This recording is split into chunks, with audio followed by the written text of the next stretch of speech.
The 12th season of MPL Philippines is brought to you by the following sponsors. Smart, the official telco partner of MPL Philippines Season 12. Our official sponsor, Infinix. Infinix Note, ultra-fast gameplay.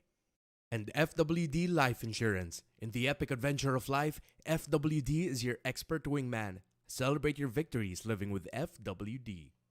Our partners in esports, Maya, it's everything, and a bank. Secret Lab, the official gaming chair of MPL Philippines, and Pi Channel. Experience the Mpl-Ph Season 12 action live at Shooting Gallery Studios. Tickets are now available on our official ticketing partner, Slash. If you missed the matches and want to quickly recap what happened, visit our official website for post-match reports, ph-mpl.com/news. Don't forget to catch all of our official league content on TikTok, Facebook, Instagram, and Twitter. To ensure the equality and fairness of our games, MPL Philippines is also monitored and supervised by the Games and Amusements Board. GG, well played. Para sa dalawang pupunan. Pero sa pagkakataong ito, Indonesia ang mas naging malakas. Hindi naman naging madali talaga ang journey ng Indonesia dito. Nakakawasak man ang puso tignan ng ating mga representatives.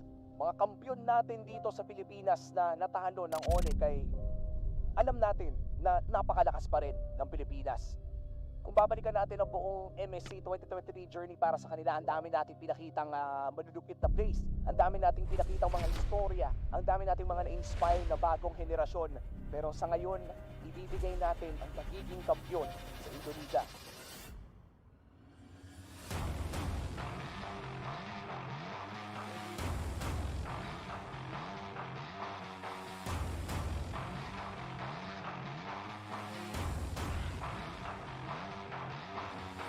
This time, ipapakita namin kung anong ganda ng laro namin ng regular season na idadali namin sa playoffs. Ngayon season, mahaba yung preparasyon namin kaya confident kami lahat kaya namin mag-champion this season.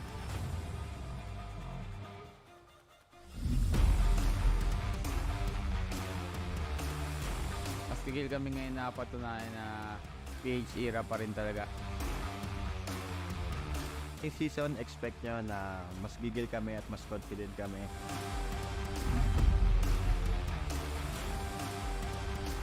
Ngayong season, makikita nyo na yung mas disiplinadong Irad.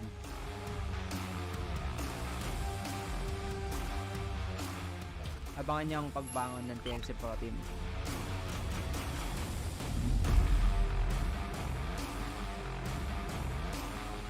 Lahat na nasa baba, walang ibang pupuntahan kundi taas.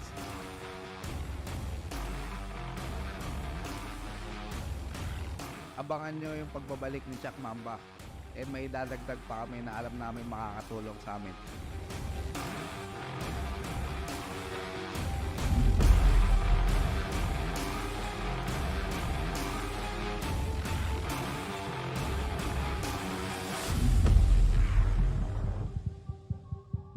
May panahon para maging hari at may panahon para madapa. Ang mahalaga, babangon tayo at magpapatuloy. Take MSC as a stepping stone towards coming back stronger to defend M5.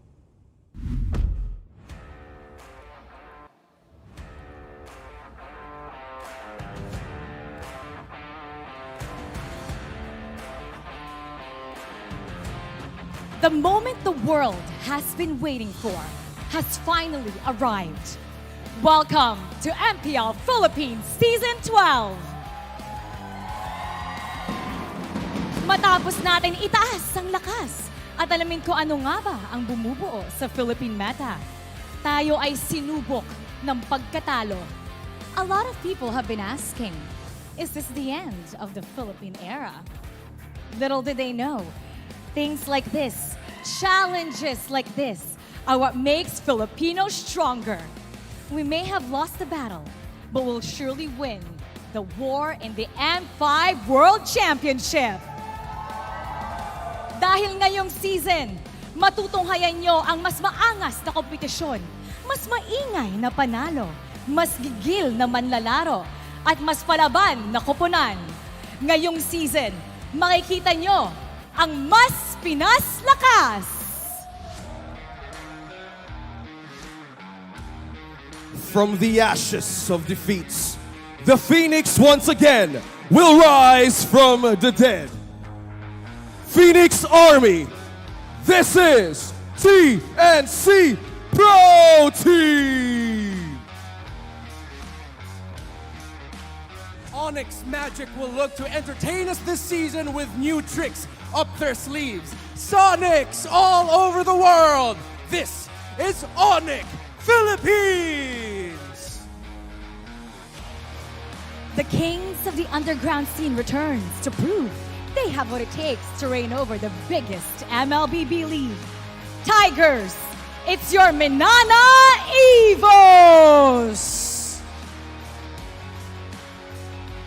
A familiar Raider returns to lead the Kingslayers back to championship form. Raiders, make some noise for RSG Philippines! Legends are back to strengthen the force of the whole barangay.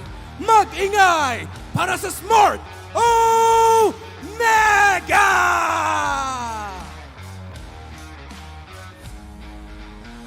The Bees spent their off-season proving that the end of Philippine era is far from over.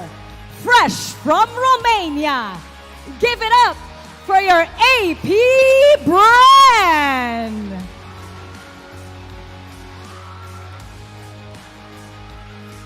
The amazing MV3 have reunited to lead the Codebreakers run back to the World Championship stage. Agents, this is your 3-time MPL Philippines champion and M3 World Champion.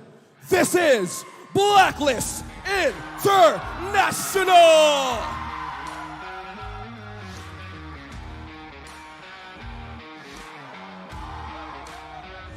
But with the addition of a multi-time Mpl-Ph champion, MDL champion, and world champion at that, the Orcas are looking to be louder and prouder this season, for they are the champions of the Philippines and the reigning champions of the world! Echo!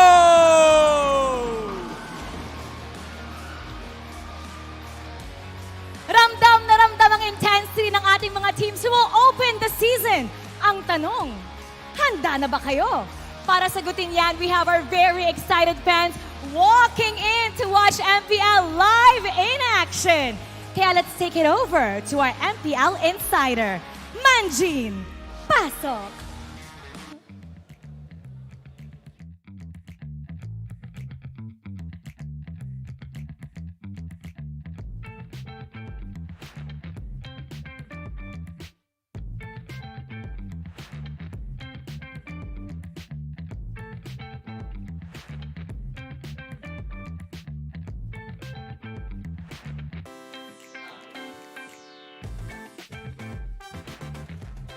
Ang sabi nila, end of era na daw! Pero parang sabi lang nila yon. Ladies and gentlemen, nandito tayo ngayon live sa MPL Arena, nandito sa audience area. Hello! At syempre, tatanungin natin sila kung ano nga ba ang dahilan kung bakit mas Pinas lakas ang Pilipinas. Let's go! Sino dito Blacklist fans? Sino dito Echo fans? Okay, dito muna tayo. Alright. Ay, nako. Parang hindi halata yung fanbase mo ha. Hindi halata ha. Alright, alright. Ano ba pangalan nila? Riza po. Riza. Taga saan si Riza? Subic, Zambales. Subic! Ang layo mo pa. Grabe, talagang dinayo mo dito. Alright, Riza, Blacklist ang sinusuportahan mo. Ang tanong ko is, bakit at paano mas Pinas lakas ang Blacklist International? Dahil nga nandyan na ulit ang MV3. Okay. Sino ang MV3? Sino ang MV3? Haji, Edward, and Ohel. Okay, makes sense. Ano ang message mo sa MV3? Of course, good luck sa inyo, galingan nyo. Blacklist!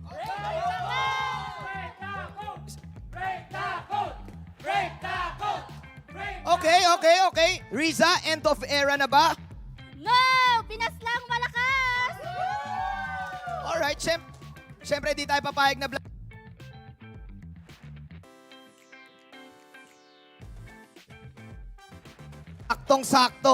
Saktong-sakto. Alright, sakto, hindi po halata kung ano ang team ninyo. Alright, ano pong pangalan nila? Ash po. Ash! Alright, Ash.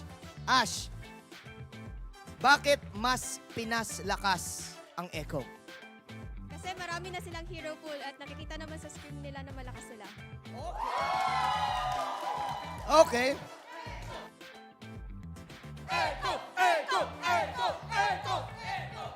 Okay. Sino ang favorite player mo sa Echo? Sanford! Ano ang message mo sa Echo at kay Sanford? Good luck po sa iyo. Sana po manalo kayo sa MPL Season 12 and sana po makapasok sa M5. Alright. Ash, end of era na ba? Hindi pa! Okay. Sabi ni Ash, sabi ni Riza, hindi pa daw end of era at naniniwala sila na mas Pinas lakas. Ako po si Manjin Paldas, ang inyong insider. Excited na sila bago pa magkarambulan dito. Magkarambulan na tayo sa mundo ng MLBB. Ipasa na natin sa ating mga casters. This is Blacklist International versus Echo. It's the rough roads that lead to the heights of greatness. And for the best region in the world, and these 8 teams, they're here to prove a point, make a name, or solidify their dynasty. One thing's for sure, we're still the best in the world. What is up, guys? I'm Nice Dude, joined here with my boys Rock Hard, Midnight. We're back. We're finally back. Finally. We're back, and it is a beautiful matchup to show here. It is Blacklist International and Echo just showing off their trophies as well. I love it, right? What better way to start Season 12 here with this matchup? And big props, by the way, to that introduction right there from Maro, OSX, Redmar. Great way, to really highlight this anticipation. Because I feel like there's already a ton we can talk about. This is probably, I believe, the longest offseason that we've had. You guys probably know, and there's a lot that's happened here. It's, little chill that is, going through my body as we just saw 2 world champions. We saw the trophy earlier, and this is just a reminder that we're not done yet. PH is still standing, and we're going to be seeing you in F5. Can't wait. Before we talk about the matchup some more, of course, we want to give a shout out to our official telco partner, Smart. Smart is still the best Philippine mobile network by having the fastest network and nationwide coverage in the country, as awarded by Mpl-Ph Speed Test. The intelligent data for the speed and coverage from Q1 to Q3 of 2023. Of course, guys, don't forget you can also enjoy the power of Smart when you switch to Smart without changing your number via mobile number portability or MNP. smrt.ph/smart204. So let's take a look at the schedule for the day. Again, we're taking it to the audience with this crazy matchup. Blacklist International and Echo. Then the second match, we have RSG and ONIC, and TNC and APBR. We start strong, and we finish strong. Every match is going to be amazing because, again, not only has everybody been anticipating this, we had amazing roster reveals for one, right? And this is why I'm saying we have literally the world's best opening this road to M5. And the point, too, and I love it, I hope you guys have seen this. This is a little plug for the official podcast, right, from MPL Philippines with Suman. As you guys just saw Manjin over there, we talk about this, the road to M5 and these regions. But again, we have to talk about the best region in the world, and that's the Philippines. I mean, this is still definitely up for discussion. I'm not really gonna negate whatever is out there right now. But you know what? Recent events have shown that it's still pretty much the ball's on us. Yeah. And honestly, it's hard to argue against experience stats.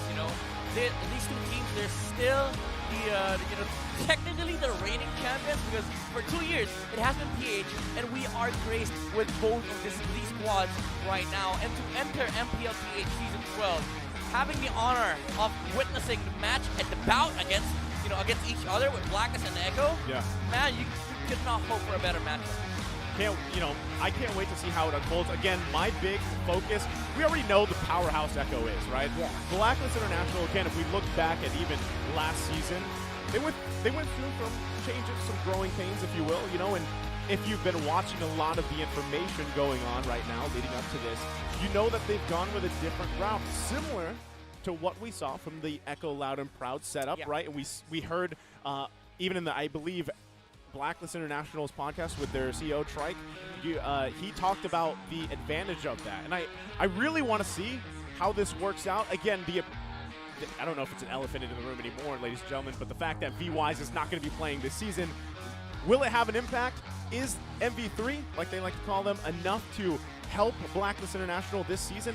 This is the best test to start off the season, I feel like. Now I can already hear, what the fans are saying, as results have been very much in favor of VWise in the lineup for them winning these trophies. Yeah. I believe, this is the reason why we hold these tournaments in the first place, to try out what these teams are capable of, what these players are capable of, give them the chance to show up and prove to their own mettle, not relying on previous teammates and such. Yeah, of course, there's a lot of challenges that both teams are facing right now with Blacklist International. Again, having to play without VWise, this is definitely something that they need to come over in this season. And I feel like having the pillar of the MV3, it is going to be a very good foundation of what they could come up with his roster. But that is also true with Echo. They just lost MSC, and they lost the title of the Southeast Asian.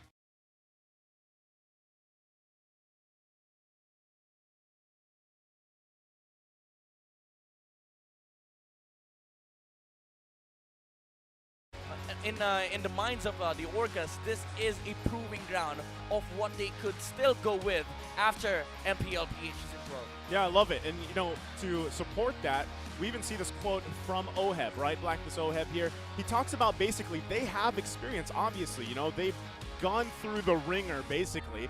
Yes, they're losing out on VWise, but they believe, and they should believe, that they have enough experience, veterancy to help carry this team, help bring this to life. Out there are also wondering, how will this basically come out to play? And against a team, like you mentioned, Midnight, they did, unfortunately, they had a major loss, right, back in MSC and everything, and they've had time to calibrate. Again, this is months we're talking about, and that's a long time to recalibrate, learn from mistakes that might have been made, improvements that could have been had, and, with some minor additions and everything else, that plays a part here. So I think even for all the Echo Loud and Proud fans, both, right, their successes recently, a lot of people are looking forward to that. So, I have to say, I can't wait how it unfolds. And, you can see here, both teams love the boxes, by the way. Yeah, that's great. Little new addition here to Season 12. We're seeing, the live reactions of the players from the stage. Yeah. Even the fans, they could see the players that are playing, and they will be able to see the players and the coaches on the back of the stage. Yeah. So this is the lineup that we're talking about. It's very odd to see Blacklist without the duo, the royal duo that we all talk about. But that's something that also gives me kind of some confidence about this team. Each and every one of those people have either played with or played against the royal duo at some point. That's true. So I know, I'm pretty sure that some of that has rubbed off by now. I mean, it's been how many years already, right? Yeah. And Sensui, definitely a huge addition to this lineup. I wonder if he can fill in the shoes of a very legendary jungler as well. I still think, if even on Sensui alone, what we saw him do last season already speaks volumes, right? I mean, for a lot of the part, even Sensui has been able to hold his own against some of the best junglers in the world. And, now I'm even wondering, how has he improved? Just him alone, and then how does that play into the bigger picture, And I think that's a big thing. Take into consideration last season, Sensui was one of the few junglers that were able to Pagdating doon, lalo for Echo and the rest of the teams, malaki yung adjustment nila, pero ina-adapt to matter here because ginagawa. now you are So faced ito, up lineup against natin for Carl Echo. TZ, It's who gonna be is Benny on Q, record, Carl TZ, statistically Sandy, speaking, and the better Daddy jungle, Yankee as the the better jungler winner. versus Setsui, with the Retribution record almost doubling what Setsui has. Yeah.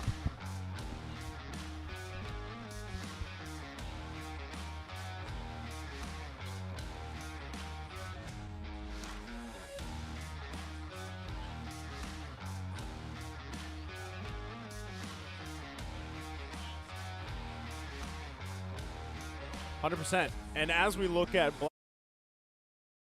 it's the lineup that a lot of people are questioning and that we've been talking about here. Oheb, Sensui Haji, Edward, Renegade. This is interesting too. I feel like there's a lot of Renegade fans out there.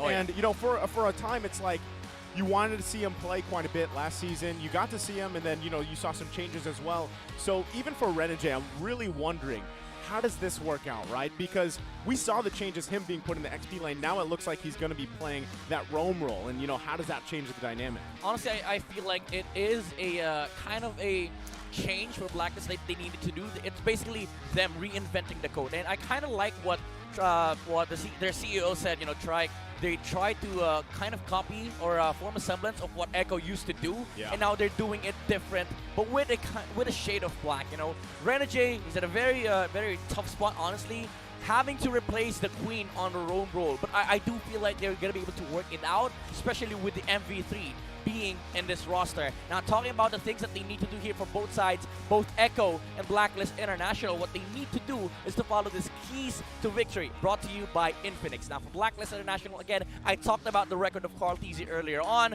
wherein Carl TZ almost doubling the record or the stats of the Retribution versus Sensui, and we saw that Sensui was able to hold his own against Wise, and I feel like that's something that they need to focus on for Blacklist International. Really make sure that they're able to sharpen Sensui instincts, able to get the Lords away from one of the toughest junglers to face out there in the form of Carl TZ. Now for Echo, challenge Blacklist's chemistry. This is definitely a new code for Blacklist International, a new roster altogether, and I feel like a challenge for Echo is having to form their synergy and making sure that they're reinforced enough to challenge what Blacklist is able to do. Because there's one thing that is hard to face, hard to deal with when you're faced with a lineup that you don't know that, how they're capable of playing, is you don't really know what you're going to expect from Blacklist International. And I feel like that has to be something that they keep in mind, like reinforce the synergy on this roster and be able to break what Blacklist has built for the past few months. Now for both sides, they need to be able to prove why you are the world's best teams.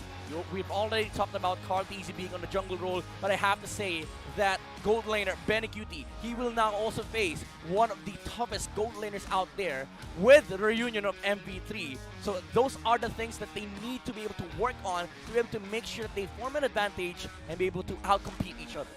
Love it, right? Because I love the keys to victory there, exactly, because it really does solidify what a lot of these teams are out to do. And I don't even think it's just these two teams that are trying to prove they're the best, right? This is clearly happening, I would say globally even, because again, this is the road to M5, and a lot of eyes are just on everywhere. There's so much happening right now in the competitive MLBB.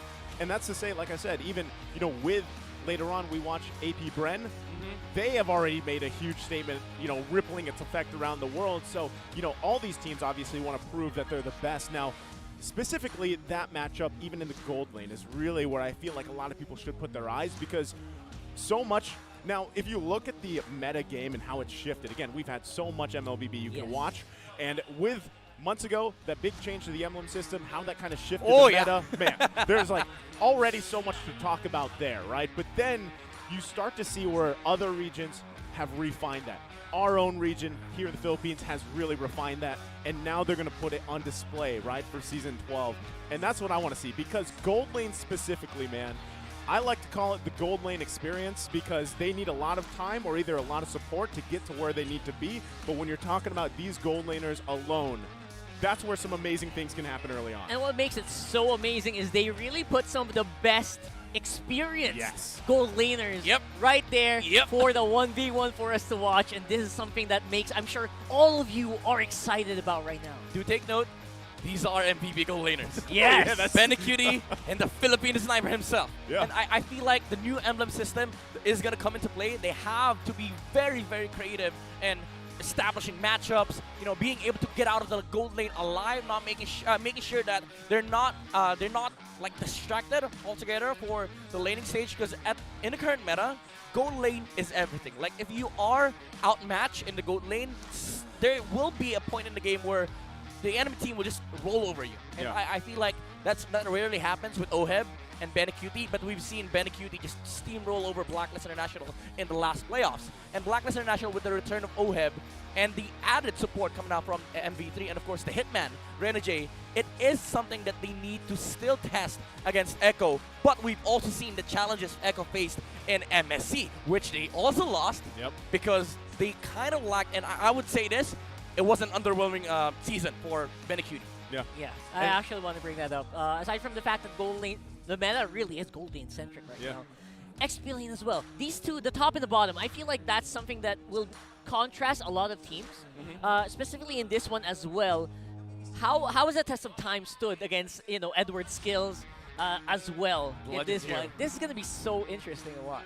I love that because for a time, again, there was a lot of focus on junglers, right? And now I feel like we're in this zone where it's like, yeah, how's the XP and the gold lane matchup really? Because you guys are right, especially early game, you see a lot of teams kind of utilize the XP lane, for example, to go into that first turtle with an advantage if whoever has the level 4 first or what have you. But at the same time, again, like Midnight pointed out, man, gold lane is really where a lot of teams shine or they don't. And one thing that I will say is a lot of teams, what I've even seen them do is shift towards putting either early pressure on the gold lane where it's literally forcing the team to respond to that and play safely. If that means planting a roamer up there, then they have to, right? So, great point. It's because of the change of the current metagame. Like, Moonton or MLBB has changed in a way where lane dynamics is really, really important. With the added XP coming out from coming from level 2 to level 4, of course, lane matchups will matter. And with the added creativity bonus that you get from having mixed emblems, it really does put an emphasis on winning those side lanes. I love it because, again, side lanes too, and there's still more to even talk about because roam options have really kind of shifted lately, and you see, again, some of these teams really focusing on roam bans out here, maybe even the jungle bans, right? Assassins are once again in a pretty comfortable place for the most part if they want to. And knowing, we have here, once again, we highlighted Sensui, Carl Teasy, right? I feel like a guy that has a huge impact on just the MLBB world globally alone, and the fact that you get to watch him kind of now fit in this jungle meta where he actually could change the course of these early games depending on how he adjusts, but still what we're seeing really is a lot of this focus, a lot of these fights going the extended portion of neutral objectives because utility junglers are still a thing, man. You know what I mean? Like the Fredrins, the Baksha, the Martis. Oh, yeah. I mean, the Baksha is a recent addition, a That's like a throwback. Yes. So it's like, hey, we forgot this.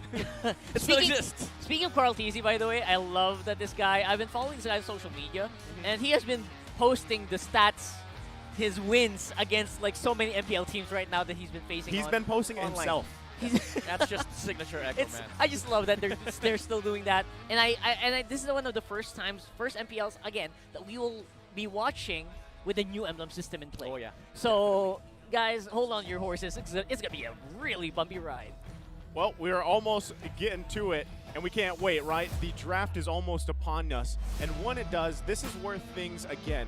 You're either going to see, at this point, let's be honest, a lot of people have an idea of how this draft might go, but this is where it could change. We're jumping into it. You can see Echo's going to be on the blue. We got Blacklist International on the red. Early bans already coming out. These are common bans that we've seen so far in other competitions in other regions, and I can say it, right? Edith is a threat, man, and I love it because I actually personally love Edith. A lot of times I have to pick Roam, and she fits well there. She fits in the XP lane. Everywhere. And you could literally play her everywhere. Novaria, glad to see her taken out. I love me some Novaria, but I'm getting sick of seeing her in every single game. Yeah, every game, first pick, because it's very, very potent, especially during the mid game, because you are able to provide a lot of vision. Of course, that that nasty damage coming out from the Astral Recall, man. And I'm pretty sure that Echo, they wanted to pick up the Nobuari themselves, but your first pick, you're kind of limited to the first pick options that are currently available. And again, Fredin is still a hot commodity right now. Last season, we were joking around with the Fredin pick, like for the first 4 weeks. He was first pick. He was first pick everywhere. And I feel like that is gonna be true still. So Blacklist takes it out, but you have a lot of different options here. X-Borg is open. Kadita is open for Sanjit, by the way. And those are very, very good options. But they go with the Valentina. And I think this is a very good change coming out from Echo. Because last time they faced, they kept giving Yue the Valentina. Although Haji is playing right now, still very similar to the playstyle of Yue. So you don't kind of want to give out the Valentina to Blacklist International, but this does give a lot of options for Blacklist. Like you could take out the gold laners right now. Give Ohib a very, very good gold lane matchup, like the Brody, the Irithel, the Leslie, because these are very nasty gold laners in the current meta. I actually want to ask you, I want to pick your brain here a little bit, Midnight. How do you feel about Irithel? Like, does she, now she gets picked quite a bit, but do you feel like she actually just takes too long to build up? Is she better than Claude, for example? It's a marksman that is, honestly, if you're up against an Irithel, like it feels awkward to kind of just close the gap. You need something that bursts her down. Yeah. It's unlike a Claude that if you get near, okay, he does deal huge amounts of damage, but it's over time. Irithel, when you come near her, she pops ult, you die in 2 seconds. Yeah. I mean, you literally blow up. The animation, it's like exploding, right? That's true. Literally blow up. And Blacklist International, they did not go for the either Brody or Irithel. They went with the Joy and the Kaja. This does give a lot of options for both Sensui and Edward, because both of them can play the Joy. And now you take out the Kaja away from JP. Although Yaoi's not playing here, but these are signature Echo picks. So I feel like Blacklist, they've done their homework here, but Echo, they pull out something different. Paquito and Bruno, huge amounts of damage from early to mid. It scales well as well. And these are two heroes that also is kind of like an Irithel, wherein if you close the gap, you need to burst them down. Because if you don't, you just pop off. And there it is. That last pick for the first phase for Blacklist International will be also a pop-off hero, Kadita, locked in. So, if anything, I'm expecting a lot of just early damage from both these lineups first phase alone, right? True. Which is great because also, I feel like relatively Bruno works great for a lot of teams. Obviously, the damage is there. And also, now, my biggest challenge with this, again, is having that Kaja across from you, right? Dealing with just an automatic. The way the Divine Judgment really works, especially when Flicker's available, is just you have to play super defensively with that, right? So I feel like in a way, you've got to be able to protect this very well, and I think that's why the Paquito helps out. Now you can see for this second phase of the bans, they're still going to go ahead, focus on those roams. The Kufra is taken out, who has really done amazing things competitively. By the way, this is the first time in Mpl-Ph since Season 10, but we haven't seen 1-1 yet. Oh, that's true. Yeah. 1-1 was 100% contention rate last season. Yeah. It's either picked or banned. Now both teams, they don't care at all. At least I think the season is still 100% non-appearance. That's my non-appearance. prediction. so far, my yes. prediction. That is a yeah, because even in the ranked stat. games, no one cares about the 1-1 anymore. Yeah. So why is that? That's interesting because there's just so many new marksmen popping up. Irithil's been making a comeback. I'll give you a list. You could feel free to stop one. Number one, Brody demolishes her in the lane. True. Number two, there's a lot of Valentinas and Farsas and Kanitas. You also have Kajas. You also have Paquitos, Lynx, Hayabusas, things that can just burst it down from far away. It's unlike an Irithel, where if it goes to the gap, she doesn't kill you. It takes a while for her to take you down. You could stop me here because I can keep on going for it. I'm gonna let you keep going, man, because all those 1-1 mains out there. I know a couple. They're probably like, man, I missed one. Or maybe the viewers out there are same sentiments. As me personally with Navaria, they're like, man, we were tired of seeing 1-1, right? Yeah. So Ward also destroys 1-1, by the way. Big question though, what are your thoughts about pivoting a Bruno on the jungle? A lot of teams do that. I've seen it. It's a very draft kind of situation where you pick up the Bruno, you make sure that you don't pick your marksman yet, and if you are able to get the option of having double marksman, it is a possibility. But I don't think you want to do that here because there's a lot of insane catch and threats coming up from Blackness International. Number 1 is the Box and Kaja. Number 2 is the Joy, and number 3 is Selena. So really not well equipped for Echo here to pick up the jungle Bruno. So you gotta play safe here. They gotta play safe. They went with the Martis. Very good matchup against the Baksha. Although they have a good catch here on the side of Blacklist International, they play the Franco versus Blacklist so that whatever Blacklist wants to do, there will always be a response coming out from Echo because of the Bloody Hunt. The Joy is not gonna be able to just go in the back line and destroy this Bruno. Franco's literally going fishing here. Yeah, speaking of the Bloody Hunt, by the way, I'm sure you've been tired about Franco picks a lot too. I know, and I get it, right? Like, Franco is picked up for a reason. Obviously, it's a huge game changer. Even if you miss all the hooks in the early game, there's still, it comes down to that one hook that can really change. Ooh. That last pick was Clint. So it's high noon. Talk about a good lane, good gold lane matchup for OHEB. Yeehaw. Yeehaw indeed. And I feel like a lot of the hits is gonna come out from the west here, from Blacklist International.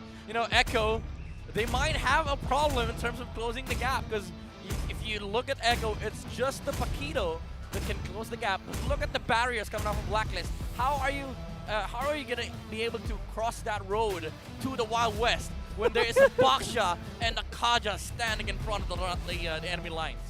You know what? If something's moving, it might be hard for the Filipino sniper to make those hits. So he hung up his rifle, obviously banned out, and went gunslinging time. It's gunslinging time. You know? Well, we'll see. Wow, this is about as even as you get.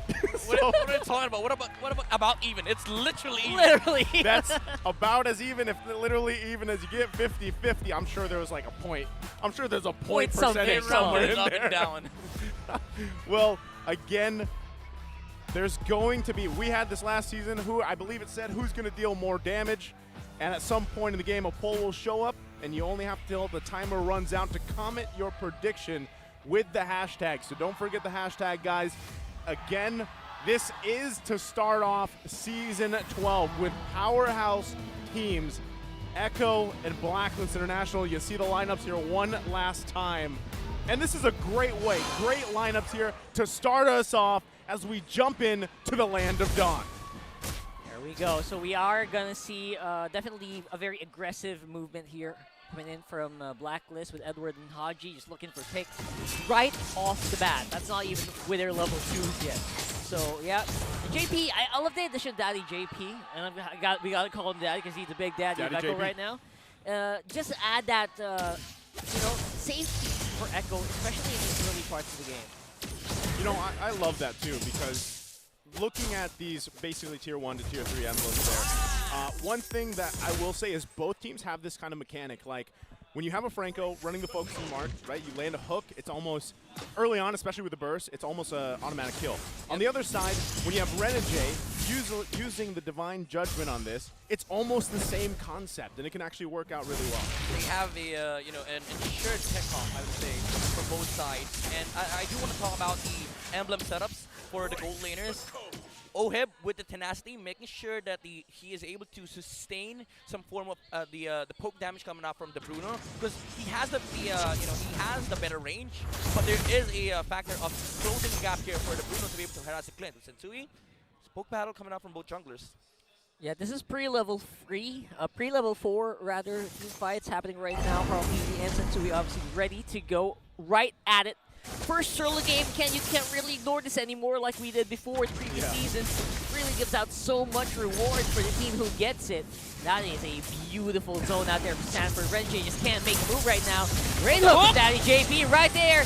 Good damage coming in. And that's going to be first blood by Carl Teasy on Martis. Make that 2. Starting off strong, it's going to be Echo. Great. Gets actually 2 kills. First blood and the double. Hold on. There you go. More aggression here, again answered really quickly by Black. Little overextension, but Echo recognizing the fact that Renegade was not level 4 yet, they did not have the Divine Judgment, and the benefit of having a Franco is you do not need to wait for level 4. Yeah. You just press hook, if it lands, we go on heroes. And Echo, they were poised to take out enemy heroes on the side of Blacklist International, while Blacklist was trying to wait for the level 4 of the Kaja. Love it, right? And at the same time, what I was going to say before we saw the response from Blacklist International is the fact that Carl Teasy got that double. He's going to actually snowball and scale really well in this Martis alone, right? So that is already a threat jungle-wise, and you can see them playing around with that little gold lead they have. And at the same time, right, you're expecting Echo to continue to build up momentum utilizing the Franco here, right? And this is a fact, ladies and gentlemen, a milestone. This is the 1,711th game, as our first ever game was back May 12, 2018. Holy moly. We cast it. Yeah, that's you guys. amazing. So right now, obviously, while all that's happening, Blacklist has been doing some work of their own. It's only the 1 for 1, though. That seems to be a 1 for 2 instead. Carl Teasy with another double kill. He's literally on a killing spree. Yeah, literally 4-0, already dominating the early game with 4 kills. And the fact of the matter is, he has higher XP now versus Sensui, and the trade was worth it because Haji was taken out, and the only thing that they lost was JP. Roam for support, you'd take that any day. Okay, as we take a look at how they're going with the items here, hold on. Oh, man. Uh-oh. Benny Cutie just throwing out those balls non-stop right now. Sensui has to take shelter on the turret, deterring Echo from the attack. Dude, you saw the flicker coming out from Oheb. He knew that he had enough damage. Unfortunately, when he flickered, Bruno was a little out of range because he could have taken him out. That was the tenacity coming to work here for the Clint. Fortunately, again, the range was not there. But again, Echo is just establishing dominance here. I really like the fact that Carleasy went with the Molten Essence first, making sure that he has enough HP, higher HP in the burn when he closes the gap versus Blacklist International. Now he also has Fury Hammer, which adds to the fact that he adds more damage because of physical penetration. Adds to the fact that there's also a focusing mark, again, the thing that we talked about earlier, adds 6% more damage. So Echo is piling up on damage in the early game. Okay, so as we're at this point now, you've got 2 turtles taken care of. It's in the hands of Echo. They're clearly snowballing right now in this part of the game. Blacklist International, on the other hand, like where is their saving grace here to transition into that mid-game better? I mean, It's all about pickoffs, man. Yeah, it seems to be so reliant on pickoffs, and that's probably the reason why Haji has been really determined to go with whoever has the highest damage at the specific point of the game. Yeah. Be it the Joy or be it right now, seems to be Oheb. Am I seeing it right? Is it a rush blade armor from Sensui? That was a blade armor coming up from Baksha. Yeah. So it is an okay item, I guess, because there's a lot of physical damage look coming at out from that. Echo. Oh, Flicker! And the Bloody Hunt just secures that kill, especially alongside Carl Teasy, who is really over-leveled right now. There it goes. Rough waves just for the escape. That's going to be Blacklist. Just look at their wounds on that one. They lost the turret and the kill. So, you know, that's what we're seeing, right? Just pace continuing to be set by Echo. They continue to just punish where they can, especially in the parts of the lane. Look at that. They're forcing Blacklist International back here past that tier 1. They have nowhere to go. They're nesting themselves under these towers, and Sensui just falling once more to the hooks. So if you ever wonder why Bruno is viable now in the meta, how you are able to play with the Bruno, get a small advantage on gold lane. Make sure your teammates just try and get some pickoffs near your tower. Get the tower, get out of the lane, go to mid lane, take the tower, and suddenly you find yourselves up by 6k gold. Yeah, I love that too, because if I remember right, his first item locked in was Haas Claws, right? Yeah. He went that way, then he went Berserker's Fury. So at this point, like, he's already got plenty of damage, especially the way that Bruno just kind of works with his kit here. So now, third turtle for the taking. Echo clearly should be able to grab this, no problem, right? Also, a little trivia here. 7 players who are playing right now have already been recognized as MVP. Haji, Oheb, Edward, Carl Teasy, Benny Cutie. Sanford, yeah. Sanford. There you go. That's the next turtle. Clean sweep here for Echo in the turtle department. They're looking to make a play. Momentum. Oh man, I don't even think even Sensui can sustain this kind of damage coming in right now from Echo. It's a 5-man rotation on top side, and it's only going to be answered on the bottom side with 1 turret as well. Yeah, again, Bruno thinks, you know. Bruno destroys he doesn't even have any kills. This is ultimate bonding Echo. Hey, he's taking them worldwide. Literally, you know. He's been able to do that in front of other countries. Now he's doing it in front of MDMC World Champions. And the continued onslaught right now, really. I mean, 6,000 gold here in the first game between Echo and Blacklist International. You are wondering exactly when will Blacklist International step up here to get a pick off? And I think they just need more time too, or even for Haji, right? Yeah. On this Kadita pick, he really hasn't been able to find a pick off with Oh, Renegade. speaking of pickoffs, that might be it, but Carl G is able to just out-sustain there. Wow. Edward just not having enough sustain to sustain that backline. I can sustain so many times. And I believe that in these points of the game, it's just, if you can't destroy or if you can't take down a Martis with all of your ults thrown out, that's a problem. That's a problem. You know, I kind of get you. You know, the reason why you said sustain so many times is Echo really just sustained. How did they sustain that long? The damage out of Blacklist International, and you saw you saw how Echo positions themselves, right? Like the frontliners, they're not afraid to cross the boundaries of what Echo can go for. Like Sanford, Carl Easy, always on the front line, making sure that there's enough space for Benecutie to work with. Yeah. He was like literally 10 miles away from Echo. And when Blacklist International committed with Renegade and Haji, that was the go signal for Benecutie. Okay, guys, so I'll start hitting them. My biggest thing here, too, is obviously Oheb needs a little bit more time. He's got two pretty much items that he needs, right? Endless Battle, Berserker's Fury, but still what you're seeing, like you guys mentioned, is these initiations, they're dragged out so long just because I think it is, again, Echo is so far ahead in terms of itemization, right? Yeah. So, especially Cartesi. yeah, especially, and that started on a double kill in the early game, and we knew that that was kind of going to snowball out of control, and he continued to get kills until where he is today, or at this point, 6-0-1, grabs him the Lord as well. And I kind of like what Echo is doing right now, especially with the Martis. Like, again, we talk about how they are just moving in front, making sure there's enough space for Benecutie, but also the itemization of Carl Easy. He did not go for the greedy route, right? Like, he knows that there's enough damage on this lineup, and he doesn't need to double down. What he needs to do is add some layer of protection for their composition, and that is what's going to be able to allow Benecutie to play from the behind the lines. Because what you just need to do here is slowly take out the towers, build up the gold momentum, and, you know, suddenly you find yourselves, again, up by so much gold, and Blacklist International, they just lack damage. Yeah, the funny thing is, Carl Thesis doesn't even need to build damage. He's just got so much damage because of his level advantage. Yeah. Right? The base stats of his skills are just, It's just blasting like through Blacklist. Decimate is scary, you know, especially like that's all he has to do. Like, he has to just sustain a lot of damage, be that front guy, and then decimate when he wants to, right? And as they put the pressure here on the top side of the base, oh no, there's a pull. They find him. They find one. That's Sanford going down. 4v5 right now, and the defense is happening right now for Blacklist. At least they're going to have enough to at least clear these waves. But look, the damage is still there. The turret's going to fall. That is Still definitely for the pressure. One frontliner down for Echo, but I still feel like that was not the target that you wanted for Blacklist International. Valentina could have been more appropriate for them to catch, but you catching the Paquito does not stop Echo from what they want to do.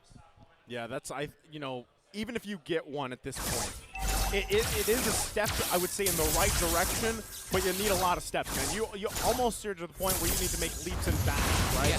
We're talking about, what, 9,000 gold difference yearly here. Now, what would be great for Blacklist International is if they find a pick-off before the next Lord, maybe two. Maybe they can find two. Allow Oheb to get the items he needs, and then you see some interaction between those team fights or those objective fights happen for them. But, you know, before we even got to this game, Midnight, you were saying, you know, how do you even get past this wall into basically High Noon Town? Because, you know, you have a great front line for Blacklist International, and so far, Echo's completely solved that. One thing that they need to also solve is the mobility coming out from Echo. Hold that. No. Here it is. This could be it. JP, that point and click bloody hunt. Not even Edward's Joy can sustain that one. Sure. Okay, a lot of problems are happening now with Blacklist International. Number one, they're not the ones starting the skirmishes in the team fights. Number two, they cannot literally find Benecutie. Number three, they lack the damage against the frontliners of Echo, and add salt to the injury because Benecutie just picked up the Rose Gold Meteor. Yeah, that's, and like I said, it's funny because Benecutie necessarily doesn't have any kills. And he doesn't have any deaths, right? But the damage that he's actually able to put out is great, not to mention utilizing the ultimate there. But so far, it's just the damage from Sanford.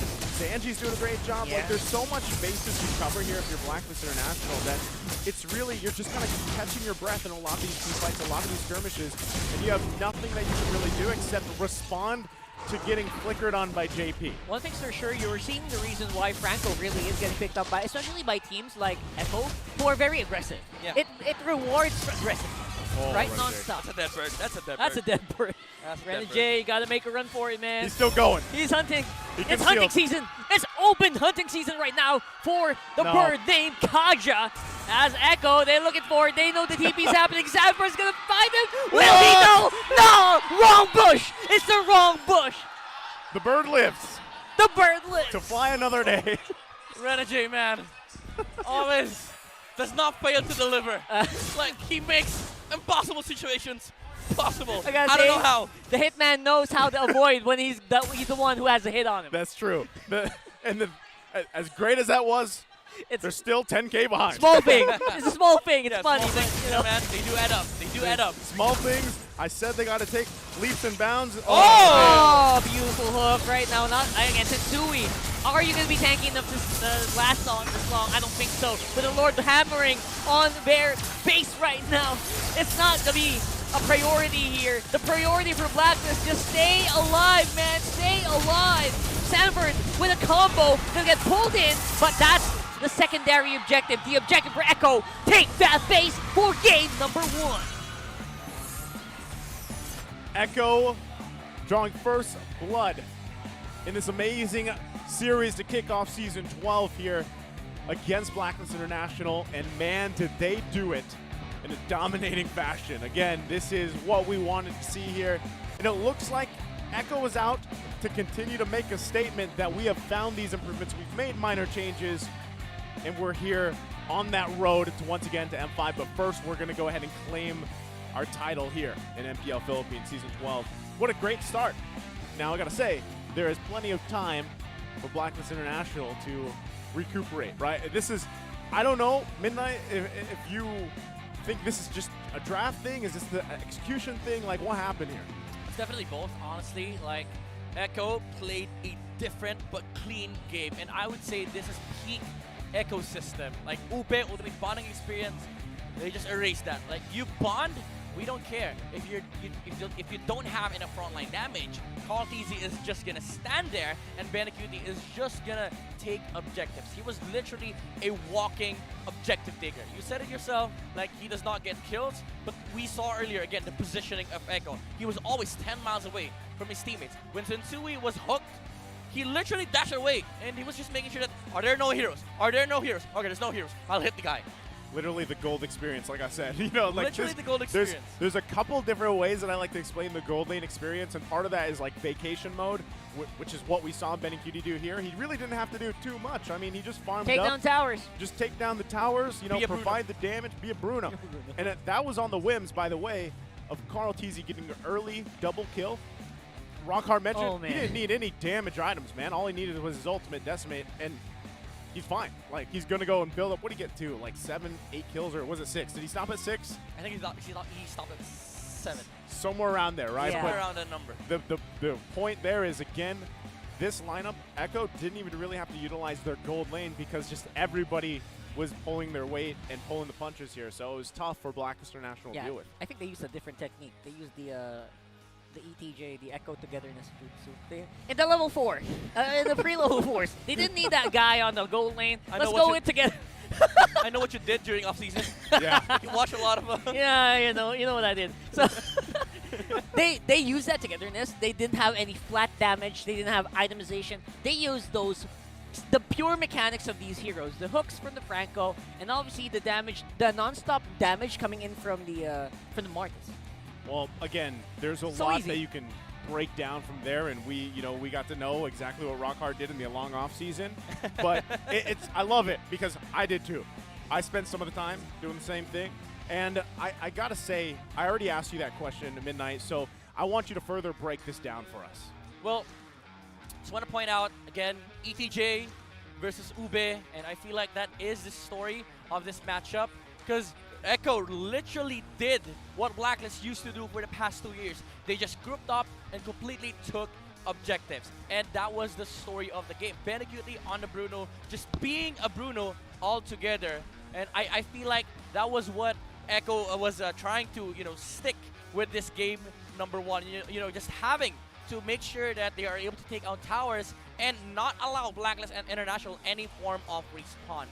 And the man that allowed that for Echo was the guy who snowballed in the early game, taking 2 kills out of Blacklist International. It is none other than the GOAT, Carl Teasy with the Martis. He did stop at 7 kills, 7-0-1, but again, I want to point out itemization, tank, Martis. And we see here in the early game what Echo did to Blacklist International, constantly just being on the front line here for both Sanford and Carl Teasy. Blacklist International, they were trying to deal with the Martis. When the resources have been exhausted, that was the go signal for Benecutie to try and take whatever is there for the taking. And Echo, for the majority of this game, constantly rinse and repeat. That is what they did. This is the recipe to success. This is what allowed us to have an amazing early game, and they stuck with the keys to victory. They did not let Sensui have any form of shape whatsoever in this game. It did not transform Blacklist International's early game to what it's supposed to be. Like, they have insane damage output,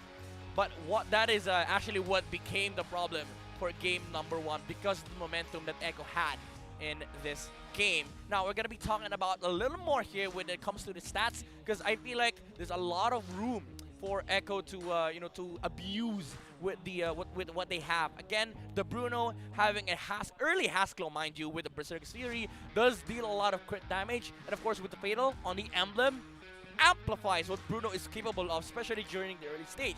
Although Oheb, we did see earlier on that he had the chance of trying to take out the Bruno. Unfortunately, the range was not enough. And I also want to point out that even though they're marksmen, they're rocking the assassin emblems. Physical penetration, especially during the early game, is everything. And that is what allowed Bruno to just have complete control over the targets that are being fished by JP. Even though he did not literally participate in the majority of the fights, he was also dealing some damage. Unfortunately, there's a timer in the assist, so some kills he did not get assist on. So it is a little bit of a skewed statistics for Benecutie, but what is important here is the tower damage. Damage to turret, you would want to put Benecutie's name on that stat.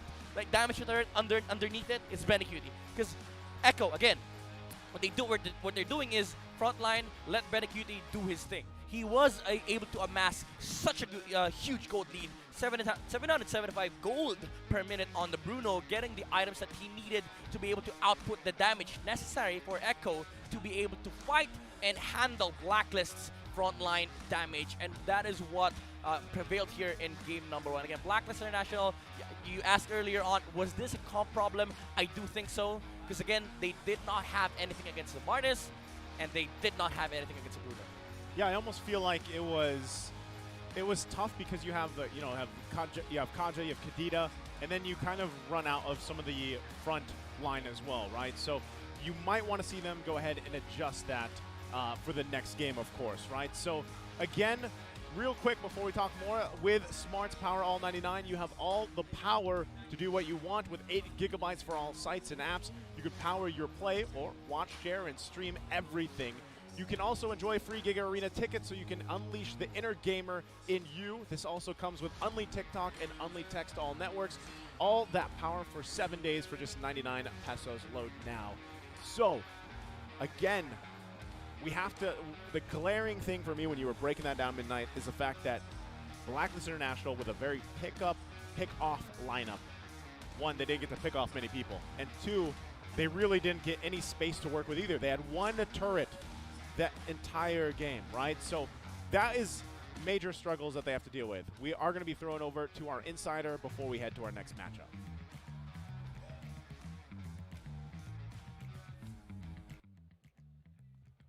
Ayun, Manjin. Even I love what Womi said there. I think, yeah. There it is. Malakas kami man-trip dito sa MPL Season 12.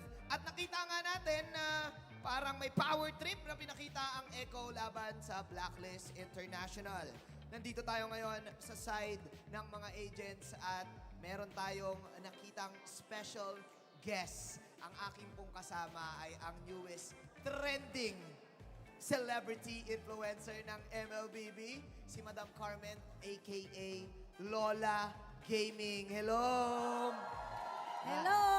Hello po, Nay. Hello po, Nay. Hello, hello. Lola Gaming, napaka-interesting po. Ang dami pong talagang namangha na kayo po ay nagsistream. Tama po ba? Ng MLBB? Opo. MLBB po. Saan po namin makikita yung stream ninyo? Sa Lola Gaming.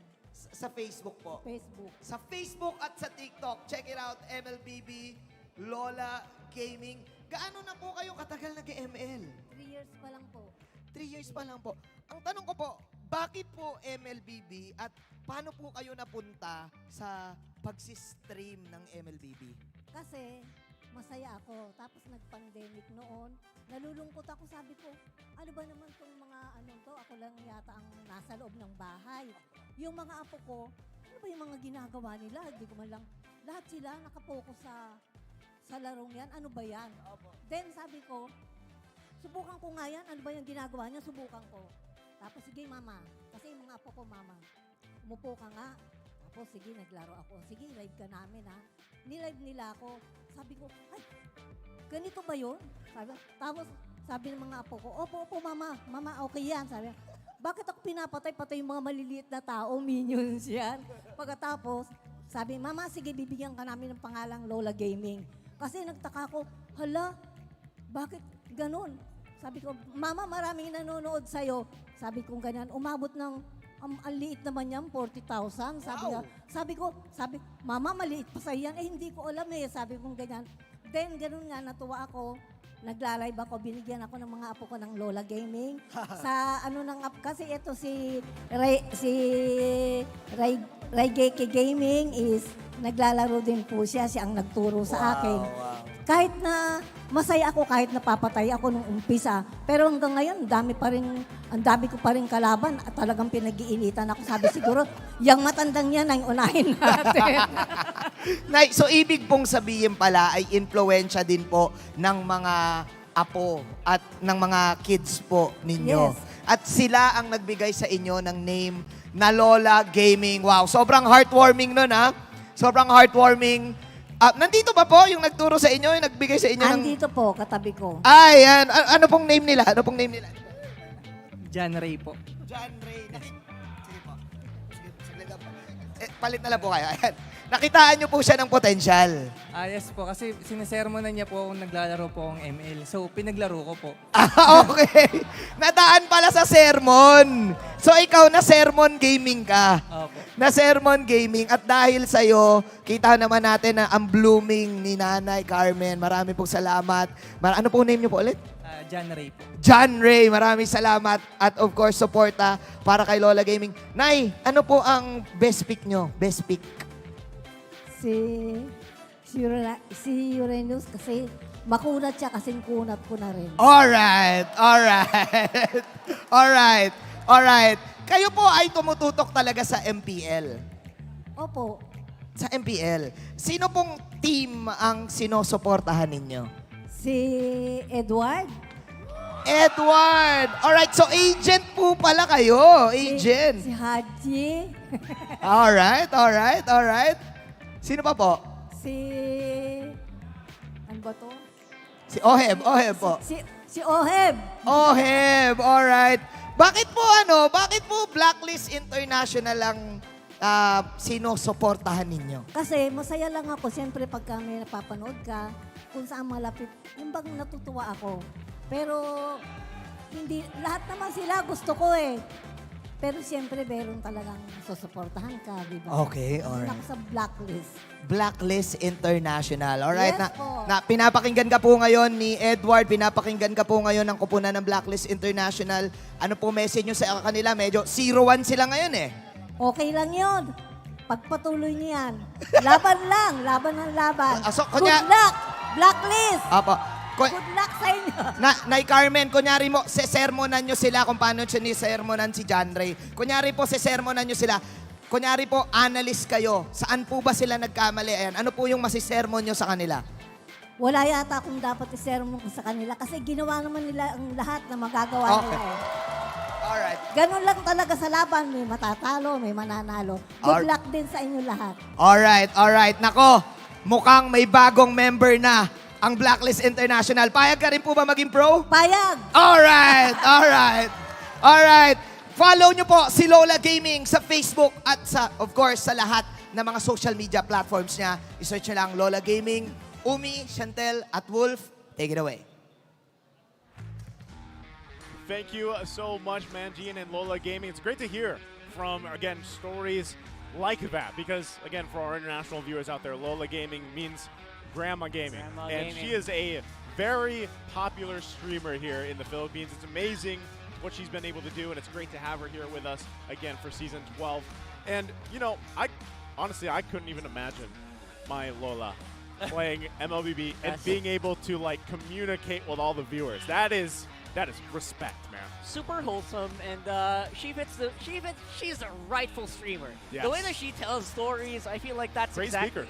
what you want in a streamer. That's the reason why 40,000, that's low. Low viewers, 40,000. Did I hear that right? Low viewers, 40K. Oh my goodness. Amazing. And fun.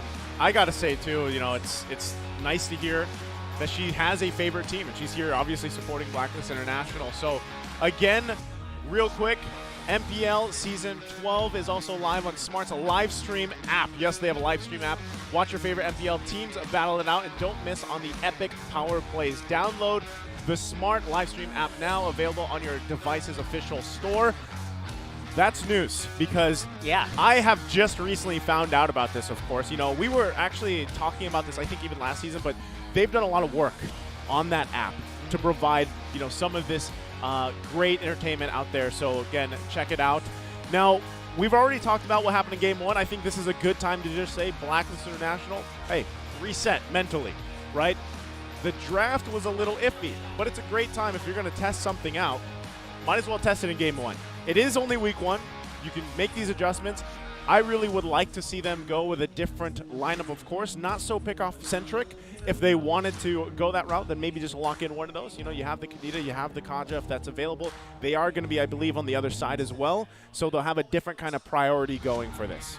I would say the first phase from Blacklist International in game number 1 was a little hectic. Like, I understand the Joy pick, especially you're dealing with Sanford here. You kind of want to get the Joy first, but you've already had the, the Kaja pick. And what solidified the draft here for Echo was when they banned out the Brody. Although Blacklist International found an interesting answer, and we saw that happen in the game wherein OHIP almost outplayed Benecuti. Still, the fact of the matter is, early to mid, the Clint is not going to be able to do anything in front of Echo. Because just looking at the front lines, you have Mardis, you have Paquito. These two heroes, in that game, I mean, nobody wants to get hit, but in that game, like, they're willing to put their bodies in the front line and tell Blacklist International, hit me. And the biggest thing I noticed about that game, we barely saw the camera move from the mid. It was always on the mid. That's true. We never saw the goal lane. We never saw the XP lane. There was always something happening, either on the jungle or in that mid lane where everyone was just watching out for hooks. Great points there. And as we get into this draft, so it is, okay, it's Echo in the blue. We got Blacklist International on the red. Same bans for the most part, right? That Lancelot is going to be taken out here. Now I'm wondering again, we can only contemplate so much here, but I feel like, yeah, you change up some of those first picks for Blacklist International.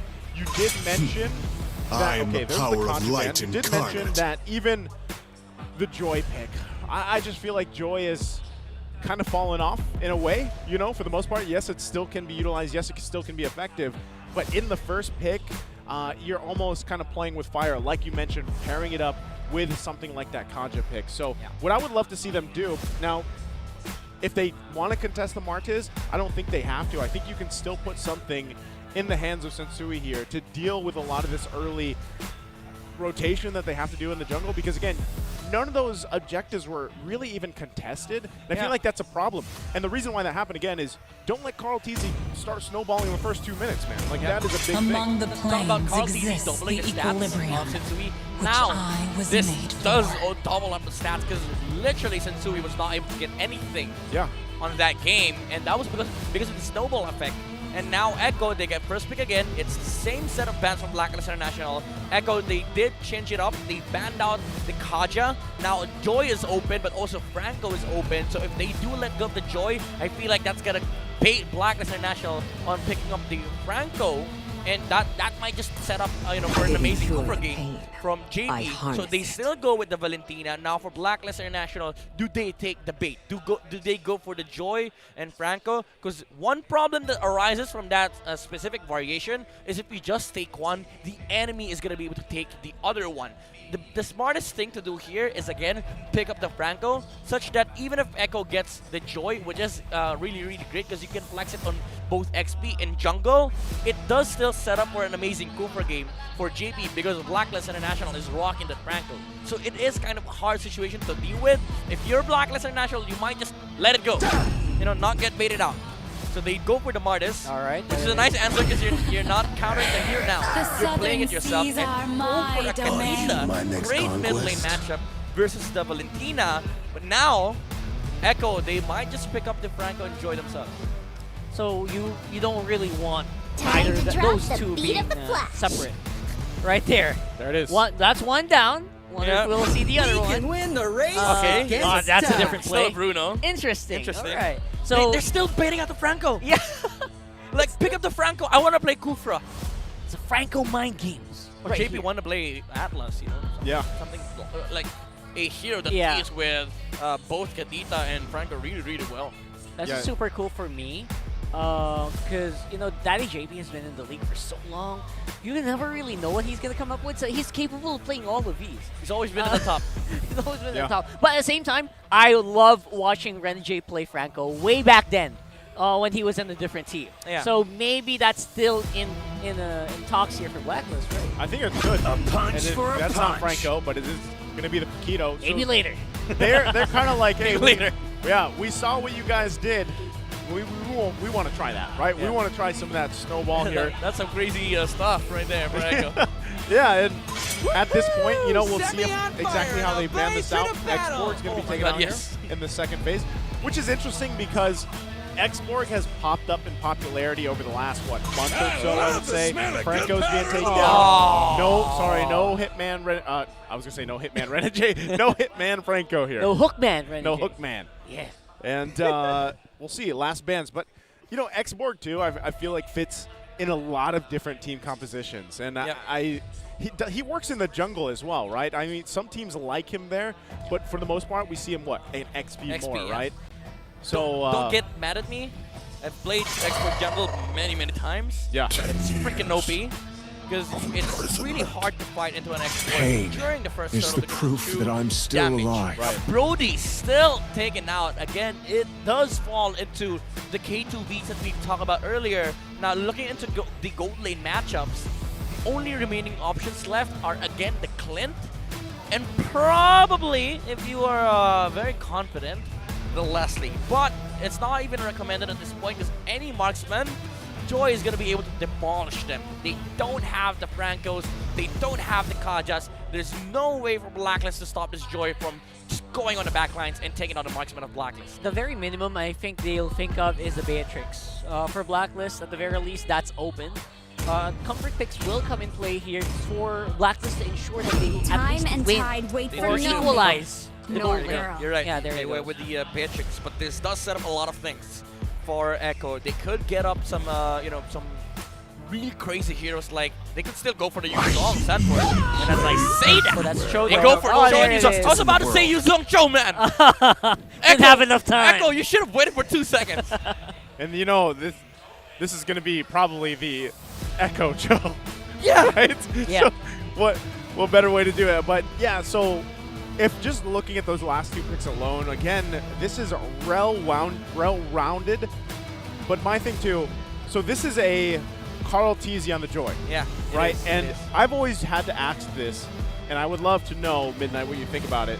Do you think Joy works the best in the jungle, or do you think she works best, let's say, in the XP lane? It works in specific scenarios. I actually don't like Joy jungle, but there are specific matchups wherein she works like against Martis. It's good, especially in this lineup where they need a they need a hero that can that has an access towards the marksman of Blacklist International. But this is really a really great response coming out from Blacklist, picking up the Kufra, making sure that there's a layer of protection from the Joy. But this does not stop, however, Sanford from getting into that back line and catching off the Beatrix.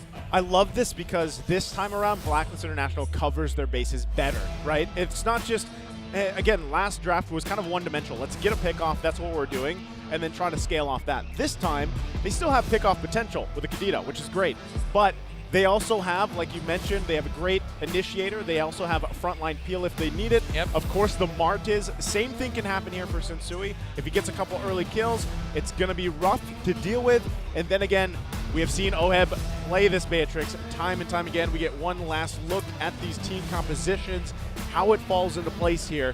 And this is, again, like I said, much better for Blacklist International. Will they be able to handle this time Echo their momentum? That's where we find out as we jump into the land of Dawn. Game number 2 here, first series of MPL Philippines Season 12. We'll see if we can get to a Game 3. When I saw this show, you know what I remembered? From Game 1 as well. That JP reminds me so much of the way that Yaoi plays. Oh, yeah. It's going to be the same here, right? Very fast-paced, really aggressive maneuvers. And it is going to come into play here, but Renegade already deployed. Kamanoy, Carl Easy. Force the retribution, by the way. That's big. That's big, that's big. For the Lethal Wanderer takes, right? Which is happening right now on the other side of the map as well. We do see the Cho is very deep in the Blacklist territory. And that's Renegade being forced to use Flicker. Oh my goodness, this could be bad here. He's going to be able to get a kill. Yeah, he's probably going to get another kill. Oh, JP! Oh! Not even able to catch it. Renegade with the maneuvers. How does he do it again? I was going to say, this looks like deja vu, man. But this time it's a different hero. You know, it's Renegade saying, "Baka Renegade to." Literally making plays like that. And how do you say that in English? This is maybe Renegade, this is bro. Renegade. Maybe Yeah, this is maybe Renegade. this is Renegade. Maybe this is Maybe Renegade. he makes out, maybe he does not. You know? I think Leo would be the authority on what to call that one for sure later on. We'll ask him. We'll ask him. But, Yeah. you know, early game, relatively nothing happening too much. They are going to look for a pick if they can find one. It doesn't look like it's going to happen in the mid lane. Again, all this really leads into that first hurdle, right? Renegade will be poked down again. He does not have the flicker, so he's got to be careful. And so he definitely looks a lot better here this time around with the first blood. Just like game 1, it is going to be the Marcus who is ahead in the early game. And that's the advantage that you get, right? That's beautiful. That's a very good timing on the Petrify as well on Haji after the initial shoot poke down from G. Able to catch the show off guard. But what matters here is the XP advantage of Sensui. They see that Sensui is almost near level 5, but Echo, they do not want to wait for the turtle. They want to be able to get this one. Level 5 on Sensui, still level 4 in Carl Easy. They're forcing the fights right now. It is going to be close here on the turtle. Renegade cancel. Oh, all the Petrify! Oh, that is huge here for Echo. Minor things are resulting to huge net profits for the Orcas. Great initiation there from Echo. I mean, to keep Blacklist International at bay, and then again, we've seen Sanford do this many times, right? He is in the perfect position, and you can see it, right? This is a great response, but still relatively even. Top agent and Apex Predators, by the way, 3 out of the 5 kill leaders in Mpl-Ph are playing. Carl, TZ, Haji, and I believe the third one was Benny. Yeah. Man, I want to point out the genius of Sanford, man. You don't have the level advantage, you petrify the enemy jungler. Yeah, Petrify is already happening as well right? there. Benny. This might be Blacklist who are going to be on the back foot as Sensui gets chased down by the Orcas once more. It's 3-1 on the kill score, and Echo starting to create a lead here. So this is where you see the the greatness of a Joy jungle. They are ensured to have a better jungle matchup because you have immunity on Joy. Yeah. And Martis, like what he does is annoy you during the Mortal Coil. He's CC immune, but he's not damage immune. And that's what is the total opposite of a Joy does. Like, okay, you do that, I damage you. I don't care about CC immunity, because guess what? I'm CC immune as well. And the crazy thing is, again, they're still pressing the situation here at the top. Renegade goes in. Good damage here. I think OHEB starting to join in the fray. Good snipes, but will not be enough damage, which is going to be where that gold differential lies in. I love it, too, because that last... they're still going, Edward. Oh, Edward might be in trouble. Of course, he's called Edward Balboa for a reason. Will it be enough to stop that dragon from dancing? And it is! Oh, man, what an outplay! That was very brilliant from both sides, even though Cardi kind of just gave up with the kill. Sanford was trying to get the third hit to get the Sha, the Sha essence. But that one sidestep from Edward was what made the difference there. Sanford was not able to land the third hit. Edward, man, what a master there. Now the fight for the turtle. Seems to be a big turtle here, who will be taken by Carl TC, of course, but Daddy JP, you're in hot water. That's a big kill going over the blacklist. For that turtle, I mean, I would take that any day. Yeah. Again, this is great. This is much better this time for Blacklist International, right? They are able to go ahead, keep things relatively even at this point. 5 minutes into the game, they're working around it, looking for kills where they can, which is important. And meanwhile, I'm still going to say this, Oheb is having the gold lane experience, right? He's mostly just farming up, and at some point in the game, relatively soon, he's going to be a threat. And they started off ultra fast right there. Again, the hits are not going to make their mark, but JP making sure that the rest of the teammates are safe, just providing that insurance policy here. Yeah, almost getting the kick there on the Martis. Very good reflex coming out from Sensui. But I want to say that even though Oheb has been able to get some form of breathing room on the gold lane, they are still in a dangerous fate of facing a Bruno in the mid game. Bendicuti is 1-0-1 right now, and the terrifying fact of the matter is, even if you get the catch, there's a Purify on this Bruno. Talk about insurance policy. He's going to be able to live through these team fights, and he's going to be able to output more damage for Echo, and again, make sure that they are able to take out the right targets that they need to take out on the side of Blacklist. Very big points there, and at the same time, you can see some key items being picked up for Blacklist International. Oheb also did just get his BOD, so that's what I was saying. He's had relatively a good time early game this time around. Just farm up, do what he needs to do, and now it's going to be up to the team here. Oh man, Sensui might be a little too deep on this one, and the Orcas will definitely fall to the bait. And yeah, they took that really easily. I feel like he had no business being there at that moment. Kind of an overextension from the jungler Blacklist.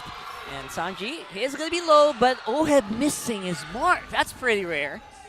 Yeah, I don't know if they were expecting for that kind of damage to be thrown by Edward that early on, taking them low. But you can see it. Let's go ahead. Hold on. Renegade. Oh, Renegade. JP.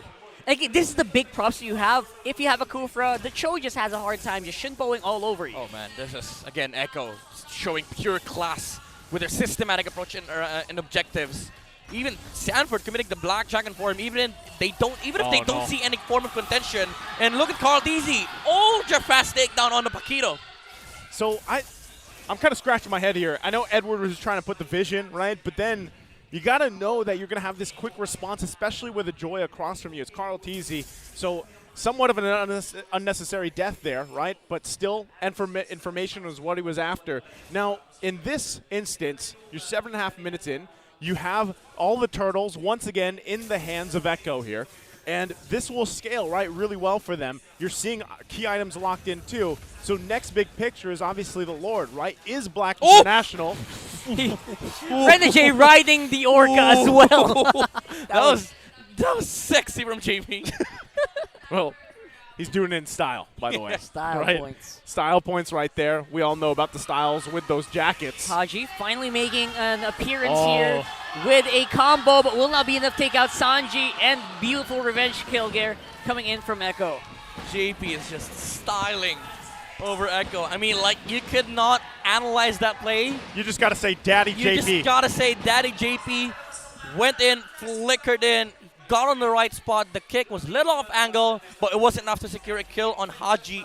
And again, these skills matter for Echo, like they do matter a lot, because you talk about scaling, they have an insane damage scaling in the form of the Bruno. Now Sanford is also looking to fight. They lost the Cho. Blacklist, however, is able to control and minimize the casualty. But again, this is Echo pushing forward. This is what they're capable of. This lineup deals insane amounts of damage, and they're now looking at taking down towers. But I would say Blacklist, they're doing a fantastic job of holding the top lane and mid lane, as you've said earlier, Rockhart. The focus of Echo is purely in mid lane. They haven't even taken a tower on top lane yet.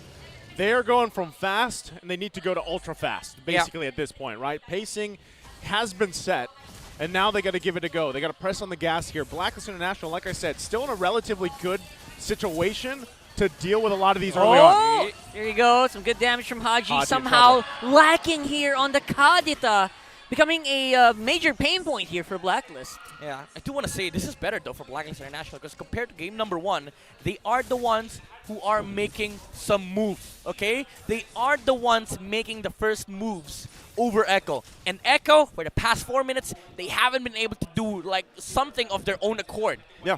And even though they keep on dying, again, this is breathing space for OHEB. But the problem with that too, once again, as Echo is dealing with this, right? They're going to hold on, JP. Oh, Sensui, I don't think he's going to live out on that one. Oh, OHEB makes sure that they get something in return.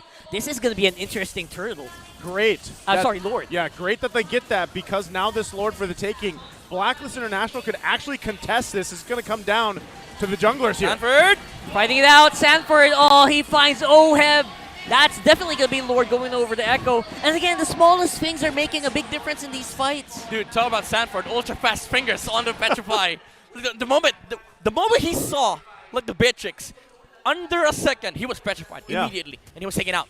And you said earlier that Blacklist, they might have been able to contest, even though they don't have the jungler at that moment, like Sensui was on the graveyard. They could have taken that team fight because the Beatrix was in position to sort of attempt a contention from the Bruno. But again, Sanford with the relentless pressure on the Beatrix, this is what's stopping Blacklist International from pressing forward. Like, they have been doing a fantastic job of not allowing Echo from moving in the early game, but there is no answer with the Yuzong. Yeah, they've done a good job at holding on from things getting too out of hand, like we saw in the previous one, right? Game number 1, where it was, 10,000 gold deficit. So Blacklist International, like we said, has a chance to turn this thing around. We have seen some crazier flip arounds, right, of 10,000+ gold, but really you have to wonder, what is it going to be? Is it going to be Blacklist International starting the fight and then winning those exchanges, or are they responding? Look at this, already flicker out. Yeah, earlier they were Renegade, who's being very proactive, but the damage just not anywhere near where they needed to be, which means that the rest of the members of Echo will be surviving. Yeah, again, you said it yourself best, Rockhard. JP playing like Yaoi, and Echo, we are feeling the momentum. That was kind of a a very instant initiation coming out from Echo. Blacklist, they did react quickly, but it forced 2 flickers coming out from Blacklist International. OHEB, he was forced to flicker out because he saw JP with the with the attempt on the flicker kick. He was able to get Sensui though. It did not transition into any objective, but we're feeling the momentum of Echo right now. And again, the threat of having Sanford play this Yuzong, it's really, really scary for Blacklist to play team fights versus this composition coming out from the Orcas. Not only that, but the fact that you saw the deficit just between the junglers here and how much further Carl Tizzy is ahead. He's making Sensui really work for even these buffs, right? And when it comes down to it, it comes down to those neutral objectives, right? Where we've seen that struggle. Now, Blacklist International, Sensui specifically, before this next Lord in less than 30 seconds, has to make sure that he's not taken out of the picture. Because again, if he is taken down, like we saw in the previous one, then it just results into another Lord take for Echo, and they can just play around that, knocking into the base of Blacklist International, right? So, as they approach this, they put some pressure of their own on the top side, which is great. It's going to go ahead and hopefully get that tier 2. As it does, and they amp up. There's the concealed play. We'll see if they can get a pick-off that they need. Already used up. Oh, there you go. JP going to get caught out here. Even with the Shunpo, not going to be able to make that escape. Sanji, he's trying to get some revenge kills here happening, but right now it is Edward who is blowing, who is fighting with these blows coming in from the Paquito. Carl Tizzy, very aggressive on the backline. Look at this guy. What a monster on that Joy. It's a double kill for the world champion jungler. GOAT. Carl Tizzy, you take out my daddy JP, I'll take out 2. And Echo, they did not react to what Blacklist was doing. They did not attempt to go for the Lord. They knew for a fact that Renegade committed flicker. They had no CC left. And without CC, again, Carl Tizzy is free to just go over the backlines, and Echo, they're just playing to the strengths of their composition. We saw the resources committed by Blacklist International. Now I am enabled to do what I want, and I will do what I want. I don't care about Lord, IDC at all. I want to see the Beatrix. IDC, that's exactly what they have to be. Also at the same time, I got to focus here I'm going to focus on what Blacklist International can do exactly to stay in this game, turn it around. They have to deal with the Lord, which relatively they have good clear, right, for the most part. But when it comes to defending in their base, do they have the tools necessary to have a successful defense and turn things around? Look at this! Look at this guy, JP. He's literally IDC. IDC, the expert wingman. Again, the composition of Echo is you go front line, they all go back because they're trying to protect the Beatrix. And JP Sanford standing in front lines, Blacklist is forced to go back. He finds Haji. Oh, it's gonna miss. It's gonna miss. But the tower will fall with the help of the Lord.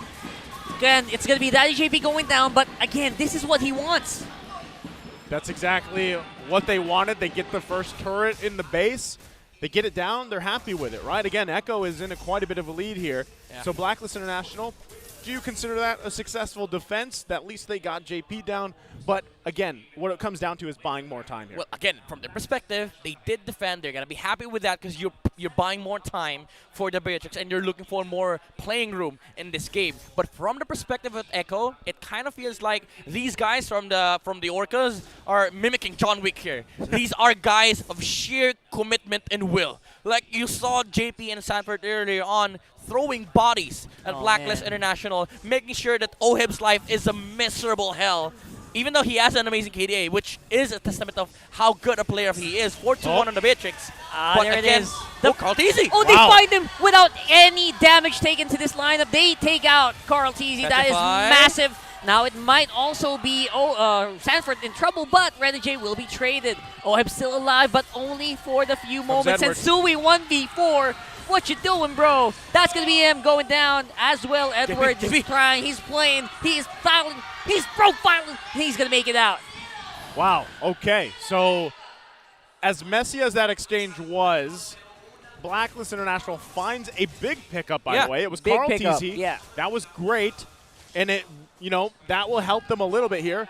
Is it enough to lead them into a contention for this next Lord in 15 seconds? I mean, again, it's buying more time. You have the capability of extending this game because what you're looking for here for Blacklist International, it's not gold. It's space to make movements. And Renegade, they did just find an important target for Blacklist International to take. You are looking for these kinds of situations where you are able to look for those opportunities. And that is what Echo needs to prevent. Like, you need to be able to react to what Blacklist is doing by making sure that you move first. Which is why, again, I want to commend Blacklist International for continuously doing this. For the longest time, they've been finding kills on JP, and now they found the right target. This is time well spent.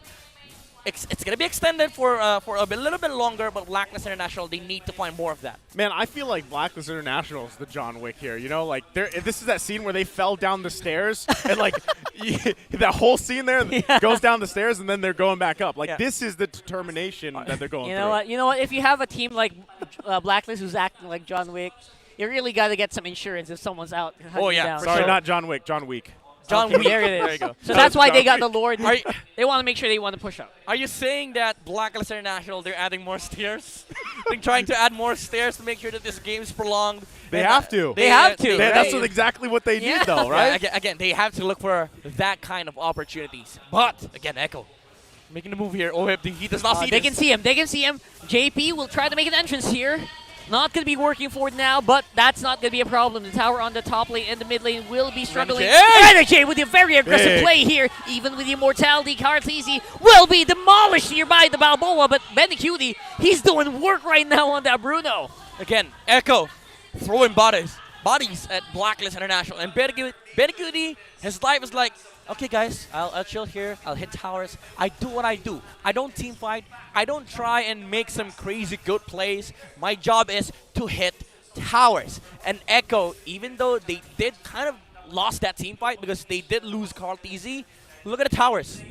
They're slowly taking the time away from Blacklist International. Even though this is time bought, Echo is slowly chipping away. Yeah, and Blacklist International, when they know that they have at least Carl Teasy down. Wrong direction. That might be a problem here for JP, but he is tanky enough to at least survive this for a few moments. Will be using Oh, the mortality. dash! Oh, the The dash dash! is happening Oh! right now. Oh, Web, he's got some damage in. Sanji with a follow-up. Does not really activate the Terrify, though. And that's going to be him with a kill onto Sanji. Edward! You got the Play immortality. here. Immortality will be activated. That's going to be a 1 for none in favor of Blacklist. Would have been terrific for Echo if JP only dragged the kick, because he was in the right position to kick the Beatrix back, but he hit Sensui, and that almost, that was almost a terrible team fight for Echo. Fortunately for them, again, Beatrix was forced to dash. Sanford was in the front lines, and the punish was kind of reduced. The punishment was kind of reduced with the Dragon standing there, because Oheb on the Beatrix is not able to go, punish any further. So Blacklist International, again, they're buying more time. Yeah, tough. And at this point, now they have to be able to ensure that they get this Lord here, right? This is actually a situation now where Blacklist International can contest this and possibly take it. If they can ensure themselves this Lord, it will change the course of this game too, possibly taking us to a game 3. It's amazing how insurance can JP! make your life so much easier right now. No, JP! He gets the right target. That's the jungler of Blacklist going down. And this will be a very, very uphill battle for the Lord in 20 minutes. Wow. Target acquisition, JP securing that, giving the insurance to Echo to take this Lord here. And they're going to push them back further. Back. Look at these guys, sheer commitment and will. Going for it. They're going hard. And they're going ham. But will Resets. not resulting into any major kill. Lord is not fully reset though. And that means that Echo will have the advantage on this one. Oh, Purify. Purify go down. I mean, Petrify. Oh, that's going to be it. That's Haji down. Renegade as well. 2 members left to defend for Blacklist. That spells trouble for the agents. It's just the choice of Echo, man. Again, you saw how committed JP and Sanford with their roles, with their respective roles, even using the Black Dragon for while the Lord was half HP. They were even willing to reset the Lord to take a team fight versus Blacklist. Well, at this point, all base turrets down here. Can they hold on? That's going to be a big question here. Very, very tricky. Edward will follow the ball. Sanford, That will be it. Sensui just not tanky enough to stain the hits for the Bruno. And it's a 2-0 with the debut game of MPL Philippines going over to Echo. And that winning moment is brought to you by our official sponsor, FWD Life Insurance. Echo ensuring themselves the first victory of this season in a sweep against Blacklist International. And boy, does Echo look ready for this season. And they're, again, pristine across the board here. And whether it's Yawi, whether it's JP, it doesn't look that different. What a great game for JP there. Yeah, one thing's for sure, there ain't no other better way to start off your day than a 2-0 by the defending world champions. Man, again, Echo with the commitment. We saw how willing they are to just throw bodies at Blacklist International, and I feel like that was the story of that game. Just making sure that they stick with what they're supposed to do, the right targets as well, and the commitment of not caring at all. As long as I am able to do my job, I will be able to allow Benecuti and the other players to make sure that whatever we need to do, we completely do it. Not only that, but as the teams take their bows here again, Blacklist International, they have the tools that they need to make a very great team here. Obviously, synergy and everything else. And I'm really interested to see how they make adjustments from series to series, from week to week even, because there were moments of greatness there from Blacklist International, finding some sets. They did better there in game 2. But again, this is against a lineup of Echo that is now up to this point, man, they have just refined their synergy, and it's great to see them even switch out some things here and there, but still be that same Echo that is, world famous at this point, really, at this given situation here. And at the same time, for Blacklist International, I'm wondering again if it's so much as the draft is execution, is there some hesitations there? But it's still too early to tell, you know, with it only being this first game of the season. That's exactly what I mentioned. I give them the benefit of the doubt because Sensui personally, he hasn't had a lot of experience prior to the season playing with his team. But he has been able to hold his own in his previous team where obviously the team didn't really perform that much, but he himself was a very highlight player. So maybe it's not the best start, but it is something for Blacklist, showing that they were able to pull off some really sneaky plays there coming in from Echo. Yeah, again, the dynamics definitely, it's there. They are able to make plays in the map, but I feel like, again, it's it's a very long regular season. We do have 6 weeks for for Blacklist International to play with, and I feel like they are on a on a good spot right now because it is Echo still that you are facing in game number 1 and game number 2, and that's a very tough opponent to to deal with a very new roster. It's crazy because of seasons ago. That was said against Blacklist International. Teams facing off against Blacklist Trial International. by fire. Right? Yeah. So now they're in that situation, and again, a lot of these teams did, really study Echo and how they approach things. The whole Echo Loud and Proud, and in a way too, this is again a new, and a kind of a new iteration, or at least a code, if you will, for Blacklist International. The way that they're approaching the season here. So one of the things that has been apparent from even previous seasons is again these lineups that have multiple members and how you kind of can switch things up. You never know, really, and I think Rockhart, you said it really well.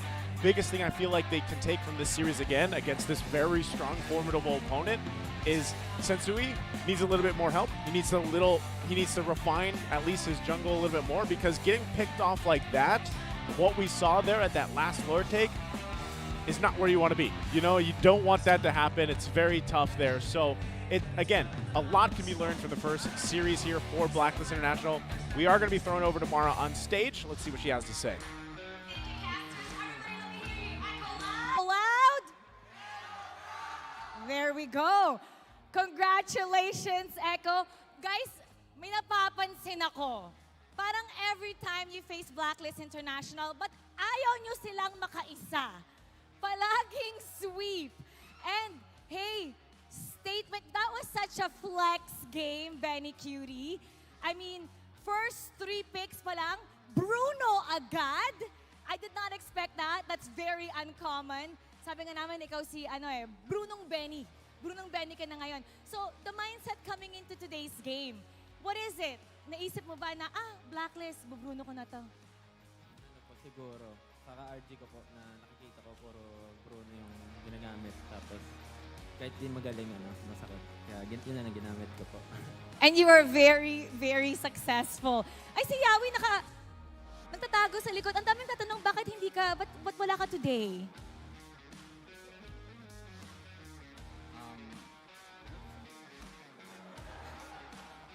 Kasama po sa plano po. So, yun po.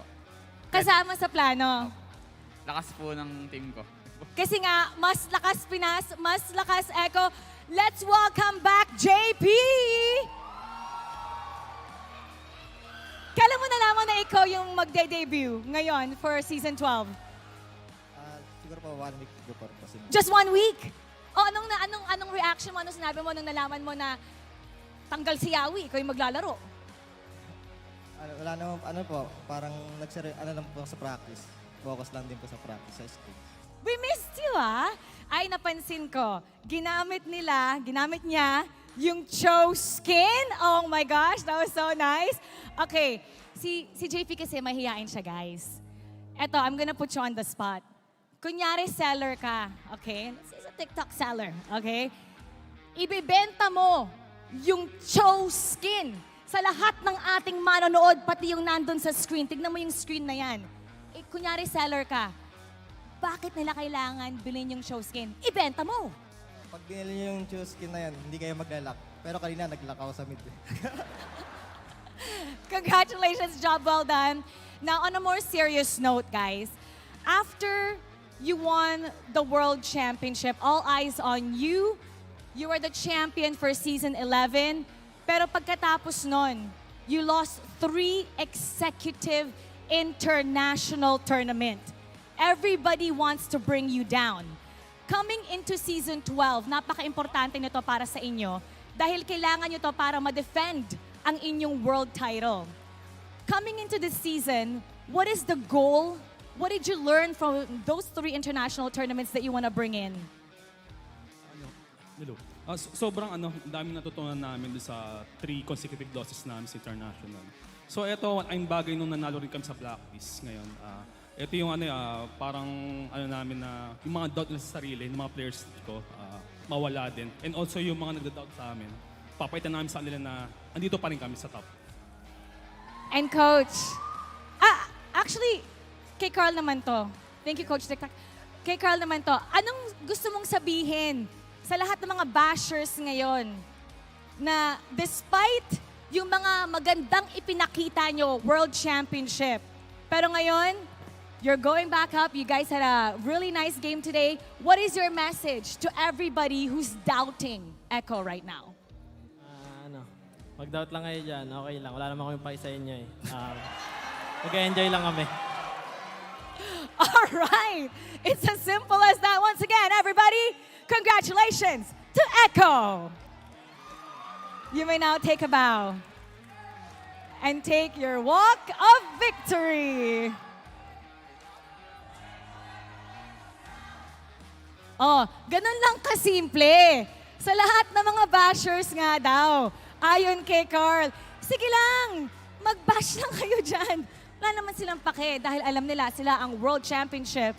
Sila ang World Champions of the world, and they are doing everything coming this season 12 to defend the title. Now we're gonna break that down for you and head on over to our casters. Pass up. Carl Teasy, IDC. He does not care about the haters, the naysayers. They don't care. And why should they, right? Again, with a showcase like that for the first series here to start us off for Season 12, what a performance. And again, I love the fact that we're seeing JP play, and I still think like him or Yawi. I'm sure we'll see. We heard it there. It's part of the plan, right? And Yawi brings something different, but their role, the way they fit into this lineup just works perfectly, right? Whether it's either or of them. And I love the fact that, again, we had some great questions there from Mara, but Midnight, I'd love for you to break down this game number 2. It's a little bit closer here. Take it away. All right. First of all, I would say that Echo really was committed in making things happen in this game. And I feel like I have to make a term for Echo's gameplay here, the Echo-commitment. Because literally, they did not care at all about the punishment that could come out from Blacklist International. Because if they are able to do their jobs respectively well, they will be opening up a lot of amazing things and amazing room for the side of Echo, as we saw that during Benny Cutie's reign in the mid to late game. Again, Echo commitment is the name of the game here. I do not care at all about the punishments that could come out. As long as the Cho and the Yuzong is able to close the gap against that Beatrix, they will force Blacklist to retreat. Because the name of the game for Blacklist International is to defend this Beatrix away from the hero threats on the side of Echo. And even though their lineup is supposed to do that, it's kind of in conflict with the way that their composition is supposed to work. Having this Kadita and the Kupra on this roster, they want to be able to punish heroes on the side of Echo, which is why I love the fact that both the targets that are able to maximize the space being given by Carl DZ and Sanford is able to outlive the damage output of Blacklist International. And we talked about Carl DZ earlier on. Amazing performance on this Joy. His commitment as well to not just look at the Lord as his primary objective, but to punish Blacklist International. Whenever they don't have the right tools to take out the Joy, he switches up the targets. And he does not care at all if some guy says, dude, take the Lord. No, I want to be able to take out that Beatrix. Because, again, the story of this game is them making sure that Ohib's life is a living hell, with the Assassin Emblem, he does have an ample amount of damage, and I love the fact that the lethal ignition is there, because one thing about Joy is that he outputs so much damage, and even if he does not land the full combo, the lethal ignition will proc if you hit the ultimate 3 times, and that was what allowed him to take the earlier snowball that we saw during game number 2, because he was able to take out a quick double kill, an ultra fast double kill against Blacklist International. Now there was some semblance of hope for Blacklist during this game. Edward was able to outplay both Carlteasy and Sanford, but it wasn't really the the defining factor as to what allowed Echo to establish an amazing mid-game control, because the fact of the matter is, again, the proper targets for Blacklist International, both Sanji and Benecuti, they're rocking Purifiers. They are untouchable, literally untouchable, because if you look at how Blacklist wants to engage on these guys, it's the Kadita and it's the Kufra. Now, these two heroes, if they do that, the Beatrix is going to be left with no protection from Echo, and this is why we saw earlier on Sanford, just every single time when they see the Beatrix commits a Black Dragon form and Blacklist International, they're forced to retreat. Time and time again, we saw that Carlteasy standing in the front lines, Ohib just trying to retreat, trying his best to stay alive. And when you're playing that kind of game, that is usually really just reactive gameplay, and that is not the way to go against Echo, because Echo's gameplay was really on point here, constantly taking objectives, constantly pressuring Blacklist International. Now we're gonna be looking into deeper stats here. Again, Benecuti dealing so much damage to both towers, and he was able to also deal so much damage against heroes. But Carlteasy having a fantastic game on this Joy. We've talked about this earlier on. Fantastic matchup against both the Kufra and the Martis. Was able to farm up a lot in this game, take objectives constantly with his teammates, and of course add pressure against Blacklist International. And I would say JP also played a fantastic Joe game. Even though it wasn't Yaoi playing, it felt like it is still the old Echo that we're used to seeing, and it was just a fantastic series and games overall for the Orcas. Yeah, love it. Love the breakdown there, Midnight. And, again, as you take a look at just how that game unfolded, and even that's the stats there at the end, the bars and everything, again, it was much better there for Blacklist International. I think, again, they just need to figure some things out, obviously, and this is expected in week 1, right? Now, and you did talk about this earlier, too.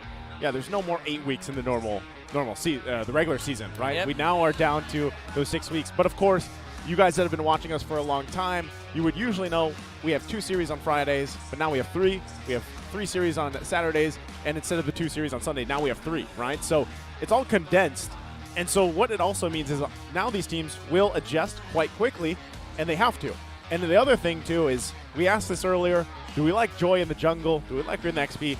I think in the hands of Carlteasy, I'm a believer now, man. Like, Joy worked really well for the sole purpose of going right to the back line and just wrecking havoc, like you mentioned, and I think now we see how these heroes are starting to fall into place. Again, a lot of people have been wondering, how will things change in MPL Philippines, or what have we seen now in these multiple tournaments around the world, these multiple leagues around the world, and how will the Philippines adjust, right? So that's what we have seen here. Again, it's been amazing to start it out. Again, I'm Nice2. This is Rock Hard Midnight. We'll see you after this.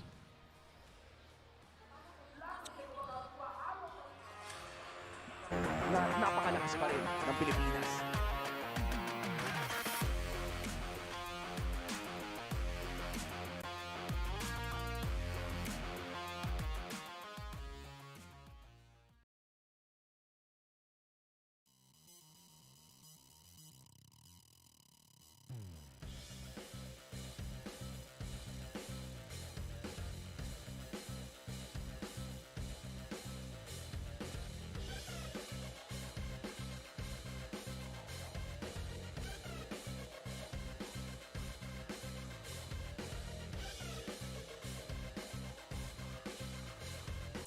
The fastest speed. The widest coverage. Experience it all from the Philippines' best mobile network. That's the power of smart.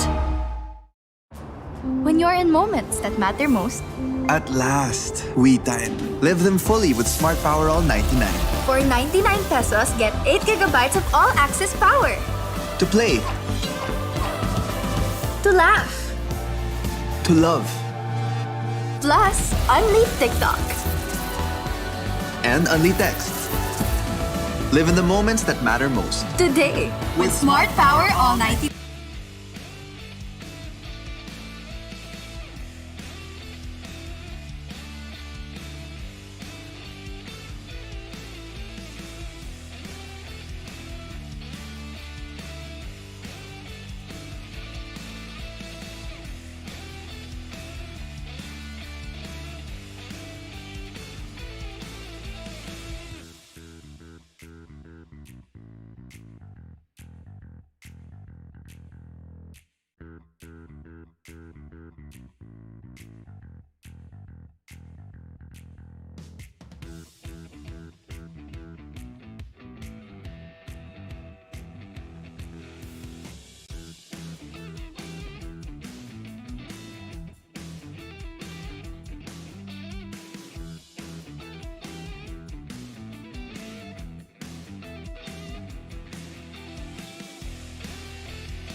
The 12th season of MPL Philippines is brought to you by the following sponsors.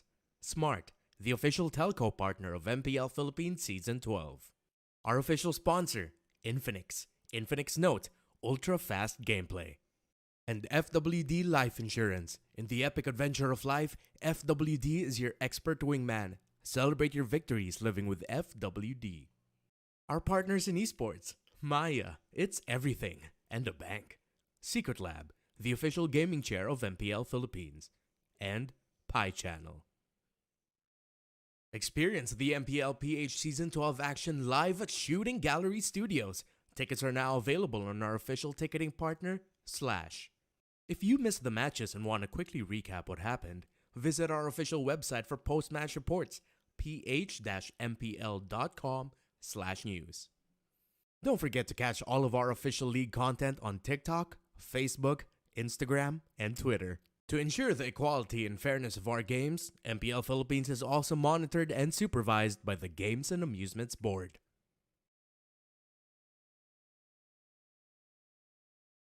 Habang yung blacklist ay kumakapit pa, ayaw pa rin kita.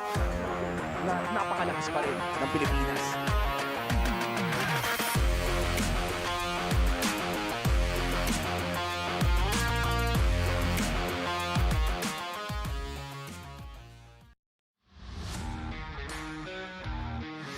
Nagbabalik ang MPL Philippines Season 12 para ipamalas ang mas Pinas lakas.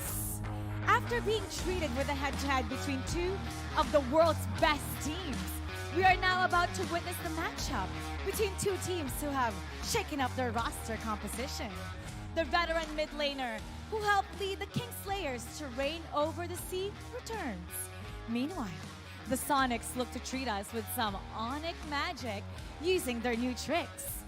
Now the question is, will these tricks work on their new and reinforced lineup of the Raiders? Raiders, Sonics, this is RSG Philippines versus ONIC Philippines. Casters, pasok. After an amazing initiation for the season, we have now come down to this second series of the day. It's RSG Philippines and, of course, ONIC. And we are happy to bring you the action again. Familiar face right next to me, it's OSX, it's Renmar, it's us, the Wee Bear Bros. Yeah! Finally! Oh my gosh, this is the best day. Best day. Finally being initiated and finally officiated as one of you guys. You've always been, man. That's Hell always yeah. been the case. And hey, I'm just absolutely honored to be casting my first series in MPL Philippines Season 12 with two of Romania's finest beside me here. Hey, we love it. But before we talk more about that, we want to go ahead and give a shout out to, of course, our great sponsors. You can watch MPL Season 12 live on an amazing app here. Again, check your screens. There's a live app out there that you can watch from Smart, and you can also watch with us on the site if you want to. So you have two great ways to watch, and of course the other platforms as well. But if you want to watch with us live, don't forget to check out tickets online. Now, with that being said, we hope to see you guys here. There's amazing audiences so far. First series was packed. By the way, people were standing up around us. Yep. Now for this series, I do have to say there's a lot on the table, a lot of questions.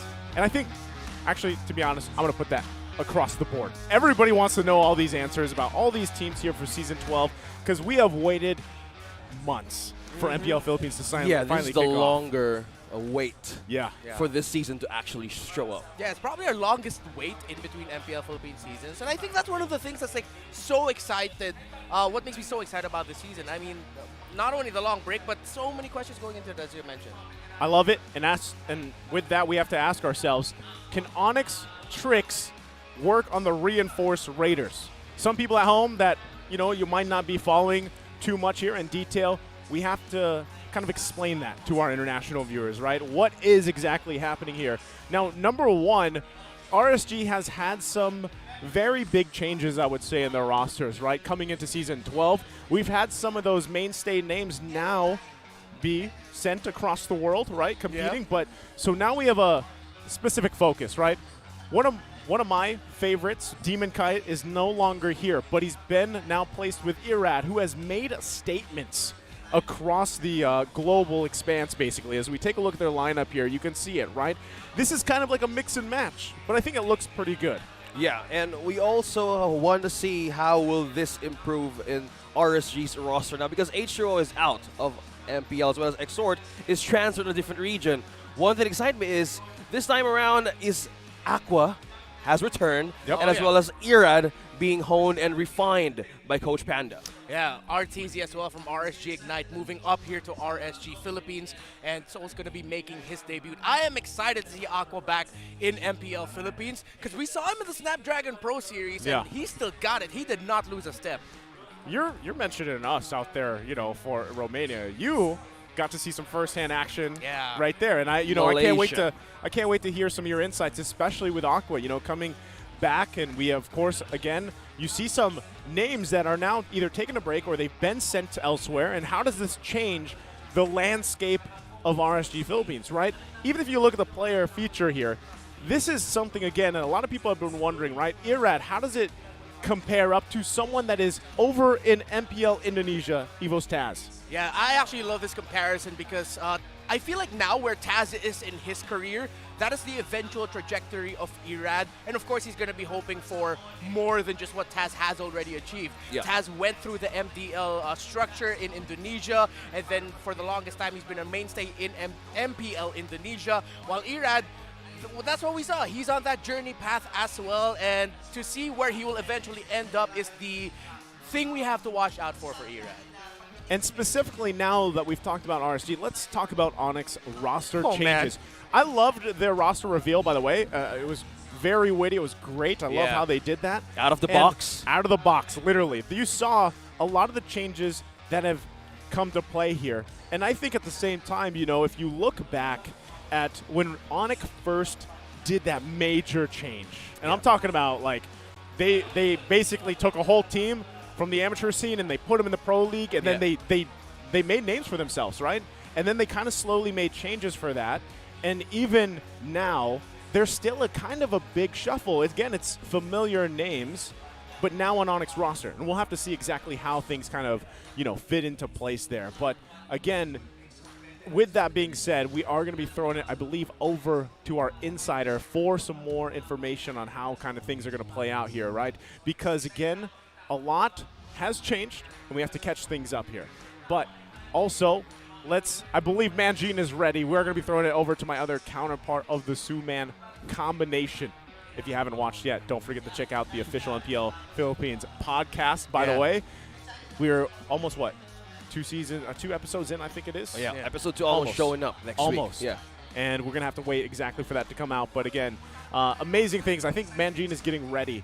So again, we can talk about the big changes here. Actually, no. We did just get word Manjin is ready. Let's throw it over.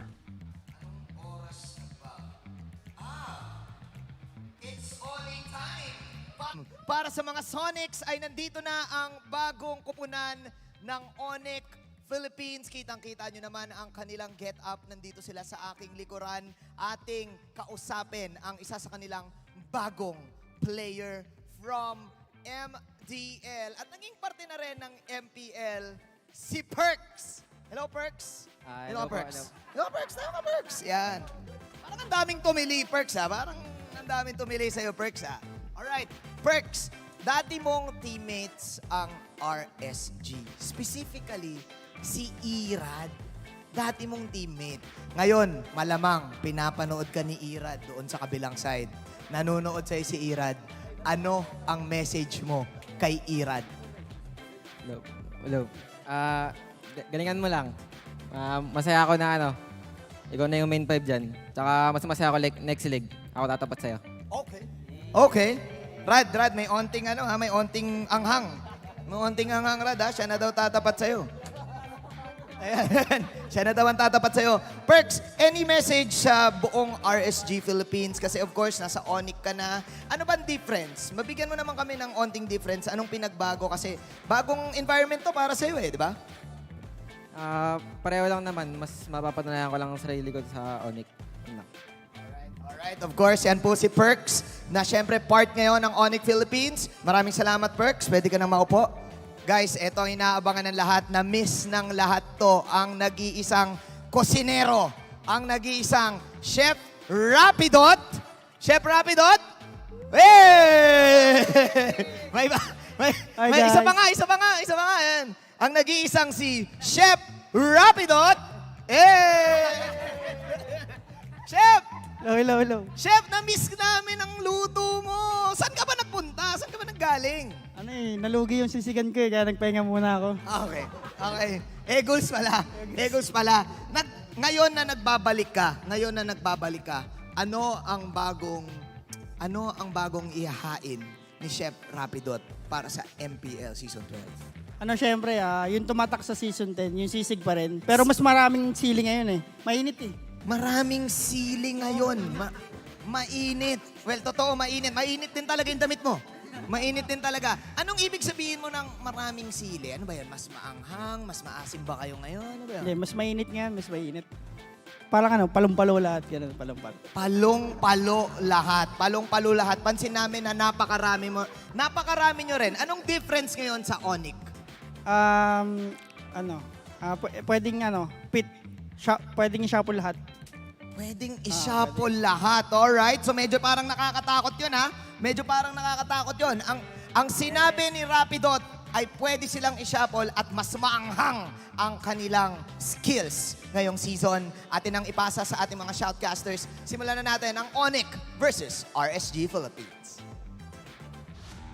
Thank you so much, Mangine. It's great to hear from ONIC Philippines. Sex, you heard it there. They are ready to shuffle the lineup if they have to. To break things down a bit on what happened in that interview, back in Season 8 when we both got into MPL Philippines, one thing that stood out in the identity of ONIC is they have these variants. And this time around, having these players from MDL transferring to MPL, they have this confidence, they have this boost, they have this way of facing everything with your best foot forward, regardless of what are they up against. Yeah, man, roster is massive. So many new players coming in. It's a 10-man roster that they can shuffle around. It's an awesome thing to have if you're a pro team that really wants to, as you put it, make the most out of the variants that they can bring to the table. You know what else is awesome? Those jackets. I feel like more of these teams are getting those varsity jackets, and I can't wait to collect them all.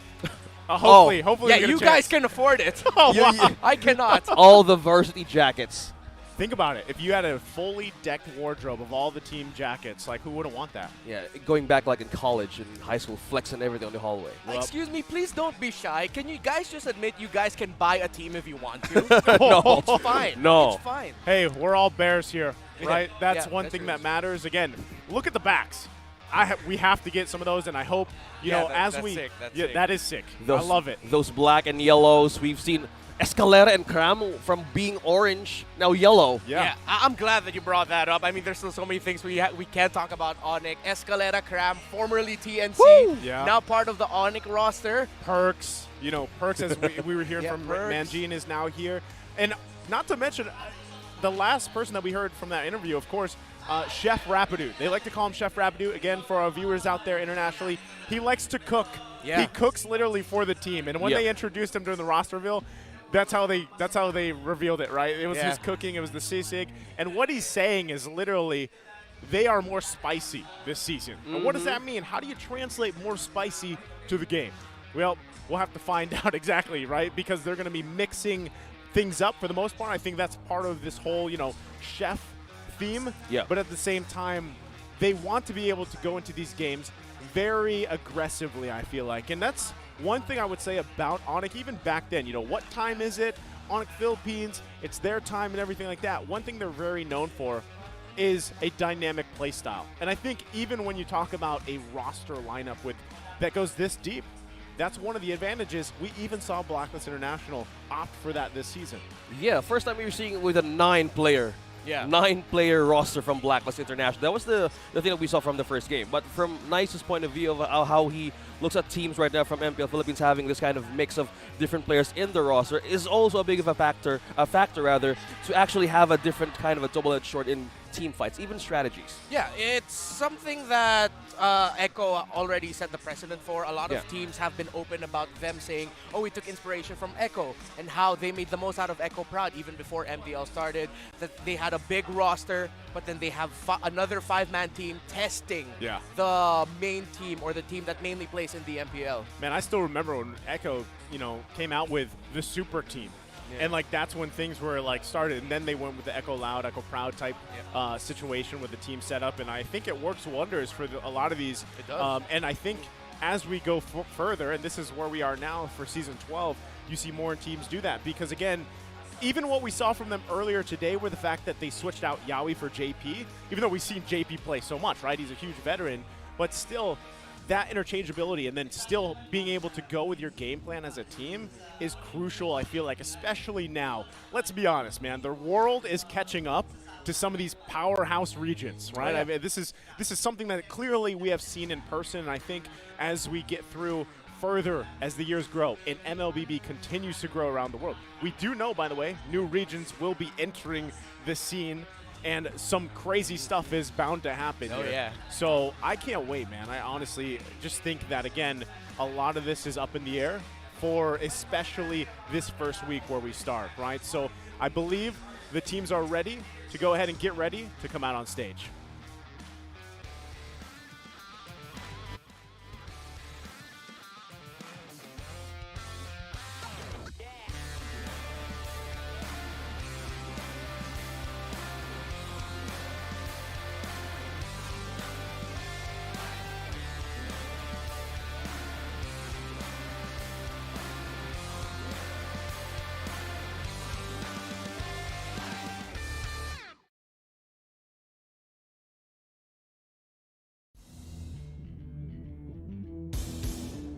Irad, now the main man in the jungle, is Raider Nation set for a return to their glory days. Oh, hold up, it's RSG Philippines!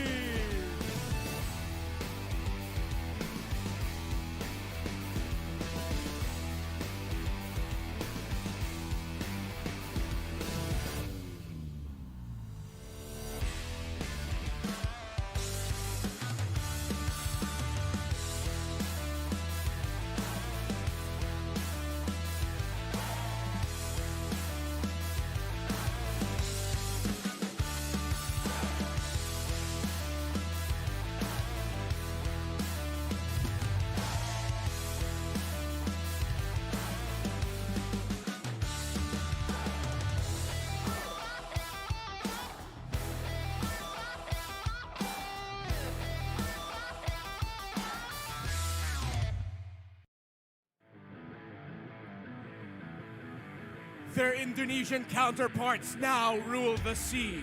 Can they mirror the magic and bring ONIC time to the Philippine scene? Revamped, rebuilt, it's ONIC Philippines!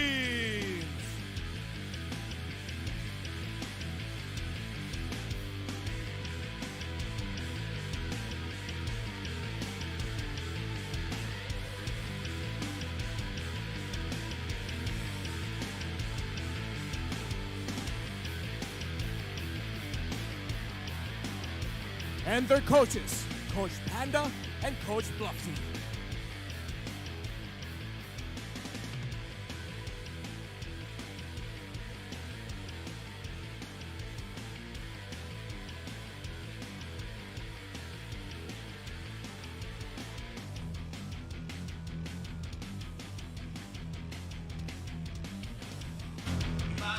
And there you go, both teams locked and loaded and ready to get their first matches of the season underway. Looking good, I have to say.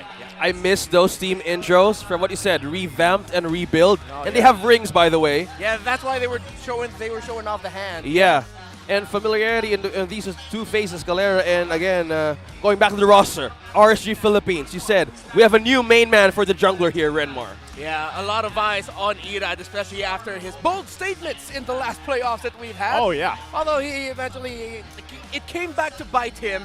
I like the energy this young man brings to the table, the fearlessness, the bravado. You gotta bring that if you are a member of the RSG squad. Definitely. I have been very vocal. Love this team. And I think this iteration of RSG Philippines will do very well, right? Yes, I feel like Irad had to have some growth. We saw that last season. We saw what happened in the playoffs. And I hope now, up to this point, he fits right into this roster. That puzzle from Coach Panda, like we like to talk about a lot too. And again, I got to really point out, Light is going to have his work cut out for him because he's got to lead them here. ONIC Philippines, the roster, we've got Nets in the gold lane, Ryzen in the jungle, Escalera in the mid, Cram in the XP lane, and Rapidude in the roam. And really what I want to keep my eye on here, Escalera and Cram, right? New colors, but same strong players. Yeah, and I like that Escalera and Cram actually were paired up here. Because the relationship between your mid laner and the EXP laner in this metagame is so important. So to already have that built-in connection ready and available for ONIC to tap into, it's a great call that they went with this lineup to start things off. Yeah, you mentioned EXP, those X factors from each team. Surely now we see a different change, or could be a different revamp for Escalera and even for Cram, right? Yeah. The EXP, we haven't seen Cram play back in the season, so maybe now it's a different Cram that we're about to see.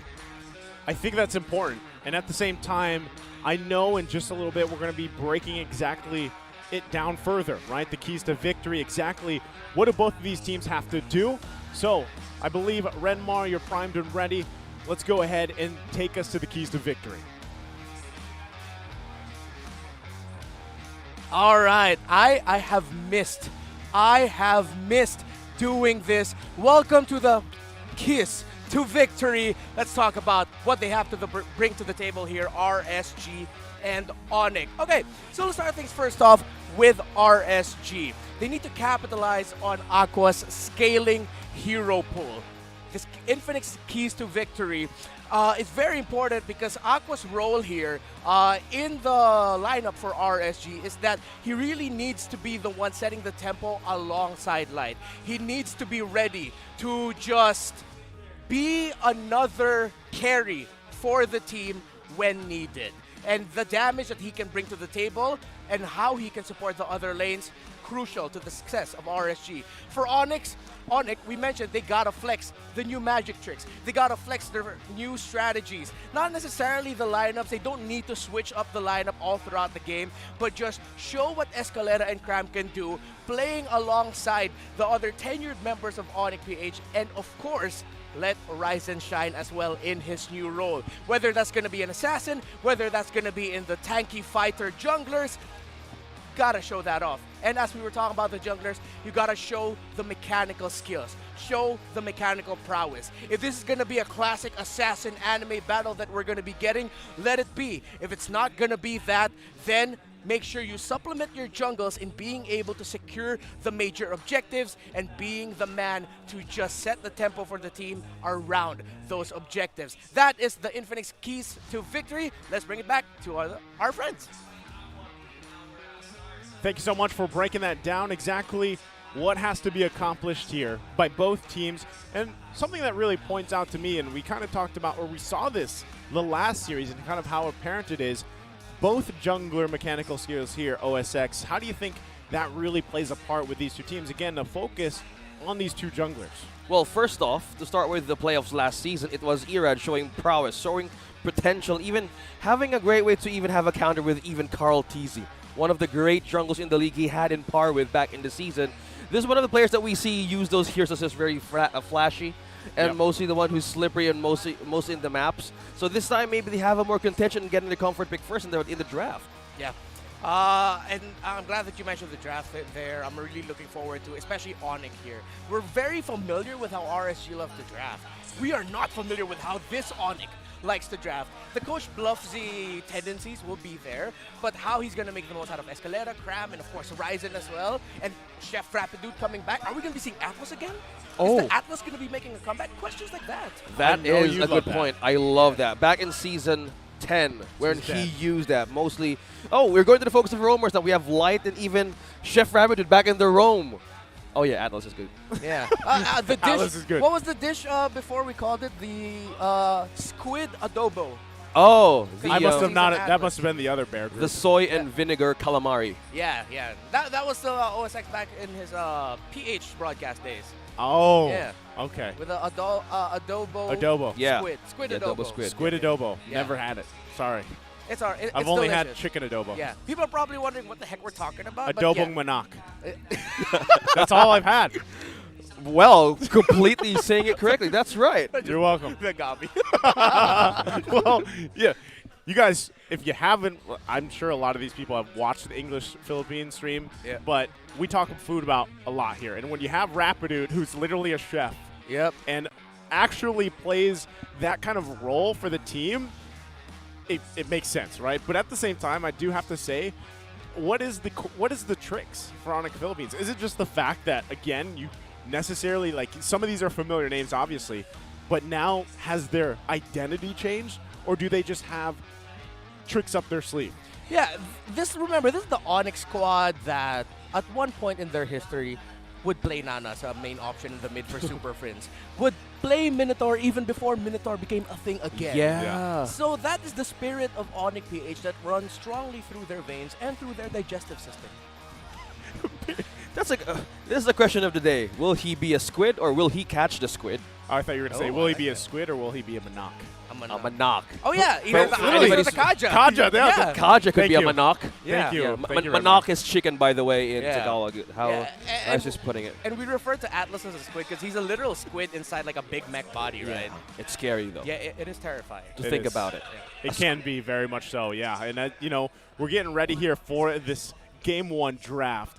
I do have to say, what we even saw from the previous series, there's still a lot on the table that can kind of change up. And even, as we have kept our eyes on what's happening around the world and other tournaments, the one thing that can be said is there's a lot of just kind of versatility right now in the current meta, and I love it. Like, that is something that I'm really looking forward to on how this kind of comes to play. As we jump into game number 1 draft, you can already see it.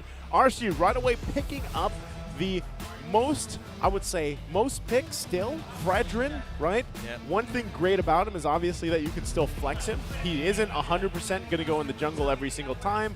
Response from ONIC is the Valentina and the Edith. Yeah, good flexibility pickup, and also a good bando with the Kaja and the Eve. We don't want that team fight strength of ONIC, who is also known for what things that they do back in their game, in their days back in Season 10.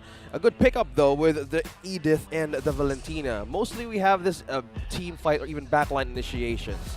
And you have this way of, like, having a solo lane with the Edith with you on the EXP gives so much strength, especially in team fights. But we actually still can't even say if this Edith could be in the EXP. Still could be a roam, though. Yeah, it could be flexed.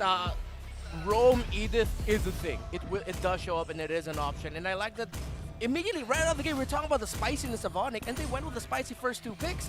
This is channeling their MBL roots with an Edith priority, while RSG with the Fanny open. You mentioned the flexibility. There it is. That Fredrin will be going to the EXP lane. That Fanny will be going into the jungle. Yeah, good pickup, though, with the Cho. If you don't want the counter with you, that complete -1 counter against Fanny, you take it with you. With this point alone, we know this guy can handle this type of hero. Fanny, we have the Ling. With this, I didn't expect this to actually show up in the first day of the job.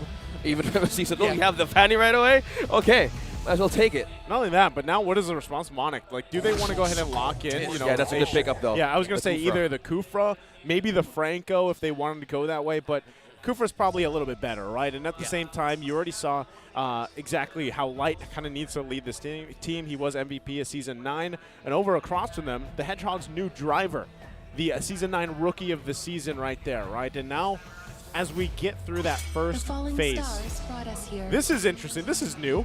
Is this, is this the Wolf Dex? Is this from the Wolf Dex? The Index. The index, yes. The Wolf Index? Yeah, what you're seeing on your screens right now is actually what the team fight is looking like. What the lineups are looking like in terms of are they better for team fighting, burst, early to mid, the specific components that we always look for in the lineup. So let's talk about the components. Now, RSG drafted a lineup that will want to create space for the Fanny. Something that can either strongly invade the opposing jungle, or if ever they need it, protect the Fanny in their jungle. But putting an XP lane Fredrin usually means you're going to be spending a lot of time clearing wave, invading, clearing wave, invading. So the turnaround for that was, you mentioned Franco or Kufra. Kufra made the most sense there now for ONIC because Franco is a little bit tough in terms of defending his own jungle. He's more for disrupting. ONIC said, yeah, we need to defend our jungle. Yeah, I think that's great too as we, break this down even down to that, where really the early game, anytime there's a Fanny across the board, you have to just have a game plan, right? How do we stop this? Really? I love it, by the way. Yes. He got I know. banned. I know. In the 5th slot. Are you okay, Nice? How are you feeling right now? I completely forgot everything I was going to say. Hey. Did they see this coming? I made a statement. I said, this was weeks ago. I said, I have been waiting 4 seasons now as a Gord main for him to show up in a game. This is already a baby step in the right direction. He's banned. Yeah. We've seen it in another region, but you want to see it here at home. We need to see it home, right?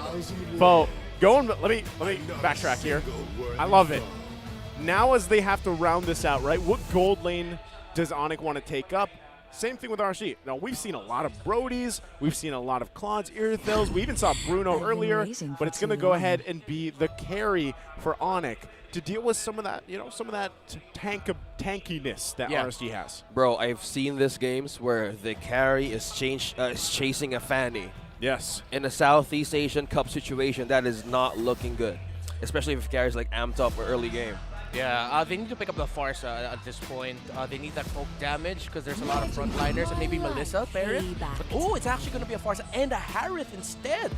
Wow. Interesting. Okay, so that's how they're going to want to play this game. A potential to really snowball. Looking at it, there's going to be a lot of pressure on Cram and Rapidu to make sure they get their crowd controls off perfectly. They need to time the crowd control.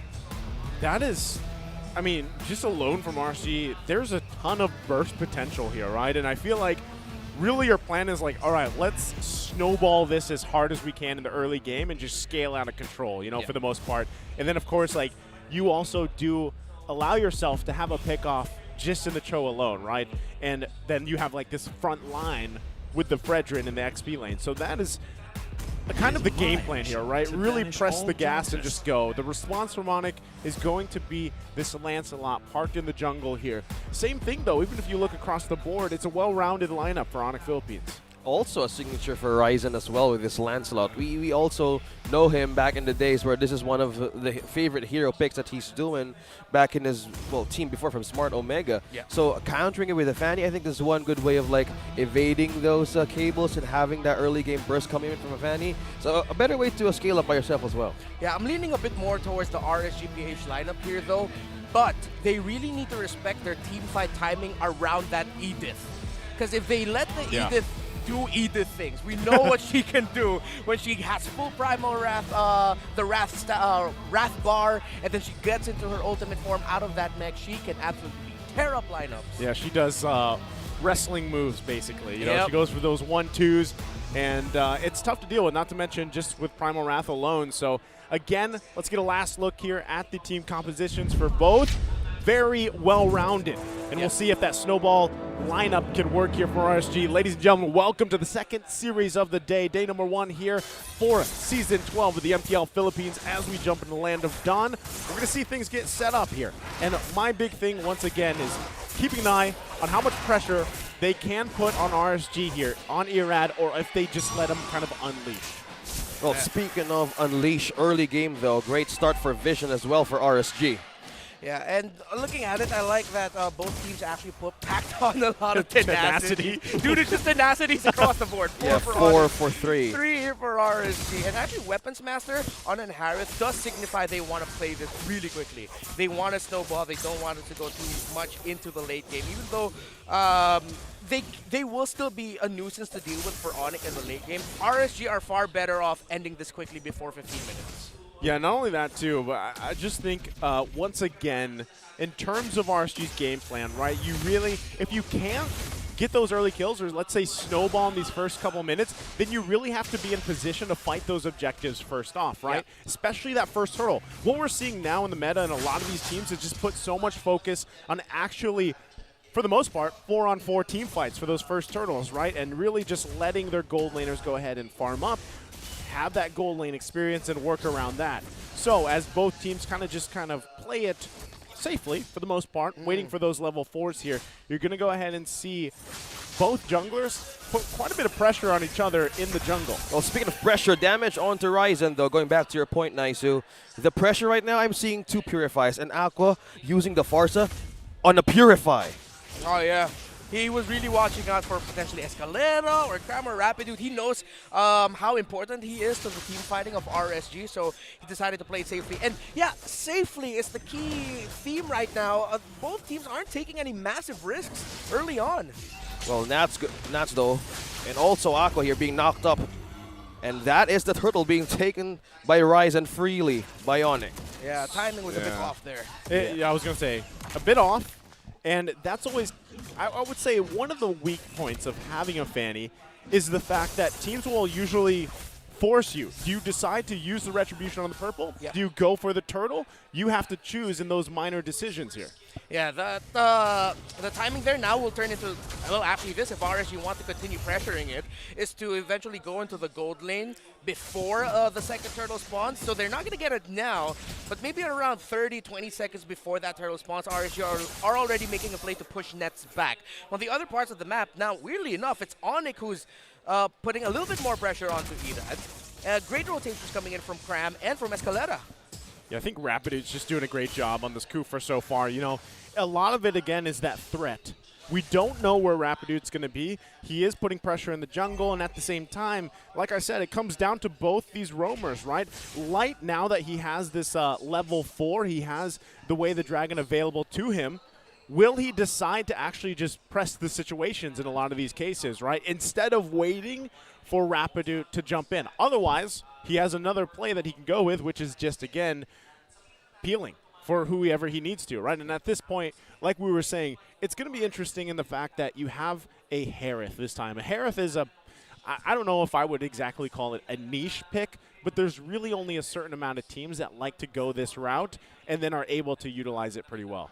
Yeah, speaking of utilization too, you've mentioned about the Light having the level 4 on this show. If they want to press situation, I think they can, because as we go back to the keys to victory, it's the early to mid spike composition of ONIC, right? So if they don't want to lose the chance, or if they want to have a neck on a situation, maybe they need to be prepared for it rather than let it go. Yeah, both teams right now actually, all the keys to victory mentioned are very important factors in this current game.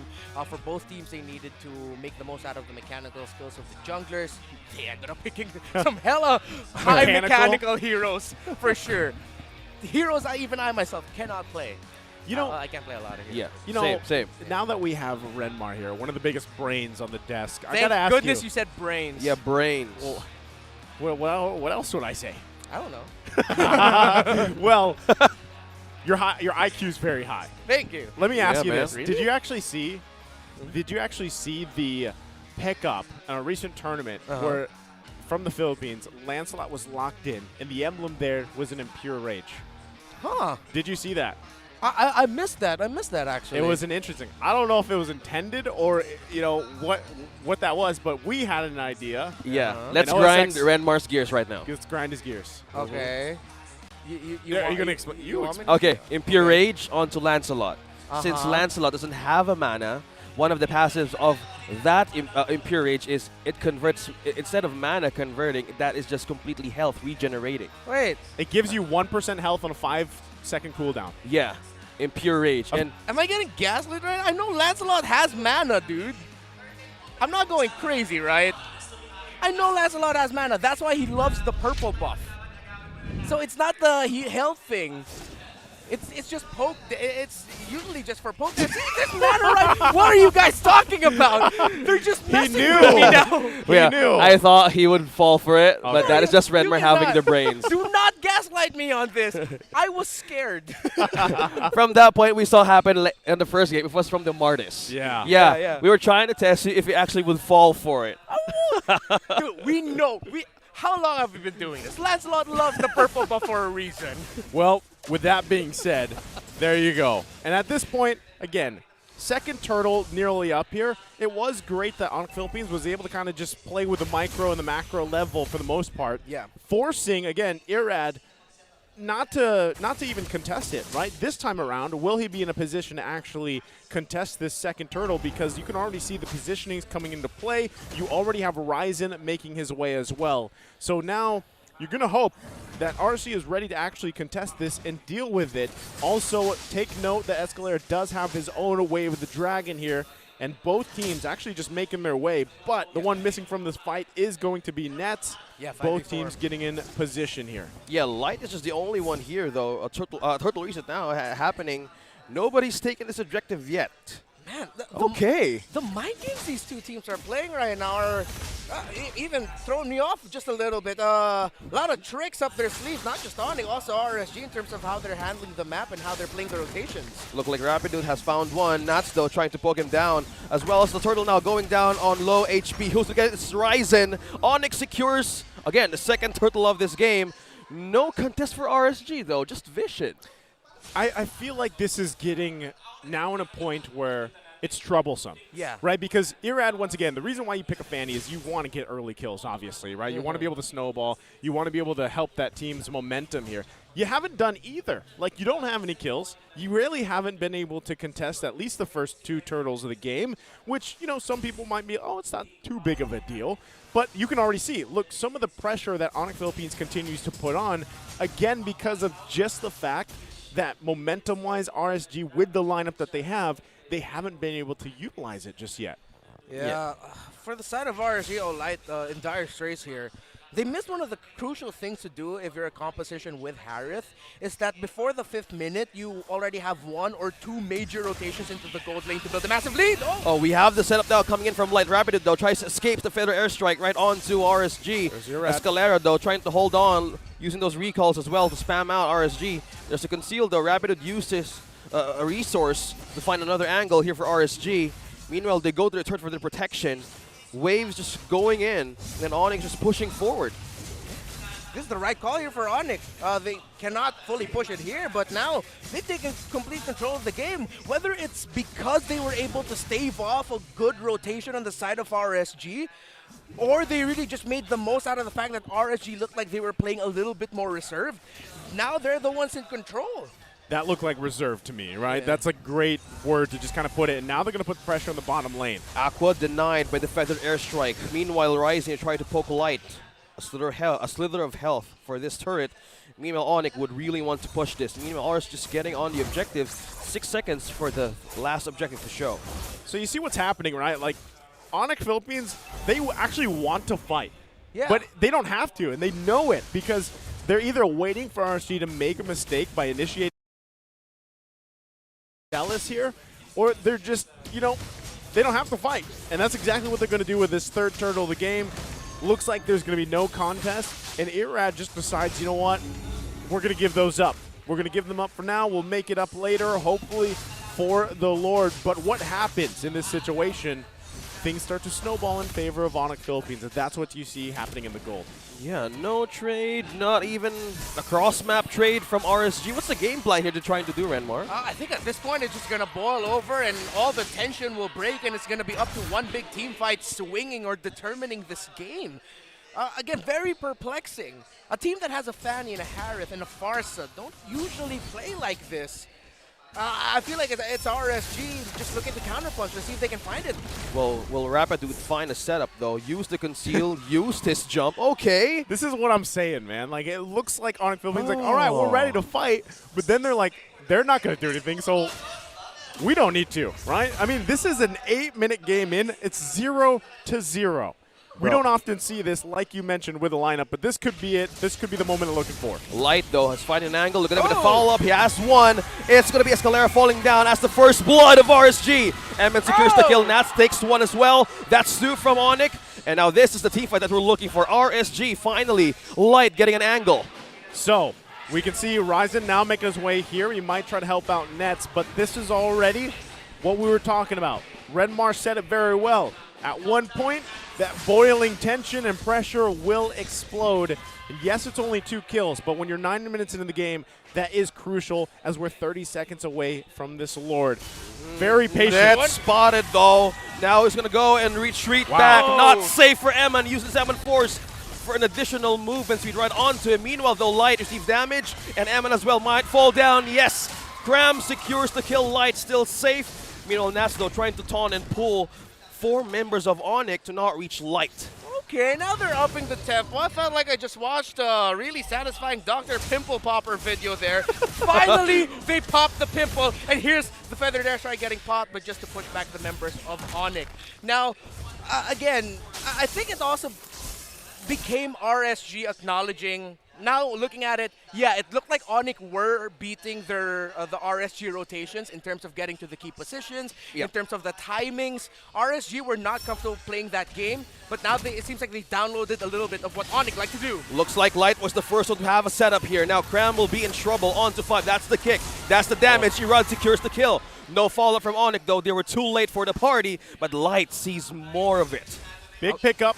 That's what they needed there. Get Irad on the board. Yeah, get Irad on the board, and yeah, now I get it. RSG really were just spending a lot of time trying to read ONIC. ONIC were doing things in their rotations, how they were splitting the roamers, the mids, and the EXP laners sometimes when they would get out of lane. And that threw off RSG and Light's usual tempo of finding pickoffs, these certain shrubs. But now RSG have read into it. ONIC, though, still in the lead, but now they're going to have to shift things up. They have to watch out from the split push of Fanny. And I like that despite the Lord being up, they're still looking to pressure the purple buff here of Irad and RSG. Yeah, they want to get that choice. Do you use the retry here? You secure it. Oh, and it was taken. So Irad does not have a retribution. Well, right now, Ryzen might force the situation, though. 3 members here on RSG still holding this lane. But ONIC Philippines has eyes on this objective to be taken. Meanwhile, RSG is not again losing on the vision. Nats is always there, and having this Fredrin right on his hand is a great way to hold more of this resources to be in their favor. And next level discipline, it's 5v4. You have the Edith, Cram trying to clear up lanes up top. RSG might want to push the envelope here, but they can't find an opening. Still, somehow ONIC are not giving RSG a lot of openings here in this big situation, but they know where the Edith is coming from. The threat of Edith's knock-up right now is just Jawhead on an unlimited cooldown. Completely getting things off guard for RSG. Meanwhile, it's a knock-up. That's the taunt. Escalera might be forced to use his ultimate. Meanwhile, though, that's Nets taken down Light. There's no tank for RSG to respond. Now, with damage, we have one more member going down. It's Irad. Escalera takes the kill. No counter, though, with Edith and Nats having this on the side of the map. ONIC, Nats finally getting a kill, but Rebroadcast trying to hold this lane, but that was a great stronghold from ONIC Philippines. 2 down from RSG. Big pickup there for ONIC Philippines to find the marks that they needed to. That's Light and Irad. And it looked like, it would be a good setup even for RSG, but again, they didn't have the purple buff on Irad, which makes it even harder to find the angles he's looking for. Yeah, and now ONIC can just continue this stride right now. Also, it sort of became a double-edged sword that the knock-up of the Lord came out because it threw off Nats's initial initiation. He was able to flicker in there and get the taunt off massive, but he couldn't get a combo off because the Lord also knocked him up, which also knocked up some members of the ONIC lineup. But because Nats couldn't get his combo up, it also messed up the team fighting start of RSG. Oh, that was a bad situation. We felt Rebroadcast might charge up, and that was a complete perfect picture knock-up set onto 3 and RSG's second turret. Again, what I'm noticing here from ONIC Philippines is, too, just the fact that, the question was, what are the tricks that they have up their sleeves and everything? And really, it's just kind of throwing off RSG a little bit. And I know Renmar mentioned this earlier on. RSG was trying to just kind of feel them out a little bit in the early game. And I think that was the right move. But now at this point, things aren't overlapping the way they need to for RSG, right? They have, obviously, tools that they need to do that, to pull that off. But at this point, again, when you had a lineup that was very early game centric, especially with the burst damage potential, now you've got to kind of set in and respond to this from ONIC Philippines. They've garnered themselves a relatively good gold lead as well on top of it. So they're the ones looking to find these fights, looking to set up now. I don't think ONIC Philippines is going to hold back so much anymore, right? Yeah. They are going to be looking for these moments where they have the advantage. Yep, they can continue it. They can keep being aggressive. They can keep sending Cram. And I think this is the Edith effect. The members of RSG are thinking twice about certain initiations, but because of that Edith, see, Light could have gone for the kick, but they don't want to send the Edith back. Yeah. But look at the damage, though. Half HP onto Light from Nets alone. Yeah, this really looking like it's the Edith effect now, especially at this point in the game with both teams. Yep. Seeing each other more 5v5 with the Edith around, the timing of it, not being able to find the right angle. It's also a testament to how Cram is playing the game and how the rest of ONIC are playing around Cram, being the one a little bit more forward, getting info, and then going back. RSG are watching out for that over and over again. You see Cram, don't fall for it. They're probably members of ONIC nearby.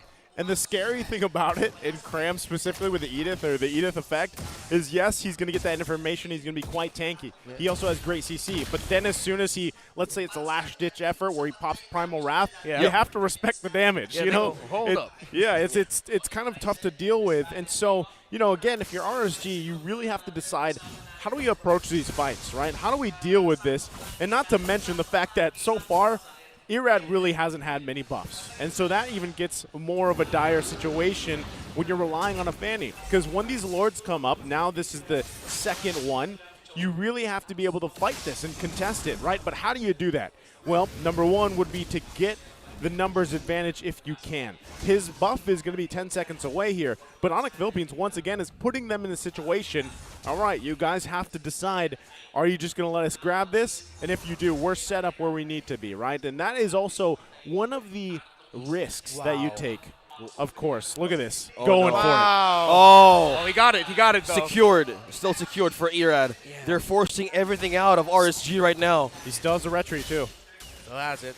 Didn't pop it. But you see here, just the pressure of ONIC this entire game, also onto Irad's jungle, also threw off the entire rotation of RSG. So pretty much ONIC just said, I'm not going to allow you to play your game. We're not going to allow you to rotate. We're not going to allow Light to get into position because he's going to be thinking twice. Am I going to position? Am I going to get info? I'm going to help Irad.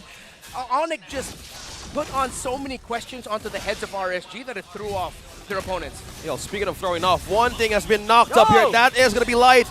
Okay, still fleeing for safety now with the response. Ryzen takes down Light. There's no setup for RSG. Minos Galera takes down one. That's 3-0 for ONIC Philippines. And now they have a Lord being melted down quickly. Emin and Aqua. Two of the men left for RSG. Now on defense, but ONIC right now is on a roll with this objective. The control, the bravado from Escalera being able to handle Irad's Fanny on his own while the rest of ONIC fought that teamfight really well. Oh, Aqua under turret, Ryzen, wow! Ryzen is signing his way throughout his puncture. Oh, Escalera falls down. Emin as well with a trade. But now he won't get off safe. Nets is on a killing spree. That's a 3-1-2 on this carry. And there's a Lord pushing mid and there's waves as well. Two-man to defend here. The base of RSG is opening up for ONIC. Some would say the way that ONIC Philippines dealt with that was a chef's kiss with Rapidutas there to lead them through a lot of that. And I think you also have to talk about the itemization. How is it looking here, Renmar, despite that 6K gold difference that RSG is dealing with?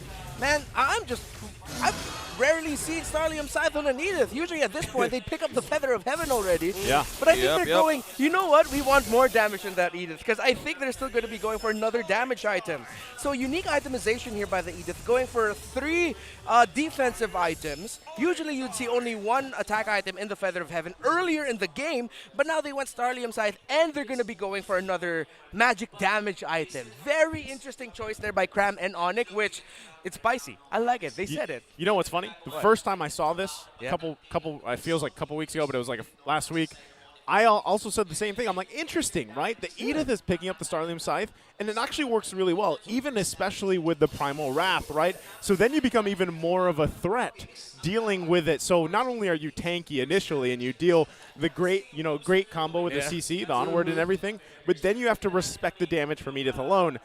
All the while, at this point of the game, you're almost 20 minutes in, Nets is exactly where it needs to be, and you're seeing that from that burst potential just from him alone. So this is where it gets a little scarier. Same thing, Irad, got taken out by Escalera earlier, right? He kind of bit off more than he could chew going against Escalera, and he had to deal with it. Now, once again, we find ourselves, RSG, trying to secure this buff for Irad before that next Lord fight breaks out. Light is on the concealed, trying to make an entry from the back. He spots one. Escalera will be the one to be targeted by the way of the dragon. Oh! Now he falls down. Now it follow up as well. Eman and Nets takes down Light with a trade of 2-2. Now it's going crazy right from getting that purple buff. Oh! Ryzen falls down. Eman takes the kill. And Rapid as well, using the bouncing ball to escape. Meanwhile, got stunned right onto the wall. Rapid was still looking for a way to secure Irad down, but Nets Eman on a killing spree as well. One more member left for ONIC Philippines to defend. RSG bouncing back. That is nuts! That is nuts! That sequence these two teams just pulled off. ONIC bit a little bit more than they could chew. Rapid do it. Quick hands to hug Irad into the wall. Irad, you're wondering why he's still alive? He cabled for his dear life for the basic attack of the carry. For one of those wheels to not hit him. That's why he's still up.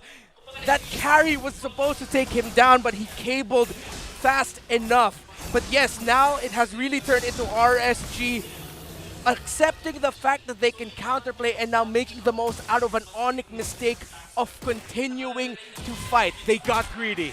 That was about a 7,000 gold mistake is what they just did. It just flashed. That's when you get the dinner bill and you're like, oh, I kind of spent too much. Oh, man. It's like your first date and you're going, can we split the bill? Yeah. Even though beforehand you were talking a big game. Yeah. Like, yeah, no, I got you. Order the steak. Go ahead. I don't mind. And yeah, I heard that happen to a friend of mine, not me. Well, going back to it, what happened there is just where we are in the current meta. Things can flip around even with that kind of deficit. Now, this puts the Raiders in charge to march into this base of ONIC, who has been pretty much leading the majority of this mid to late game, and now the Lord is going to go ahead and charge up. Well, speaking of charging up, the attention nears on the last turret on mid. Menial rising, they're trying to puncture through. Thorn Rose committed as well. Now still Waves pushing through the lanes here though. ONIC still defending.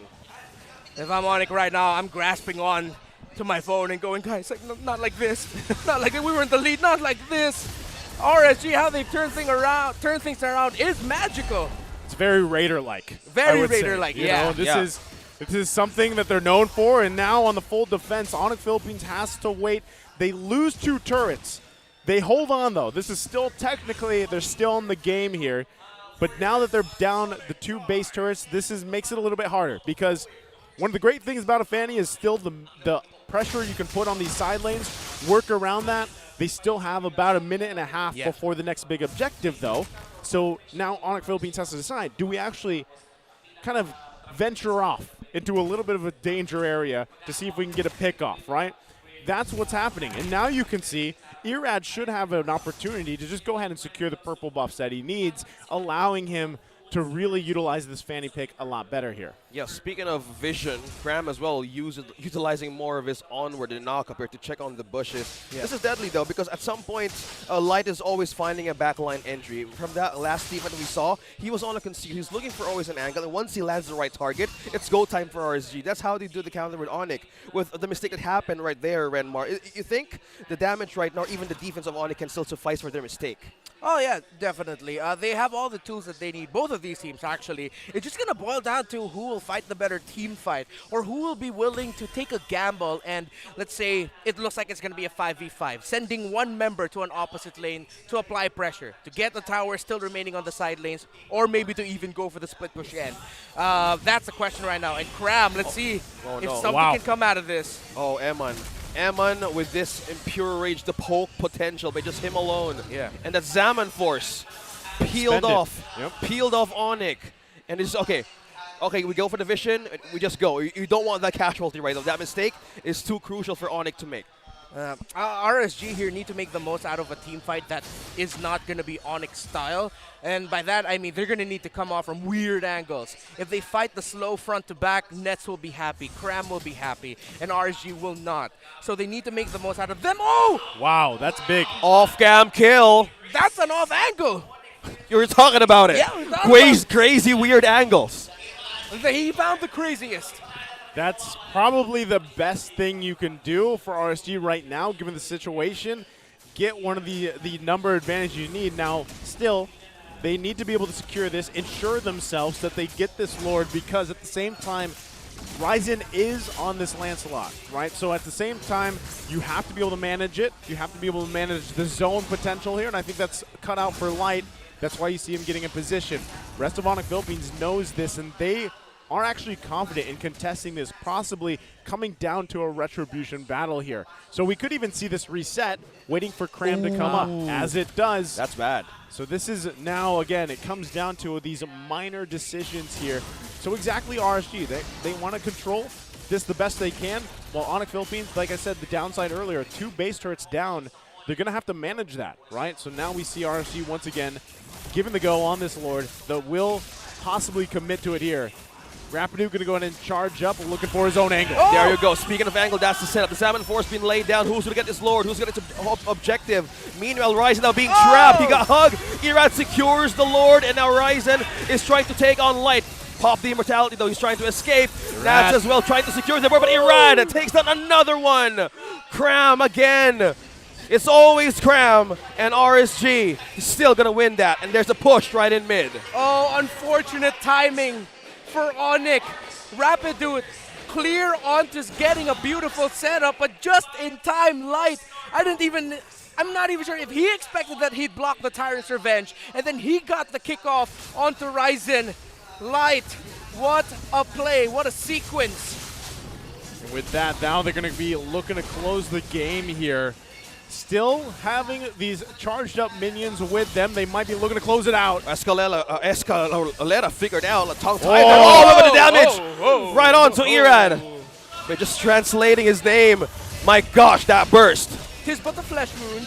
Oh, speaking of wound now, 2-man knockoff though. There's a fall for the CC here for ONIC Philippines. Now they're still looking grim here. Rapidu had one, but the setup here with a follow-up goes for ONIC. Still looking forward for an angle. Light falls down. Net secures one. A trade of 1 to 2 there. ONIC still going strong, still defending the base. Minion waves.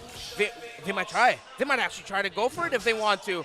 But the minion waves, it's pushed way too far back for them to actually try and end it yet.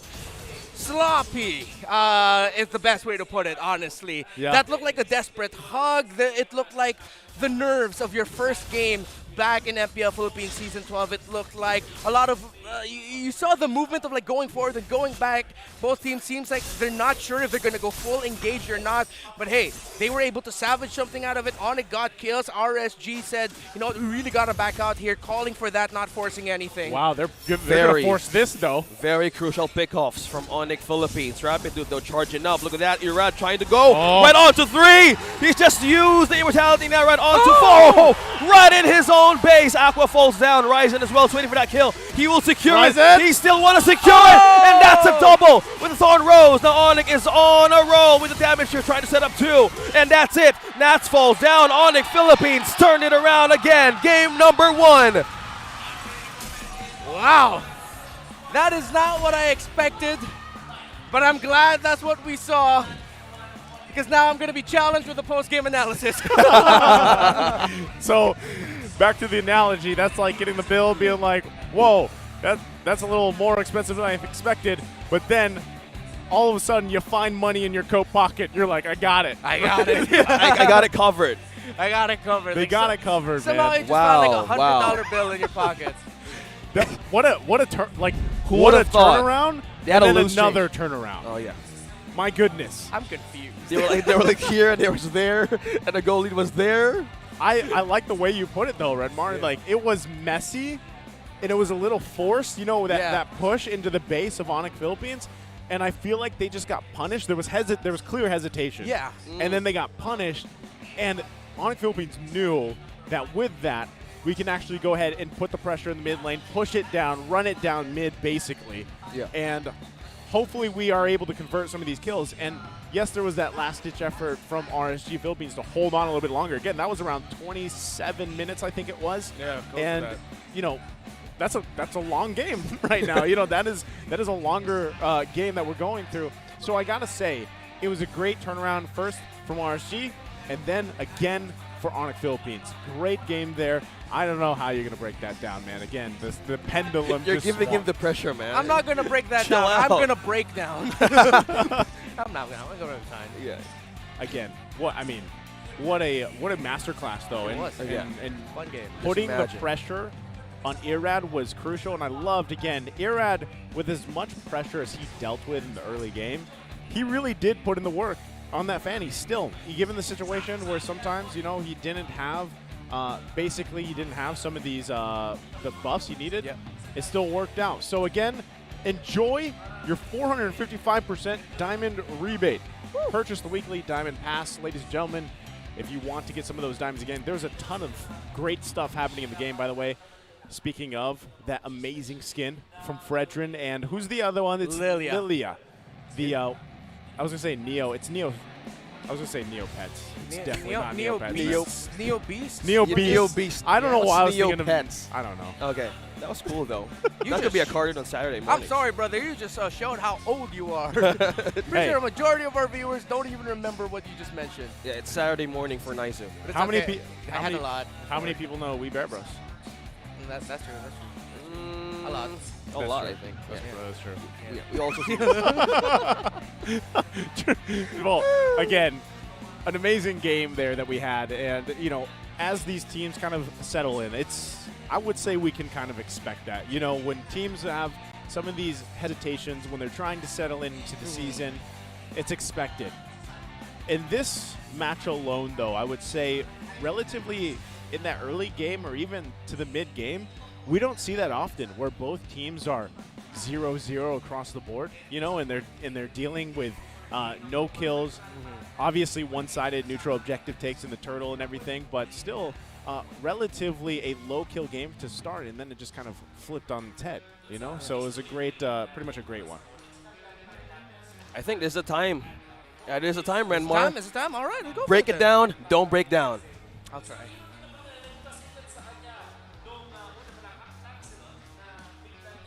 Okay, so what an interesting game. Again, it became a story of let them cook. And I'm not just talking about ONIC Philippines here, it's both of these teams. Let's start things first off with how ONIC handled it. Again, we mentioned it. Light's rotations were sort of shut down there by ONIC. They told Light every time he tried to get into position, just couldn't find it. And because of him not being able to get one of the main conditions of playing with an Harith, playing up against a marksman, is to go into the gold lane and apply pressure, Nets ended up walking away with an MVP performance because he was not bothered at all for the early game. Maybe he got visited a few times, but never anything so dire. No, not a lot of pickoffs, no pickoffs at all, except for that 9-minute mark. But at that point, he already had the items he need. So ONIC shut down Light's rotations, but RSG played it smart. And a testament to RSG's understanding and feel for the game, that they were able to hold on long enough to find an opening eventually and to find opportunities to counterpunch. And we saw there earlier, eventually, after ONIC took control of majority of the game, after ONIC just over and over again took away the purple buff away from Irad, RSG made the most out of an ONIC mistake of fighting when they no longer needed to. Again, all the members of ONIC got a bit greedy in terms of pushing the envelope and trying to get kills. So it became RSG versus ONIC. Let's see who's just going to win it out. And we'll revisit again this Lord sequence. What happened here was that Light somehow was just able to dash right in front, coincidentally, right in front of the path of Rapid Dude's Tyrant's Revenge, and eventually getting the kick there onto Ryzen to stop ONIC from contesting the Lord. But then this was the questionable approach by RSG of Eman diving in really deep to try and help out Light, and Rapidude being able to dish out a very desperate Tyrant's Rage just so that they can get something out of that. But ONIC, what they got was a massive 2K to eventually get the W and all the way into the base turrets. Now, the overall story of the game, very familiar with. Let's go again. I love the itemization here of the Edith. Pick up the Starlium side. That was a Holy Crystal at one point by Cram, and then it became a Feather of Heaven for more attack speed, and hence why RSG were waiting for it. And these two teams were respecting each other's damage output, the burst damage, because of the tenacity pickups that they had.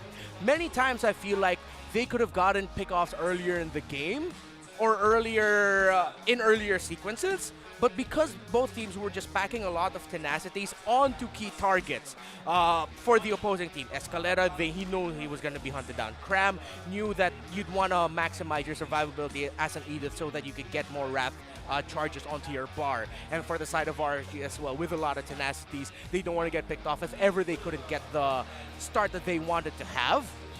That's why this game eventually, at 8 minutes in, was 0-0.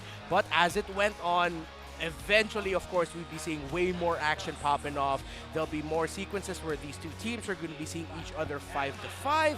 And there was one key play we have to go back to, was that pick off by Irad onto Cram's Edith in the bottom lane while they were both positioning for the Lord. That was a great call by RSG to make sure that that lane was going to get covered, that Cram wouldn't be able to just spend time there. We talked about it right beforehand. The members of RSG or ONIC, one of them need to go for the gamble and go for a split, and then that was Irad. It really just also boiled down to the fact that both teams, at very crucial moments for both of them, were a bit too greedy. Earlier was ONIC, and then RSG were able to find it, and then in the end, it was RSG who got greedy and ONIC turning it around. A hell of a game by these two. Honestly, it brought me back. It was a nostalgic experience for me. Similar to the nostalgia event that is now live in Mobile Legends Bang Bang. Complete task to get one of the 4 skins for free, the Yi Sun-Shin Roguish Range, the Tigreal Dark Guardian, the Hanzo Undead King, and the Cyclops Super Adventurer. Which one would you like to pick? Let's join the event now and grab your favorite. And gentlemen, this was such a throwback to me, because it felt like we were going back to an earlier time, an earlier approach to playing the game. Right. It felt like Season 9, Season 10, almost. Nostalgia. That's what we love. I've seen this before, and I'm happy to see it again. Beautiful. Beautiful. Amazing. Beautiful things here. And you know, I got to say, the way you broke that down was amazing, because again, there was a lot that was happening that you really had to pay attention to in that match alone, right? This is, again, it's not really common to have a game that is killless, right? For the first 8 minutes I think it was, or somewhere around there. 8 minutes 0-0. That is literally, that is no. Yeah, maybe that was a trick in itself. Yeah. Monaco, it's like, yeah, we're gonna fight you. Never mind, we're not gonna fight you. You know, and I think at the same time, it really just plays a part here. Oh. We have Manjin. Oh. Let's hear from him. Oh, okay. Let's go.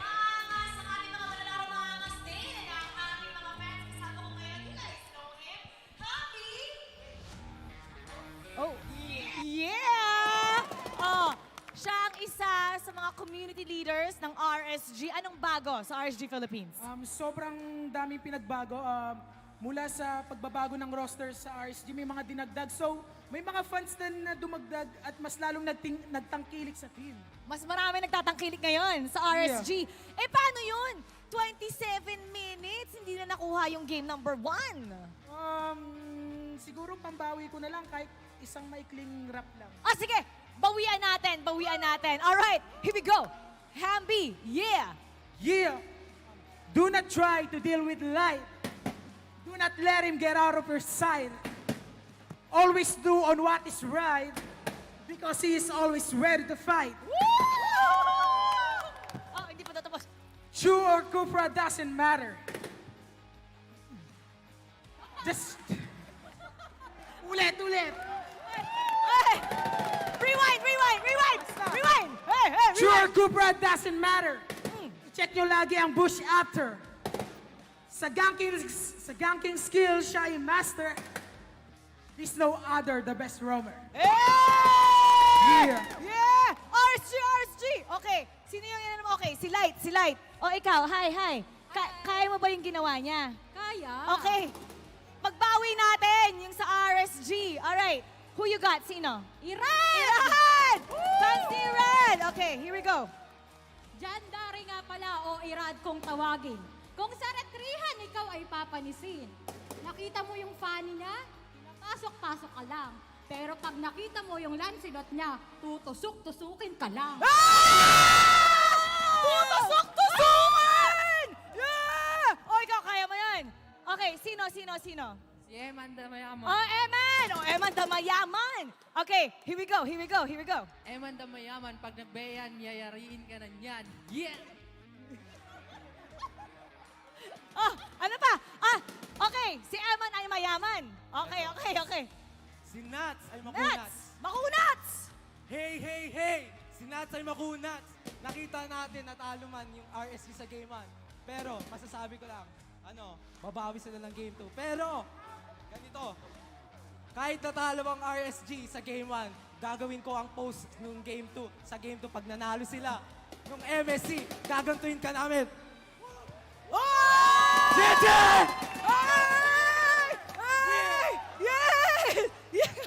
Oh, ikaw, kanino ka? Siyempre, yung pinaka-bias ko, si Aqua. Aqua? Oh, what you got? Aqua.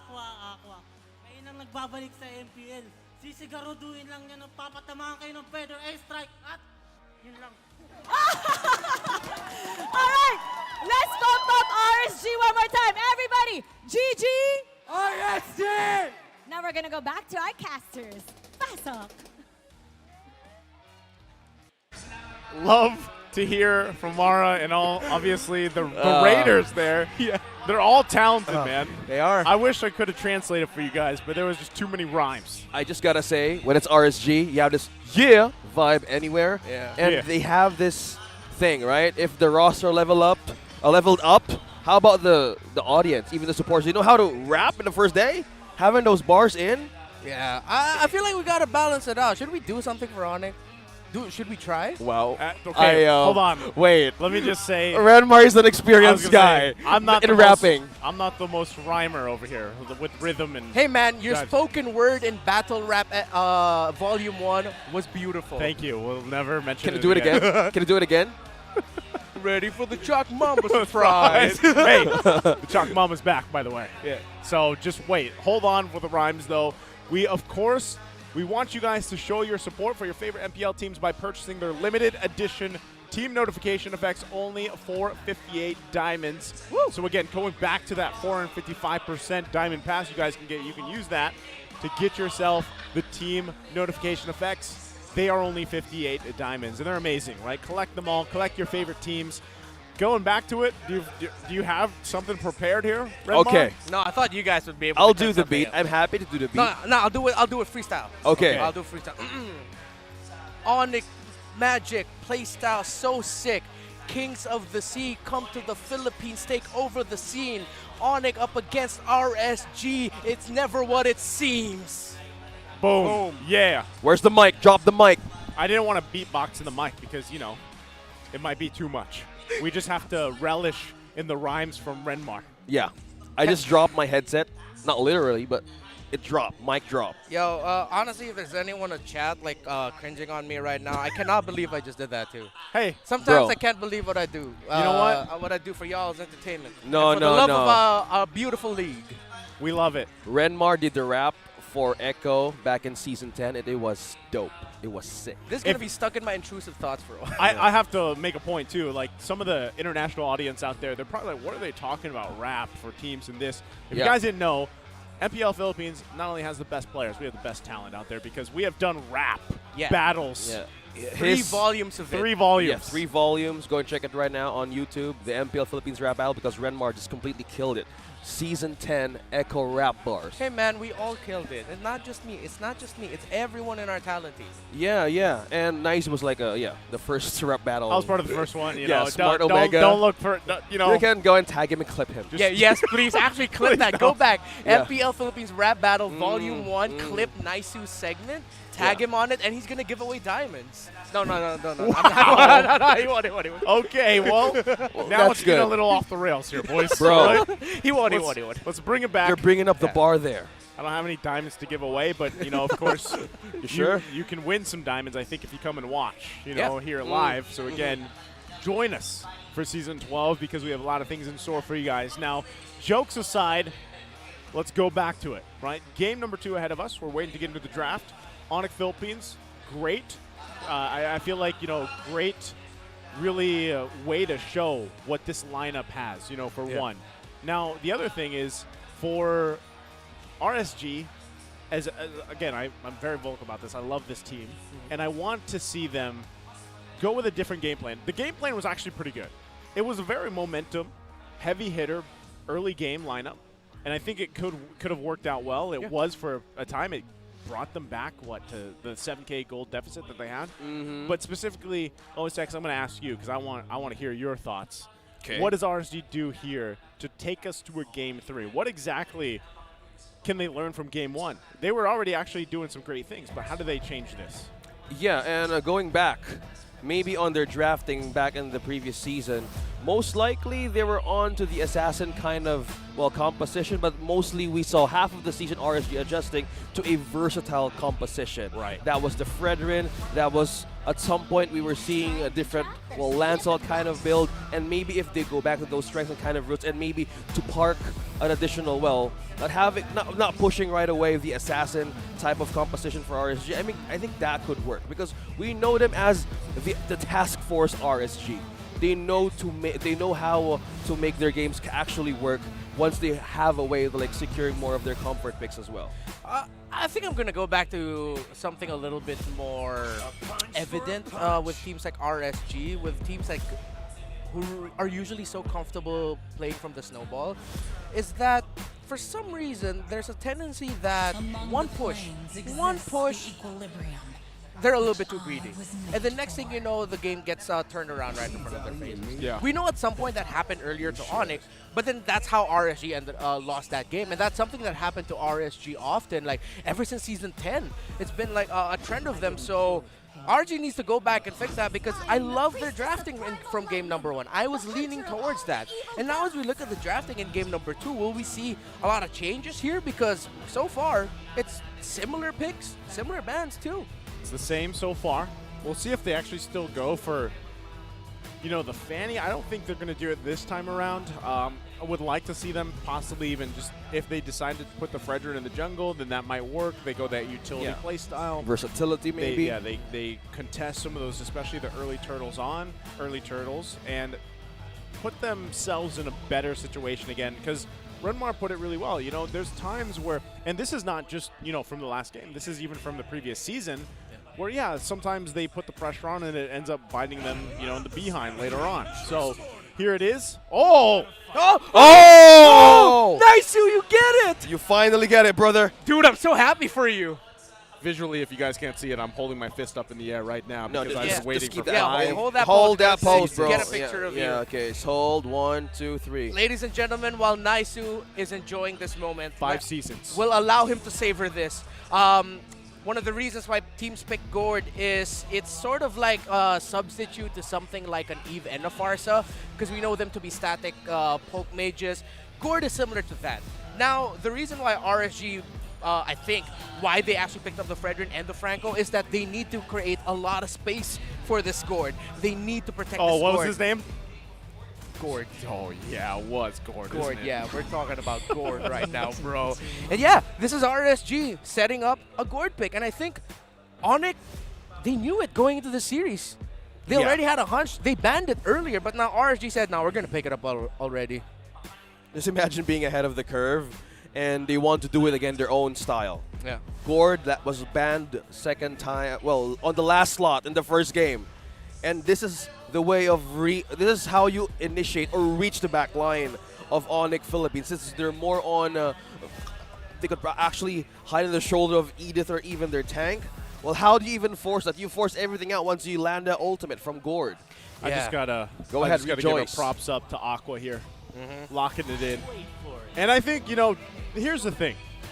It's going to work great because, yes, you pointed out a great point, Renmar, and I know I've been watching, other regions in the world pick it up, and I think it works great, and I'll love to see it. All fanboying aside, it provides not only great stuns when you're not expecting it. I feel like that's one of the parts, but of course also that damage, right? The burst damage potential is something to be said of, especially depending on, of course, how you decide to build Gord, because there's also quite a bit of flexibility on how you build him and what kind of role he serves for the team here. Now, the other answer, though, really across from you is dealing again with 2 possible ultimates from Gord, right? Because there's Valentina across from you. So now you also are in a situation where, especially around these objective takes, you know, you have that kind of playing a role here as well. And, you know, just having an Edith again in the hands of ONIC Philippines is something that I would say that necessarily RSG didn't deal with too well the previous game. Yeah. There was a lot of times where, you know, the Edith was troubling, not only because of the CC, but also just how much, I guess, how easy it is to get vision that you need for your team. It made RSG hesitate. Exactly, and I think that is going to be something that has to be handled here. And I do like that, at least for RSG, they have the Franco as well, right? So CC department in the first 3 picks is covered out really well. Yeah, finally we see Wan on the ban. We haven't seen her that much yet, and maybe now in the new patch or even the updated version of the games that we're seeing right now, we're looking at the index, and for ONIC, it's mostly equal in this Pentagon. And for the side of, or even for RSG, you have that burst, you have that team fight, even for late game. Yeah. So you have 3 points are being checked as well by RSG. Yeah, I think RSG are going to end up picking up a lineup that's what we would call 3 per Protect 2. Yeah. Oh, with that Helkert ban, this is either going to be something like a Melissa or even a Clint as their gold laner if they're not going to be picking up a Harith again. Melissa or Clint, something that can stay in the back alongside the Gord, while the jungler and XP laner will be the ones providing the space, or maybe even the Franco. So let's see if that's going to be the case. They're still going to go back to basics, though. It's still just going to be a Beatrix pick. Very dependable, and they needed more AoE damage. So Bennett's Rage is going to be able to deliver that, something that a Gord cannot do as much, because like we know his ultimate is, hey man, it's a front beam. That's what I'm just trying to say. It's a front beam. It's not a big wide area like what a ultimate from a Beatrix grenade launcher can bring out. I just got to say, it's a good thing OSX is doing the play-by-play, because if that was me, I would literally just play-by-play Gord. Yeah, Gord! Just Gord alone. Gord! Gosh, projectile. There's all of that. Yeah, that's again, and I think it's great too. Like what Redmar said, you lock in a more traditional marksman pick in the gold lane this time around. It is going to kind of round this out a lot better here. The last couple picks, this is also interesting, right? Arlott being locked in here. This is great because, again, you can kind of combo this. You can already kind of vision, right? Yeah. If you're not landing hooks, you still have the Bloody Hunt combination. If not that, you have Final Slash where you swoop up ONIC Philippines into the beam if you don't hit it, or you do that first and vice versa, which also pairs really well with the Beatrix. Yeah, the slow and the burst, so much. Double-edged sword, though. That means RSG needs to be very sharp with their skill timings and talking to one another when they're going to be using specific skills. Because you mentioned the Final Slash from an Arlott, could easily set up for a Gord and a Beatrix, but it could easily take it out of the range of, or the zone of the Beatrix and Gord ult. So they need to be on top of the game, and this is what we were talking about. This is what we call a 3 Protect 2 lineup. You have 3 tanky frontliners and peelers to provide space for the Gord and the Beatrix, and we were talking about this earlier. It's the Atlas. Let him cook. Chef Rapidude gets his pick. Bro, there's light to fish, and the Rapidude just became the squid. Oh, yeah. Atlas. Oh. We have Gord, we have Atlas, brother. Man, we were talking about throwback. I'm happy. This is I'm happy. MPL Philippines Season 9 MSC 2022 throwback. Yeah. It's Franco versus Atlas again. I think I'm it's excited. Great. Yeah, I think it's great. You know, and at the same time, this is now a chance for hopefully we go to a Game 3, because if there's any way for us to get to a Game 3, this is how you do it in style for RSG, right? And at the same time, I think you could still find yourself in a situation where we were talking about earlier here, Redmar, where if they are a little too aggressive and then they kind of get counter-punched in the face, that could happen. That's one of the weaknesses also of Gord, right? He's going to have to be very, like I like to say, athletic here. I love that he's got that extra movement speed to go with it. He's got the weapon master to get a little more damage. So not only is he going to be athletic, he's also going to be providing the big dam here. So I love it. Yes, I'm going to be talking about Gord quite a bit. Let's see how Aqua does as we jump into game number 2 here, RSG and ONIC. And I was just flabbergasted again because I saw the skin he's rolling with. I love it. It's a beautiful skin. You use it, right? Oh, yeah. Oh, yeah. We got all the skins. A sight to see. Look at that emblems, Renmar. There's just something new here. Nothing too crazy right now. Yeah, the movement speed, great. Pull yourself together. Very standard. Honestly, across the board, nothing too wild. Just the tenacity is there onto the carry, and just mainly the carry that they need to watch out for RSG. If they want to take the carry down, they really need to be precise with it, because they might just get surprised and wonder, hey, how come the carry's still alive? And they might overblow too many abilities just to take one hero down. Yeah, good hook by Light. The projectile combo. Now look at that slow and poke. I'm feeling it. I'm feeling it. RSG with a slow. Welcome to the danger zone. That's what you got to watch out for. That combination is going to be deadly throughout the course of this game. Imagine if there was Hylos. That's a highway to the danger zone. That's right. I love that song. Yeah. I'm not going to start singing now, man. I love it. I love it. Hey, you know what? That's fine. And here's the other thing, too. Like, this is the other fact. With this lineup, most of the action from RSG is either going to be on the whims of a hook landing or either, obviously, Aqua getting a stun, right? Well, speaking of stun, he's losing the slow. The passive is working, and Ryzen secures first blood. Finally getting a score out of the game number 1. In the first minute and 50 seconds, ONIC secures the first kill. Yeah, fantastic pick there by ONIC, and Irad was just caught with his pass down at the wrong time. Emon loses the 1v1 to Nets. Nothing but Nets. Wow, it's good to hear that again. Yeah, it's been a while. That's a throwback, too.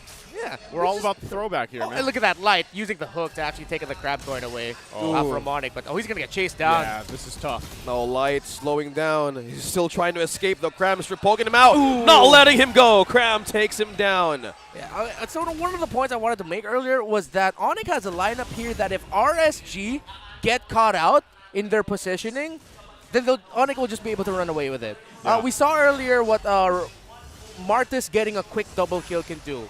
Carl TZ, fantastic game earlier, and now Ryzen is mirroring that, and ONIC are playing to that strength. Final slash connecting onto Ryzen. What a hook! Still evading it. Ryzen still safe. Okay. Yeah. That was good. That was cool. Yeah, the anti-CC. It was fine.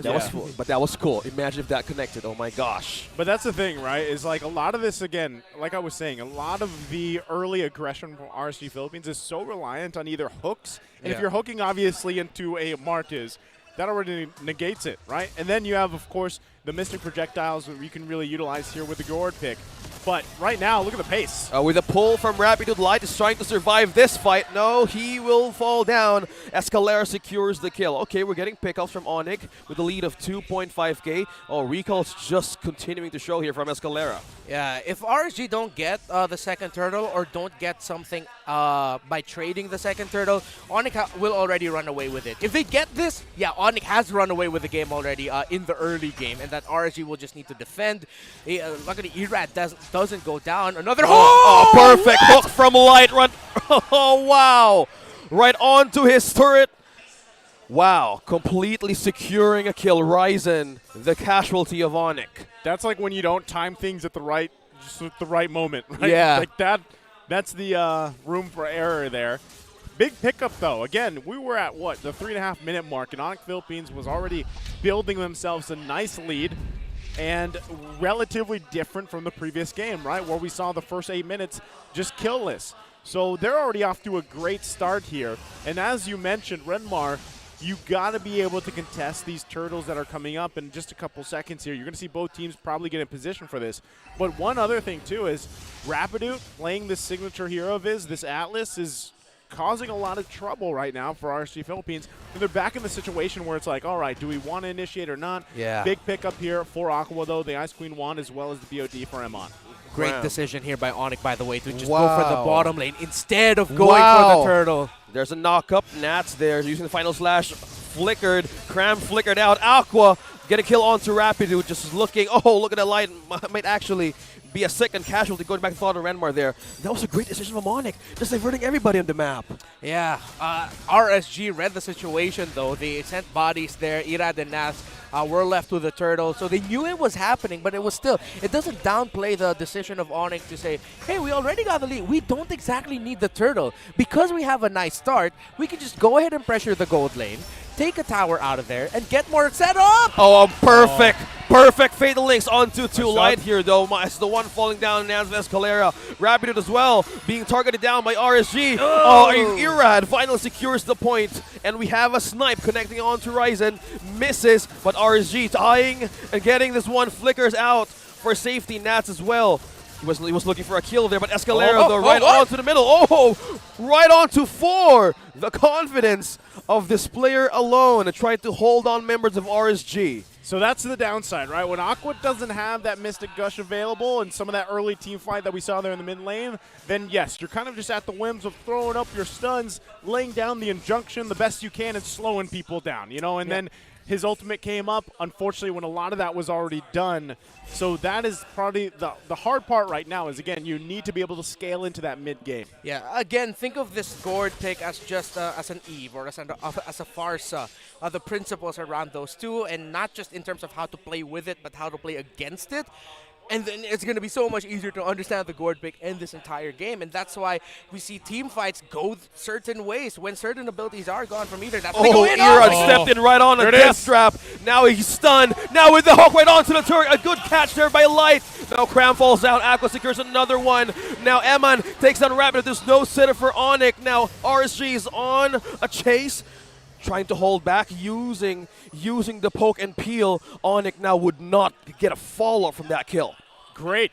That was the moment I was talking about. You know, in a lot of these setups, you want to be able to hold on to that ultimate a little bit, you know, for a while, and then utilize it in situations like that. And that's where it becomes deadly, right? And as he continues to build up on the items that he needs, that will be even deadlier. And he's working it.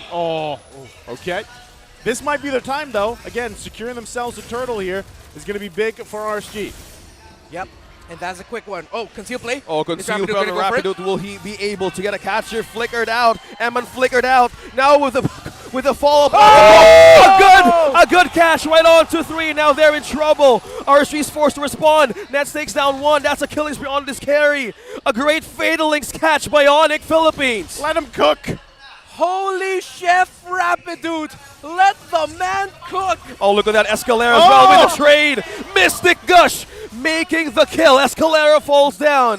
Irad though here right in front, being taunted, using the taunt to hold off Rapidut as well. Cram for the reinforcement. Now things are going into his favor, but then the snipe won't be enough. Not enough. Wow. I thought, how did he escape that? I mean, Rapidut, Chef Rapidut at that. Amazing performance there once again. Great Fatal Links earlier that he had, and you know, seeing that interaction between two beams going off, I feel like I'm watching one of my favorite animes from back in the day. Say what it is. Can you? What year was that? What year was it? I mean, I don't. It's. Oh, that was a hook. DBZ. Oh, right. No, it was my fault, dude. I blanked. But yeah, it's a fun interaction. And again, we're talking about it, the timing of abilities by these two teams, holding on to the right ones, the Fatal Links, holding on to your flicker so that you can get the setups, the bites coming in from Light, final slashes to throw it off, the Mystic Gush. Great micro decision making by these two teams that it affects the overall team fight. Timings now, I feel like, is going to be the question of it all. Who can time things better? Who can catch the opposing team off guard better? We've been seeing RSG do it, but we've also been seeing ONIC doing it. And now that we're in the territory of these lords, right, this is again where it does play a big part on what the tools that RSG has here. Yes. With even Aqua having now, yes, he had the Ice Queen wand. I believe he finished his Enchanted Talisman, I believe. He'll probably be working on the third one. And that's crucial, right, as he holds on to this ultimate.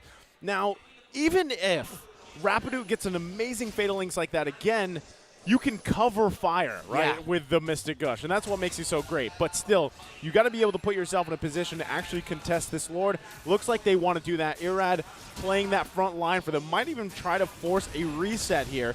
But right now, with Nets picking up this DHS, that's going to make him hurt even more. They're going to go for it. Oh, speaking of being go for it, that's the final slash connecting onto 2. A Fatal Links onto 3. There's just bloodbath everywhere right now. It's Aqua falling down. Cram takes again. Wow. What is 4 members down on RSG, and ONIC Philippines completely bursted the hell out of RSG. Right onto that objective, they have a push, and they have all the kills. Wow, the fatal links by Rapidu. The timing yet again, perfect, holding on to it.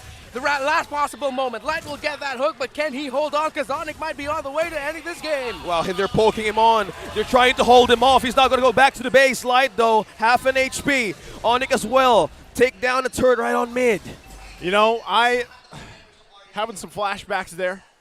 When you have the gourd and you kind of just get focused on like that. I have to give my hands up to Escalera as well. He's doing a great job at a lot of times utilizing the Terrify mechanic with this Valentina, making it even harder to get the proper lineup with the Mystic Gush, right? And a lot of the times, too, it's just there's so much front-forward pressure that when you're trying to establish in the back line on this gourd pick for Aqua, it is tougher. You actually have quite a bit of work cut out for you, and literally the only thing you can do is flicker away. Yeah. Like, that's about it, right? And then, because, again, you can only stun certain heroes over here, because even if played correctly, right, ONIC Philippines has the tools in their favor to just kind of avoid that and still put pressure on Aqua, who is really a big source of the damage, right? Aside from the fact that he's playing gourd here.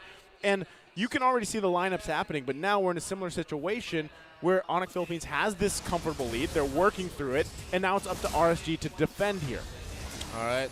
Gonna look for the bites. Gonna look for the setups from the two roamers here.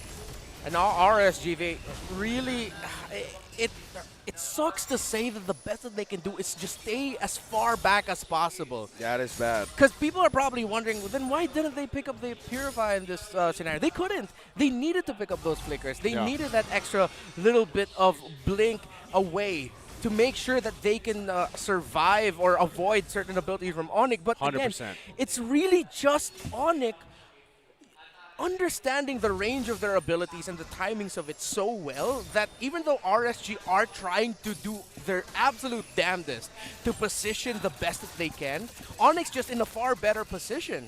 I mean, you have to think about it too. Even if you're trying to position to the highest ability that you can, if Rapidu just flickers in and Fatal Links, you know, it comes down to that. But then you also have Cram to worry about. Like, there's so many options here for ONIC Philippines. I think, again, that is really what kind of sets the pace for a lot of these skirmishes, a lot of these team fights breaking out, you know, because across from him, your only response, you only have, you know, basically flickers. And like you said, that is actually the best kind of route they could have gone. So really it comes down to, again, can RSG Philippines just defend their base? For how long could they defend? Yeah. Can they actually contest this Lord take? It's probably better if they don't, right? Because, again, you're working from these angles that ONIC Philippines can throw at you, and that puts the pressure on this lineup. It looks like they want to, though, right? They want to actually put some contention here for this Lord take as they try to scout out some of these shrubs, some of these bushes to get the information they need, meanwhile managing the mid and top lane, right? So that is where the difficult task is for them. Yeah, I think RSG are understanding the situation that if ONIC gets this Lord freely, they might just be able to end it alongside that push. So RSG want to do the absolute best they can to maybe pull off a miraculous steal away from ONIC. Well, right now, Lord going to be half health here. Aqua cleared it. Crab going to go in, though. Well, another flank, though. They're trying to flank one, but Eard being caught up here. Ryzen receives the final slash, though. He's using a way to counter this set. Meanwhile, ONIC has their eyes back on the Lord. A reset. A reset again for this objective.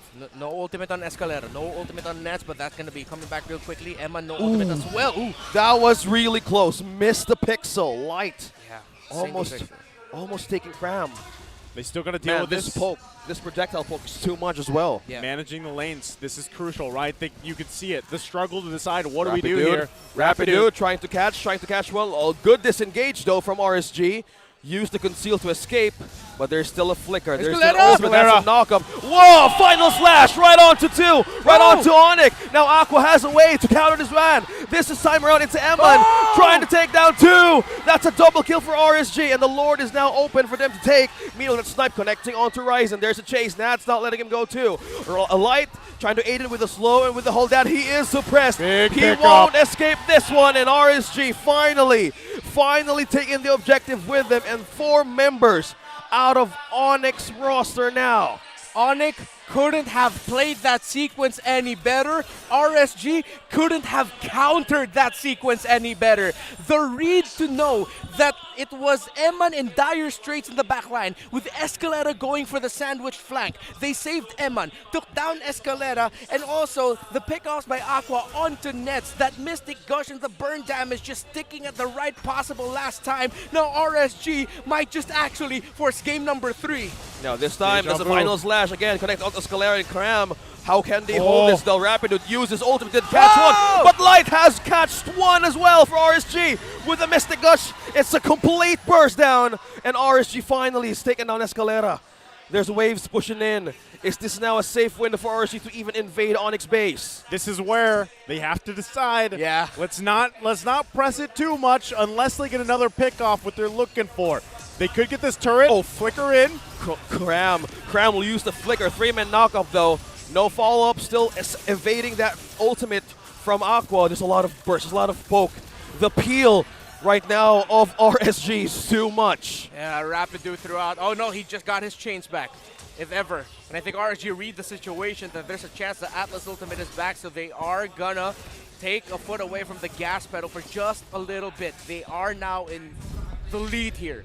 As you look back at the replay, again, you see their Escalera on the top left corner of your map trying to gank Eman, but then Light in for the save, and because of Naisu, the gourd. The gourd. The stuns, the gush. It was perfectly placed, and ONIC just ate all of it up. The back and forth of Aqua and Eman. Amazing, amazing skill. Layering of skills throughout of that objective take. Yeah.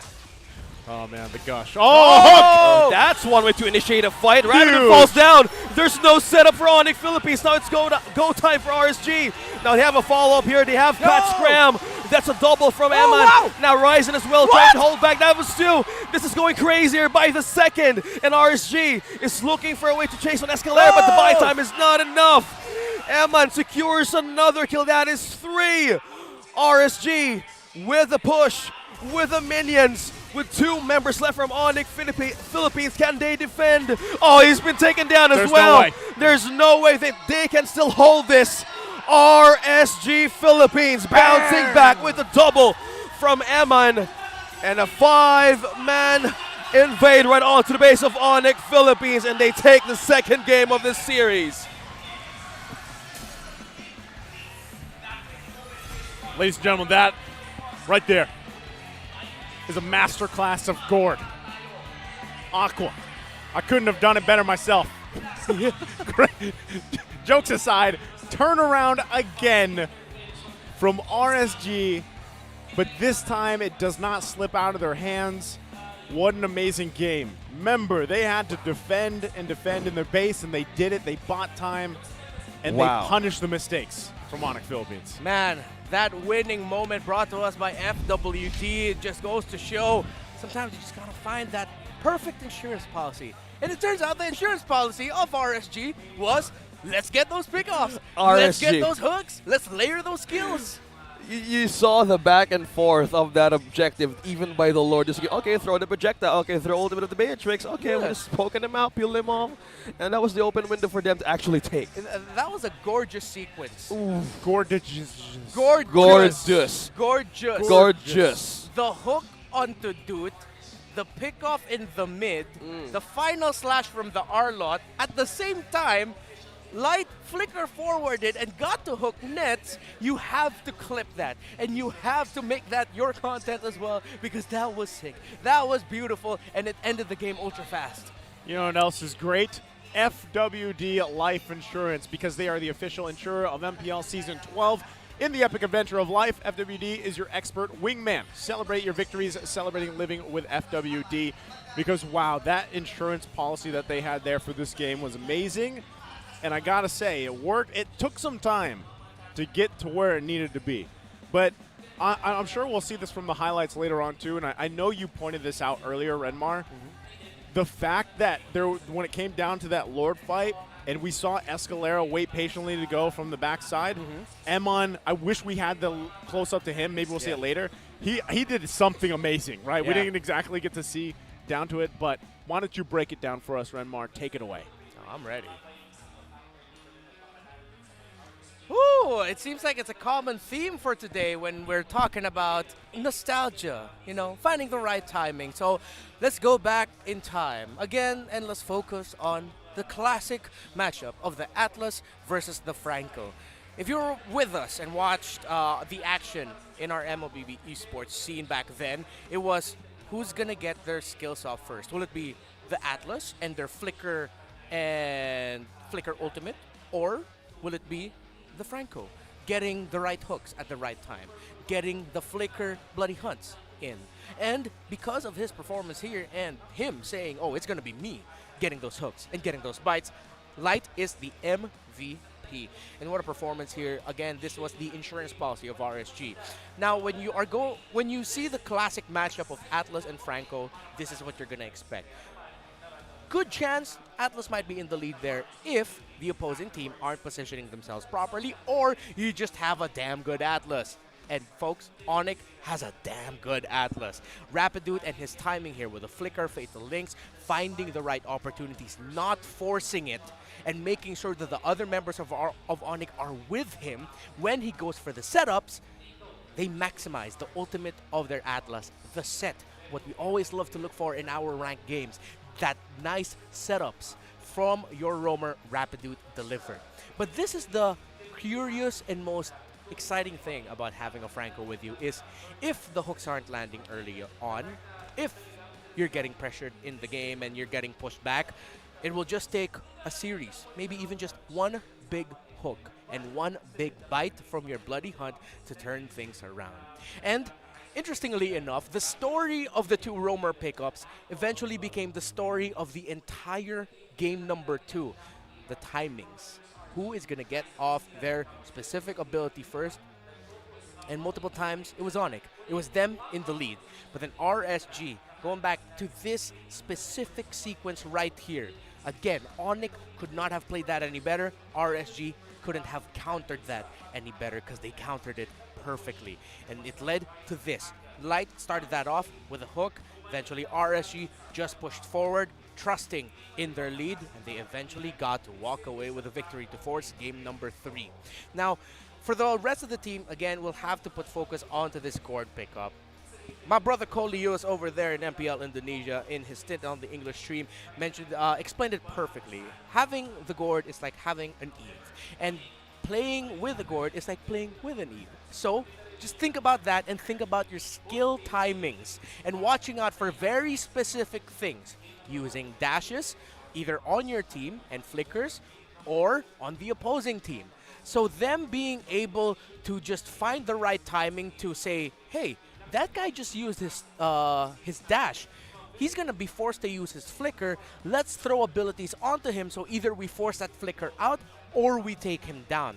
That happened so many times in this game, not only from Aqua, but now let's go on over to ONIC. The timings of, we talked about Rapidude, let's focus more on Cram and Escalera again as one of the main focuses of this new ONIC lineup, again with the importance of your mid and EXP laner relationship here. And their timings of maximizing their crowd control abilities. You have the Terrify coming in from the Valentina, and of course you have the knockups and the throwbacks onto one coming in from the Edith. They timed those perfectly as well. So that's why eventually we talked about it, that this became a story of who's going to be able to force out certain abilities first. Will we be forcing out the ultimates first, or will we be focusing on the dashes? One of the things overlooked when we're watching MLBB esports are those little things. Certain ability throws to force out, let's say, maybe the dash of your opponent, or let's say the ultimate of your opponent. And because these two teams respected that, watched that, and RSG, again, what they did, whatever Eman did to survive getting surprised by Escalera and to buy enough time for Light to come in and help him out, turned it around. That is my analysis, and I am excited to hear more about what my friends here think, OSX and Naisu. So let's bring them back in here.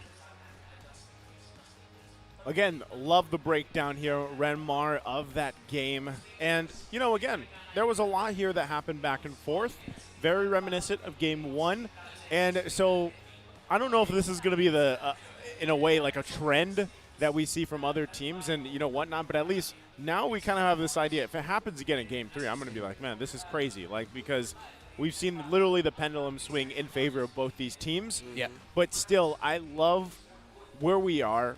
Again, just in day number 1, you have some of these great picks coming up, by the way. Not just the Gord, but other options, other heroes popping up. And, even it was great to see, once again, Rapidu play the Atlas, and I know you like that too as well, OSX. But now I'm wondering, again, what do both teams want to do? How do they want to approach this Game 3 to win the series? And, I know you shared some of your thoughts, so I'm going to go ahead and ask OSX specifically. I mean, the lineup that we saw from RSG this time was a little bit different, obviously, from Game 1. So I'll let you choose, RSG or ONIC. Who are you going to pick here? Initiation and follow-up, I'm going for RSG. So it was a rough start in game number 1. So for Game 3, what do you think they need to do to end the series here with the win? Oh, man. From what they started back in game number 2, I think they could actually stick with that. They went with the Fredrin, they used the Fredrin, and used also the Arlet. We've mentioned, in game number 2's draft, it would be better if they go back to their own comfort, which is the versatility of a hero that could actually work in their favor, such as the Fredrin. Right now, we like to see the flashy heroes such as the Fanny, but if you want to be a well-rounded composition and to compare it with RSG's identity, we see seasons back, we call it the Task Force RSG, that would actually work. And with that kind of follow-up with the setup and the burst that we see from RSG's game in game number 2, could actually mean business in game number 3. Yeah, so, for you, Renmar, I'm going to give you ONIC specifically, right, and how they kind of approach this game number 3 ahead of them.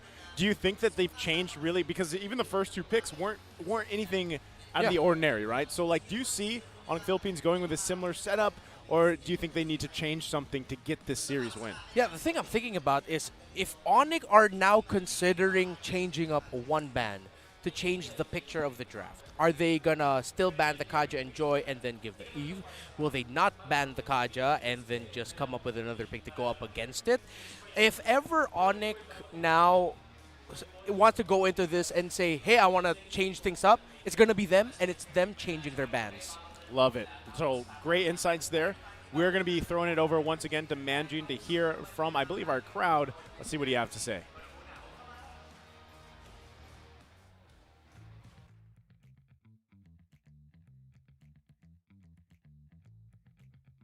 Okay na. Para maalala ng lahat na hindi pa end ng era. Mukhang goods na. Yung kabila, nasa blacklist. Nasa bootcamp ng blacklist eh.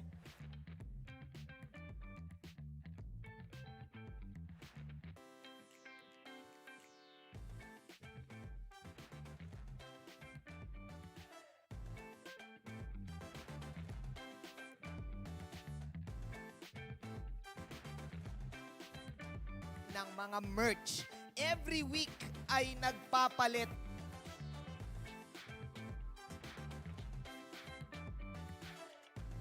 mga community. So para sa week number 1, nandiyan ang M3 World Champions na Blacklist International at M4 World Champions na Echo. Kausapin muna natin ang Echo. Madam! Halika dito.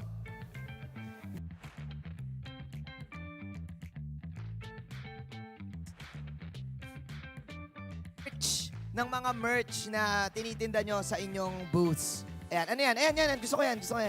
Sige, halika dito. Yan. Meron kayong mga signage, ha? 120 po. 120 pesos! Walang drum roll. Ano pa? Sige. Sige po, ano po yan? Sticker pack ng Echo. Bagong sticker pack. Alright. Red Trigad, huli ka. Trev and TikTok. Wow. Trev and TikTok. Cute nito ha. Tagaturo ba? Tagaturo Brothers. Click, clack. Alright. How much are the stickers para dito? 160 pesos. Alam mo, ang favorite ng mga fans nyo ay yung jacket. Saan yung jacket? Sige.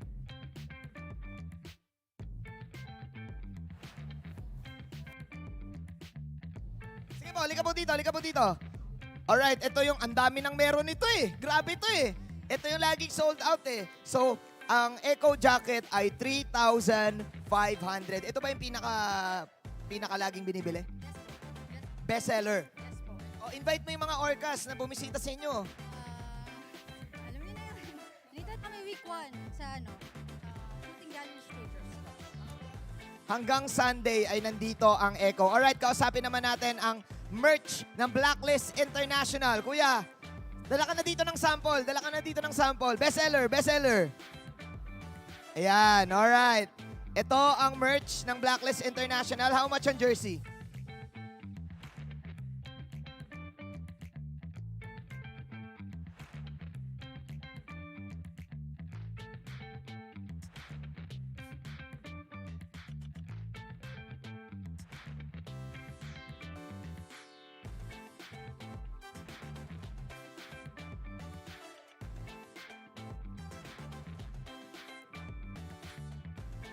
Cup shorts.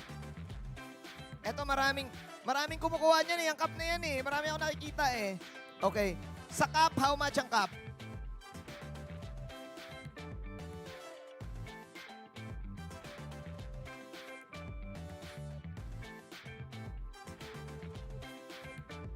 Yung jersey. Itong short, dati siyang 1,399. Ngayon, 700 na lang. Ayan ang maganda. Usong-uso yung short na yan ngayon, di ba? But kumbaga para sa akin, mga teams yung shorts, bihira lang yan. So pwede yan. Napakaganda mula sa Blacklist International. Let's check out other items na meron. Meron kayong mga accessories dyan, tapos meron din kayong mga pang... Halika na rin. Tulungan mo na siya. Kunin mo na yung iba items. Yan. Ano yan? Ito yung isa sa bago naming drop, yung Blacklist Light Stick. How much yan? Cute yan 199. Yung parang ginaganon. Ganon. Alright. And of course, yung mga keychains. Meron din tayong mga bagong keychain, Blacklist keychain, tapos yung Oh My Venus tsaka Wise na keychain. Alright guys, abangan nyo ang mga boots. Nagbabago-bago yan per week. Pero ngayong week 1, Echo at Blacklist International merch ay nandito mismo sa MPL Arena. Ituloy na natin ang game number 3 between RSG and ONIC Casters. Kayo na muna.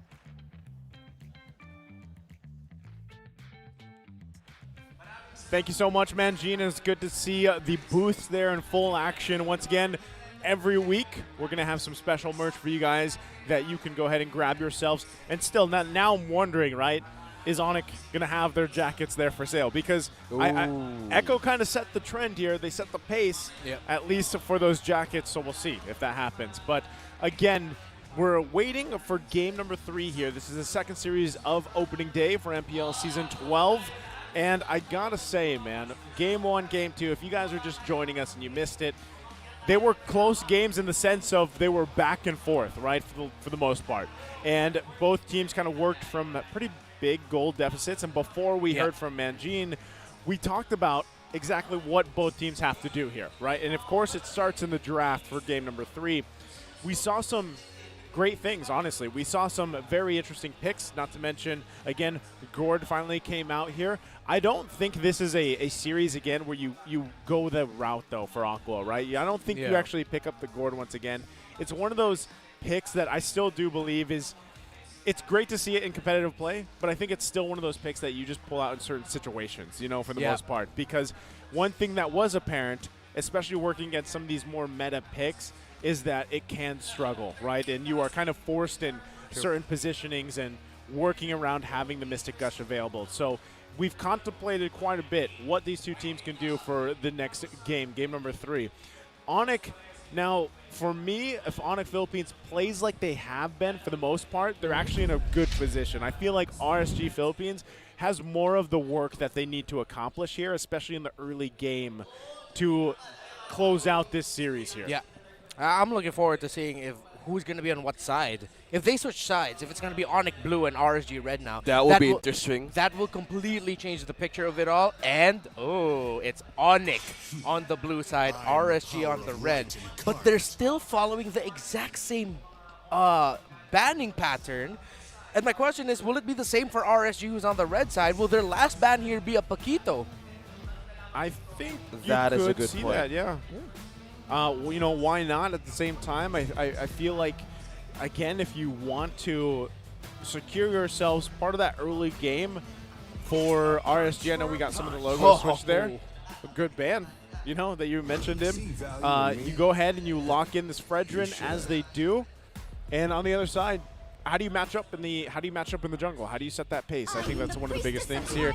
The response seems to be maybe what they did. Wait a minute. Okay. Eden Valentina. Okay, same thing. Oh, okay. Well, we're gonna be checking. We got to see where they're falling. We need to double check. The right side, because the way it's going, I feel like it's still RSG blue side. Right. That's the case.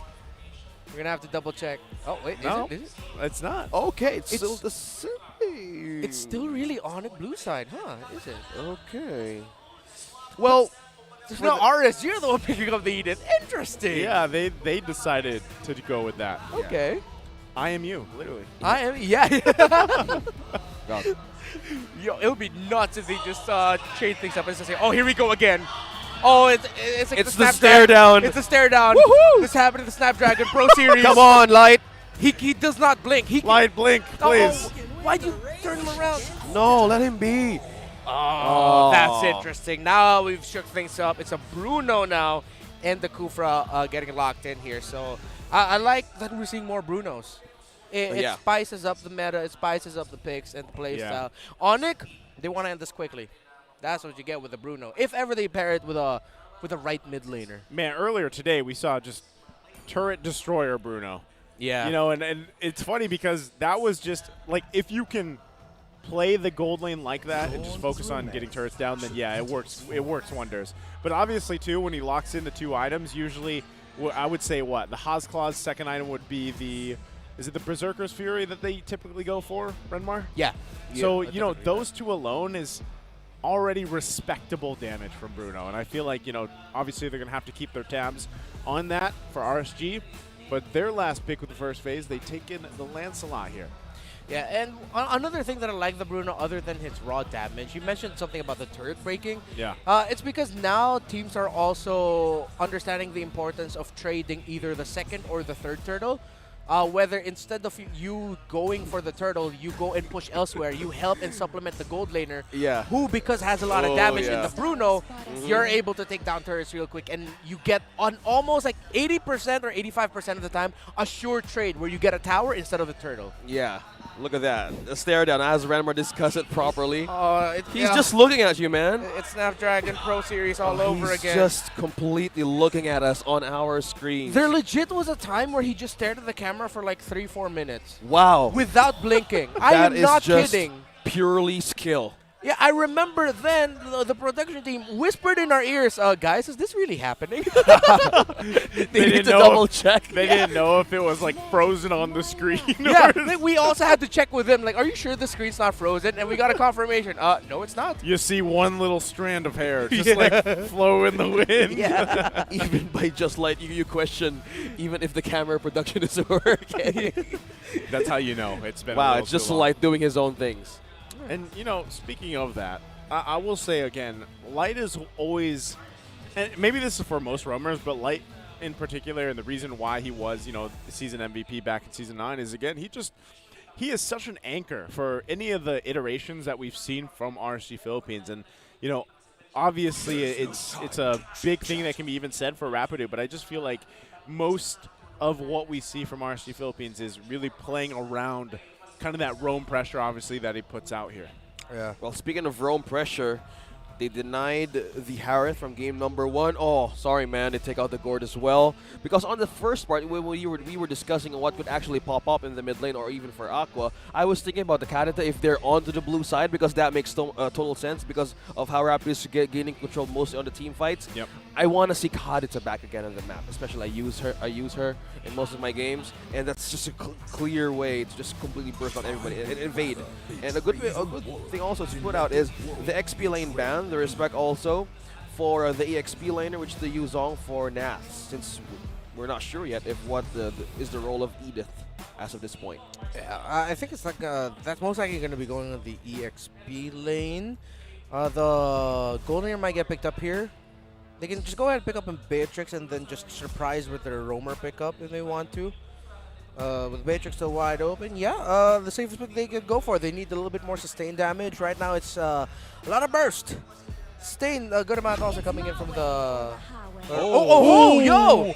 It's Ixia! Finally! I did not expect Ixia.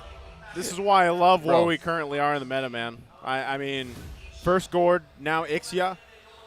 Let's go, right? I'm sure there's some Ixia mains out there that are like, yeah! just cheering. That's exactly how they sound, right? That's just what I picture. I mean, it could be someone else. It's just like, yeah. Yeah, that was nice when the gourd pop up. Yeah, no, that's the gourd. Yeah. You would think it was a string on the guitar. No, it was his voice. Yeah. So, Ixia, like, I personally have not seen her in competitive play for the most part, unless she's popped up in another region that I missed that game. Redmar, have you seen her pop up somewhere? In a game, no, but yeah, and that surprised me that they picked an Ixia knowing that something like a Farza is still open. And now they're really just gonna have to maximize being able to provide space for this Ixia. This lineup puts a lot of pressure on the EXP and the Roam, which has to be tanky here. Ooh. So yeah, it's gonna be, and actually a Roam Edith. Yeah. And an XP lane Terizla. Yeah, I was feeling that. The moment they ban out the Kaditan as well as the Gord. Yeah. So now they need to make sure that they have their timings right to provide space for the Ixia because she's so static in her positioning. She's like an Eve marksman version. Eve marksman version. You know, and it's funny too because she works off like Starlium stacks or something like that. I think it's called like Siphon Starlium or something like that. So then, we were just talking about the Starlium Scythe She's earlier. responsible. She brought the item here, the Starlium Scythe. She's all about that Starlium. You know? And so, yeah. Same feels. Same, bro. You know, when you see the hero for the first time pop up in competitive play, your brain starts thinking, how is this really going to work out? Because again, we've seen this with some of these heroes that pop up for the first time in competitive play. They don't work out the best, but this is a great change up in the gold lane. Can't wait to see how it plays out. Ladies and gentlemen, welcome to game number 3 here, second series of opening day. We'll see if RSG Philippines can close it out or if it's ONIC Philippines. Let's run down the heroes again real quick. This is Nets with a signature Bruno. One of the more memorable plays of MPL Philippines Season 10 was his solo split push as a Bruno, so you know he's comfortable with that. Then Escalera on a Farsa, one of his deadliest choices in the mid lane. And Eman already brought super low up against that Bruno. Meanwhile, the bottom lane, RSG actually countered. He gave Eman a really super low HP and forced out a flicker. Yeah. That's crucial, actually. You know, in the course of this early game, and knowing that you don't have that available now. Rapidu just bouncing on to Nats here, 2 versus 2. Nats falls down. Escalera takes a kill. That's 1-1. Okay, so now both teams, I feel like, learned a lot from each other from game 1 and game number 2. They're a little bit more confident in terms of being aggressive earlier on, putting 2 or even 3 members onto a specific lane just to force them back, like what RSG did here. Because of Nets doing that to Eman, they needed to balance that somewhat by stacking members on there to force back Eman and get Nets and get a little bit more lane control there for Eman. So I like that these two teams now much more confident in their movements because they understand each other more. Oh, good follow-up and good game sense there. Light and Irad knew that was just Rapidude looking for a great vision for his team in this early game. Look at the Ryzen, though, using Thorn Rose, trying to poke it. Oh! Okay. Flicker out. Yeah, Light. That's crucial because not only that, but there's multiple flickers still down here for RSG. This first turtle coming up, they might just opt to give it away, right? Unless they're really confident. Forcing a fight, probably not going to happen. You can see them even being put at bay here by Rapidude. Rapidude, the 1v1 versus Light. Now look at the knockup. Terrified. Look at that damage. Just connecting onto Rapidude. Irad secures the kill. Meanwhile, we have Ryzen. You're getting busy with this turtle now. I think it's RSG securing the first objective. Light, though, still a good way of advancing with the vision too. Yeah, ONIC being able to secure the first turtle of that game. Aqua being brought down low. Oh, still an vision here. Oh, speaking of vision, look at that. Look, another follow-up knock-up onto Ryzen. Lights still being taunted down by this Fred. Okay, going back to that point, Renmar, go ahead. Yeah, how ONIC set themselves up there because them being able to force out the flicker onto light. Did we go back to the future? Yeah, we did. Yeah. Wow. This is what the Starlium does, man. Wow, we are the Starlium boys. Whoa! RSG now. Yeah, they could not get anywhere near that turtle, and this is now what we're going to be seeing here. Will ONIC do what they did in game number 2 and instead go for that second turtle? Just help Nets get out of lane. Will they commit like a 3-4-man rotation onto Nets' lane so that they can push Eman back, get that, and just give the next turtle to RSG? Oh, good usage there of the Thorn Rose evading Rapidude's possible setup. Yeah, and even Irad also got the Litho Wanderer there. Oh, sweet. Irad looking at his eyes onto these objectives. That's just completely a good way to just win that against Akufra. And now, the next sequence. Yeah, I think now with how ONIC are jockeying for position, they might be considering it. They're looking for more information, though, of who else is going to show themselves up in the top lane. Yep. If they don't see enough, they might pull the trigger and just go ahead, ultra fast, go up top. Wow, Cram sustaining 3. Aqua, look at that. The pokes right onto this Uranus. Now Irad secures the kill with the Thorn Rose.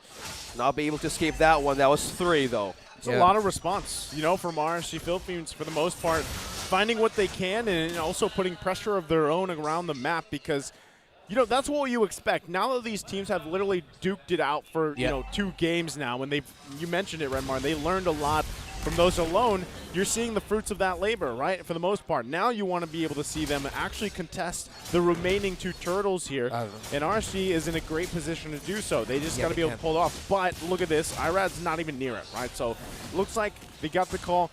Give it up. They might just be looking for kills where they can be. Yeah, actually, the reason why RSG cannot contest this turtle is that earlier, if there was an invasion by Ryzen trying to force out the flicker from Irad, and Irad had to use the flicker just so he could get that purple buff. Speaking of buffs here, no contention. Oh, look at the knockup, look at the hug. Right onto Irad, now he escapes the Thorn Rose. Puncture away. Okay, maintaining the distance. ONIC on this response, man.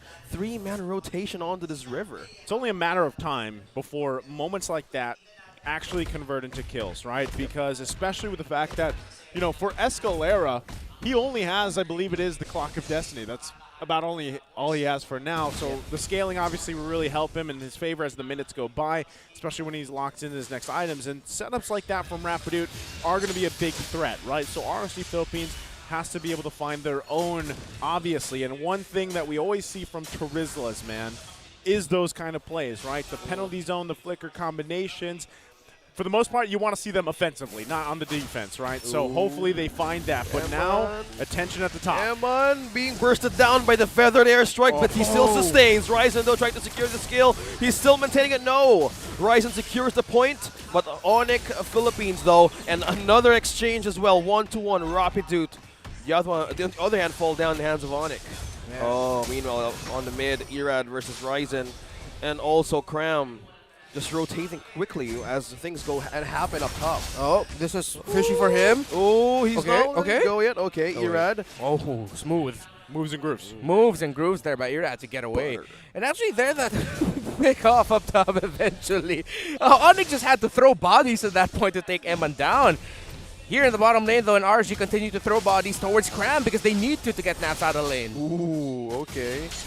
Thank you for that pokes, Irad and Nats just completely Cram rejoicing and holding on to this lane. Meanwhile, the Escalera using the feather airstrike onto Aqua, trying to peel and lure him out of his own turret. Yeah. Objective though, we have taken down turret by Nets. Meanwhile, this objective would be so crucial, but Ryzen secures it in the midst of RSG. Irad though didn't have a chance. Nats flickers out for safety. Meanwhile, that's the hold, that's the slow. Onto 2, onto 1. Nats though, he's not gonna escape that one. Ryzen secures the kill. Tough to get out of that one, right? And still, they're gonna have to deal with some of this pressure. Again, ONIC Philippines clean sweeping those turtles there. So it was RSG Philippines that was like, yeah, I'll just give them up.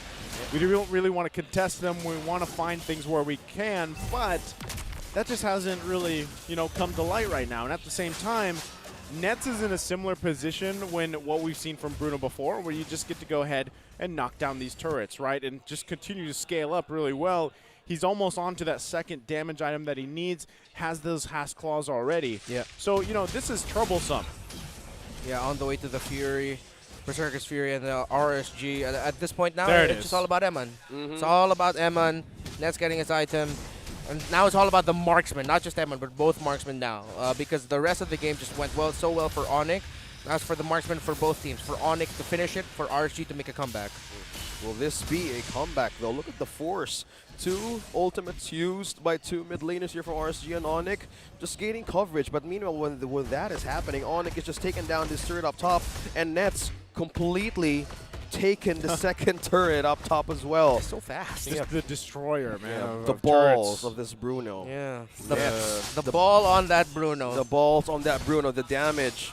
The damage of Bruno right now completely rising on the meta. Oh man, RSG, they're gonna make a comeback out of this. It'll have to be with how they did it in the past 2 games, making the most out of an ONIC mistake. But we talked about it. These two have learned a lot from each other after the first 2 games, and that's gonna be Cram. There you go. Light secures him. He's not gonna be able to escape that one. Nats taking him down. He was just too deep in between 2 turrets. Cram. Oh, meanwhile, ONIC is here right onto the death bush. That's a setup coming from Rapidu, but then response coming from the burst. Eman using that ultimate, and that is completely full barrage onto the marksman of ONIC. Now that's 1 member left. Rapidu. ONIC Philippines fall down to their own trap. Now you're wondering what happened, Cram. That started the whole thing, and Ray Renmar, you called this. You're like, now RSG just has to make punish a mistake from ONIC Philippines. I would say that was a mistake from ONIC Philippines. Yeah, that was the worst case of caster's curse I've ever seen in my entire life. We just said it. And meanwhile, while you were saying it, they were zoomed in on Cram, literally recalling. Cram was in between 2 turrets, just standing there, like, hey, oh, I'm gone. And for some reason, the rest of ONIC was like, yo, let's help him. Oh, we're gone. And perplexing. Perplexing. I am at a loss for words, scratching my head there. But no, RSG, they can rejoice. They made the right call. They were like, oh, he's done. Oh, let's push it forward. And yeah, we can continue this now. And ONIC have just all their hard work gone in a snap. Oh, that's not looking good. They don't need to blink, but Rapido has a catch, though. That's the taunt. Where's the follow-up, though? The penalty zone onto 1. Iran is on a killing spree. But meanwhile, at the back, we are seeing Cram, though. Oh, Rapido fall down. He wanted to have a set, but RSG had a good amount of burst to respond. See, that's where you're seeing kind of the Ixia shine a little bit. I know it's taken some time to get online, but when you're fighting front forward like that, it's tough. Right now, they're focusing. They get the tier 2 down. Emon is just picking up the Malefic Roar, so that's going to help even more. But, so now if you're ONIC Philippines again, when it comes to these defensive fights and you're dealing with this kind of front threat, really. I mean, especially with the way that the start and marks work and everything, it's kind of tough to deal with, right? Especially when you have when Nets is on this Bruno, now it's time where, like, all right, you have to go from being the demolisher to now you have to start getting these kills, right? He does pick up his own Malefic Roar, so that's great. But again, you're working around kind of getting through that front line, really. Yeah, Aqua's having a hell of a game right now. 8 assists, no kills, but no deaths. A very clean Valentina game for him. And ONIC, they need to change their approach now and acknowledge the reality of Eman's full barrage on the Ixia hurts.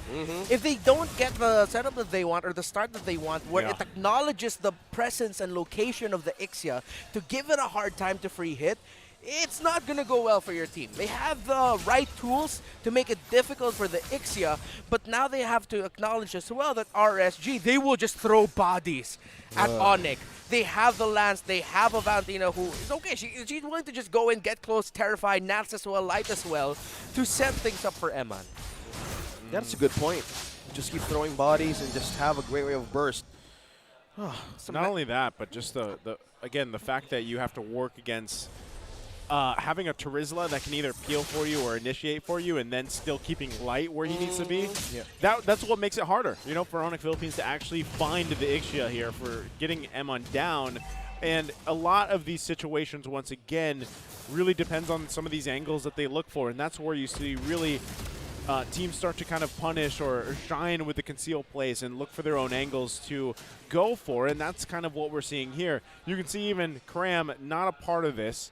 Lord is just going to reset for now, but RSG, they do have kind of the prerogative here to start this fight if they want to, right? And getting a feathered airstrike out from Escalera right now kind of gives them this advantage if they want to go ahead and fight this. Will they go for it, though? Cram on the death bush. Again. Oh, Light caught him. Oh, we're looking at the damage of Emon right now, using that ultimate full barrage right onto Cram. Okay, no ultimate. Yeah, that's good news for ONIC. Okay, this now will be a good start. Nats with a 3-man penalty zone. Right on to 4. Now he's still sustaining it, though. Whoa, Erad finally secures the Lord. Cram takes down Light as well. Disengage right away. Light was the casualty. Oh, wow. A cautious approach here, and we're heading in for a pause. Ooh, only Light falls, and a hell of a flicker penalty zone coming in from Nats. 3-man, I think, close to 4. That was him.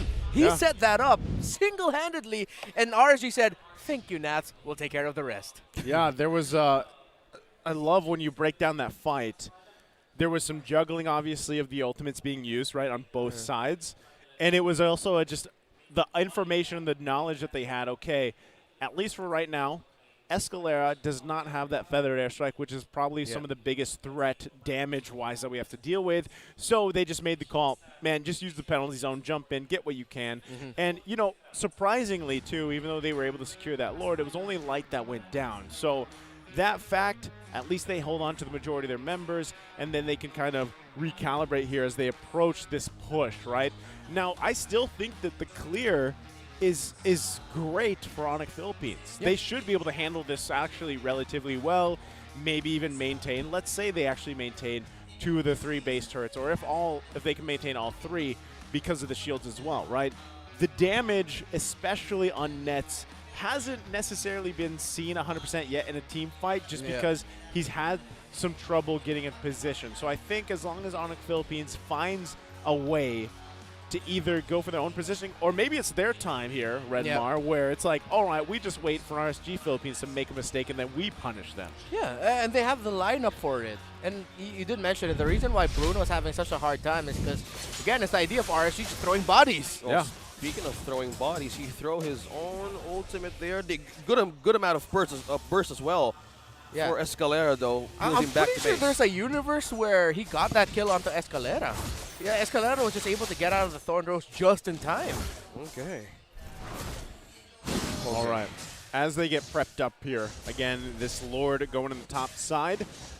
RSG Philippines in a good position, even item-wise, to push into the base here. So ONIC Philippines, work cut out for them. How do they pull this off? Once again, they got to be able to play around the fact that Navs has the penalty zone.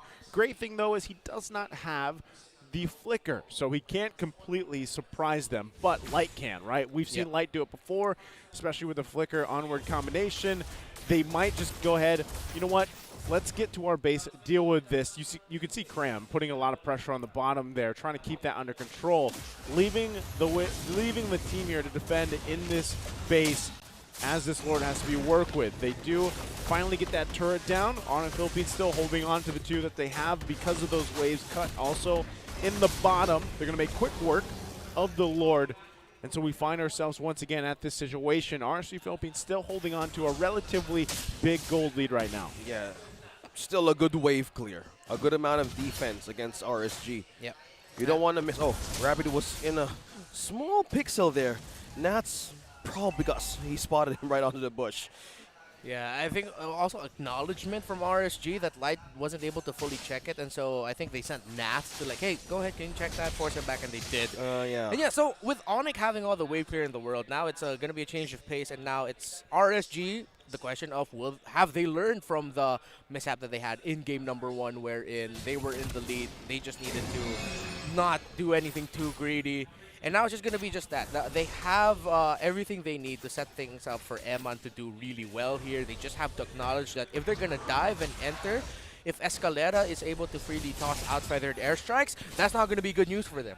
They have to watch out for that. But at the same time, if it's not going to be a flicker onward from light, it's definitely going to be a flicker earth shatter to increase the chances of getting maybe 3, 4, hey, if you can, maybe 5 members of ONIC knocked up in the air.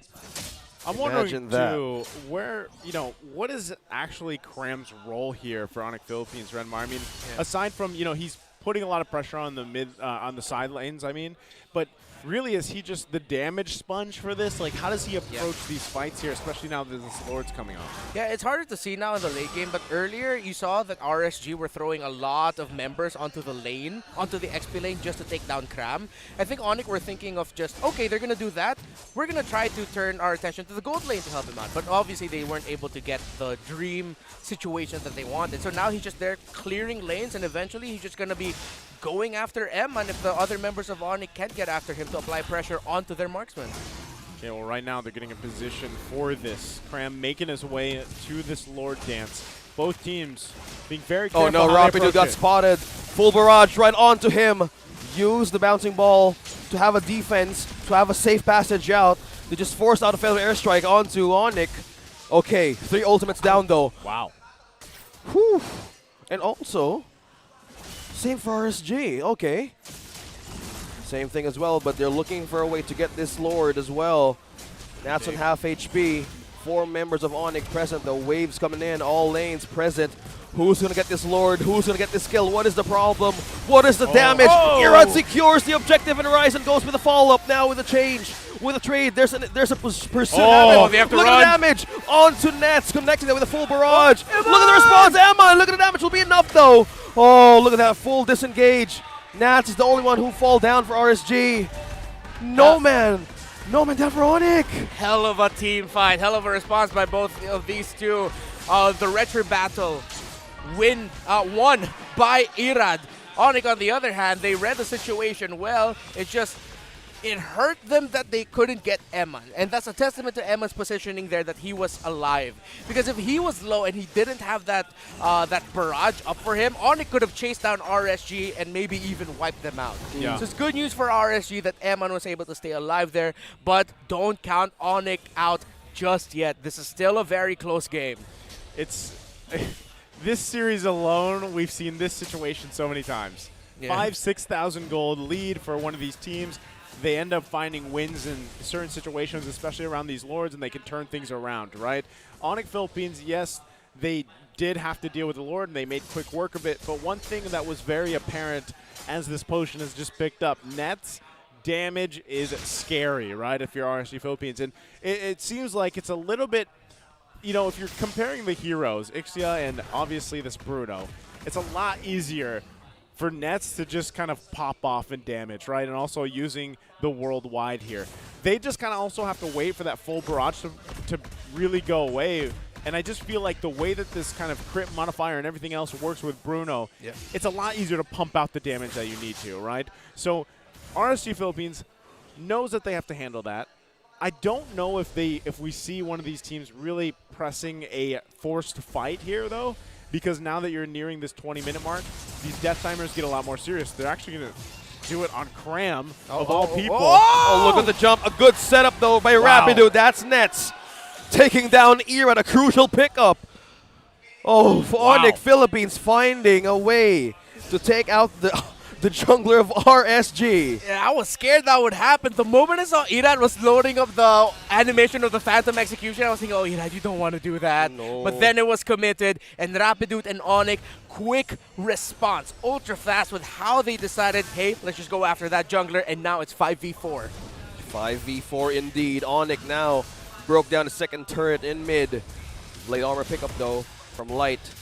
They would still want to defend this. 1.2k now in the lead, now completely disappearing from RSG. They made quick work of that lead that was gained by RSG, and that's what I'm saying. Like, this has been kind of the trend of just this series alone. So they'll go ahead, clear up the lanes that they need to, which is the top side. That turret is down for for ONIC Philippines. They'll go ahead, clear that. They'll go ahead and now get in position for this Lord. This is going to take a little bit longer, of course. This is the 4th one, much stronger that they have to deal with.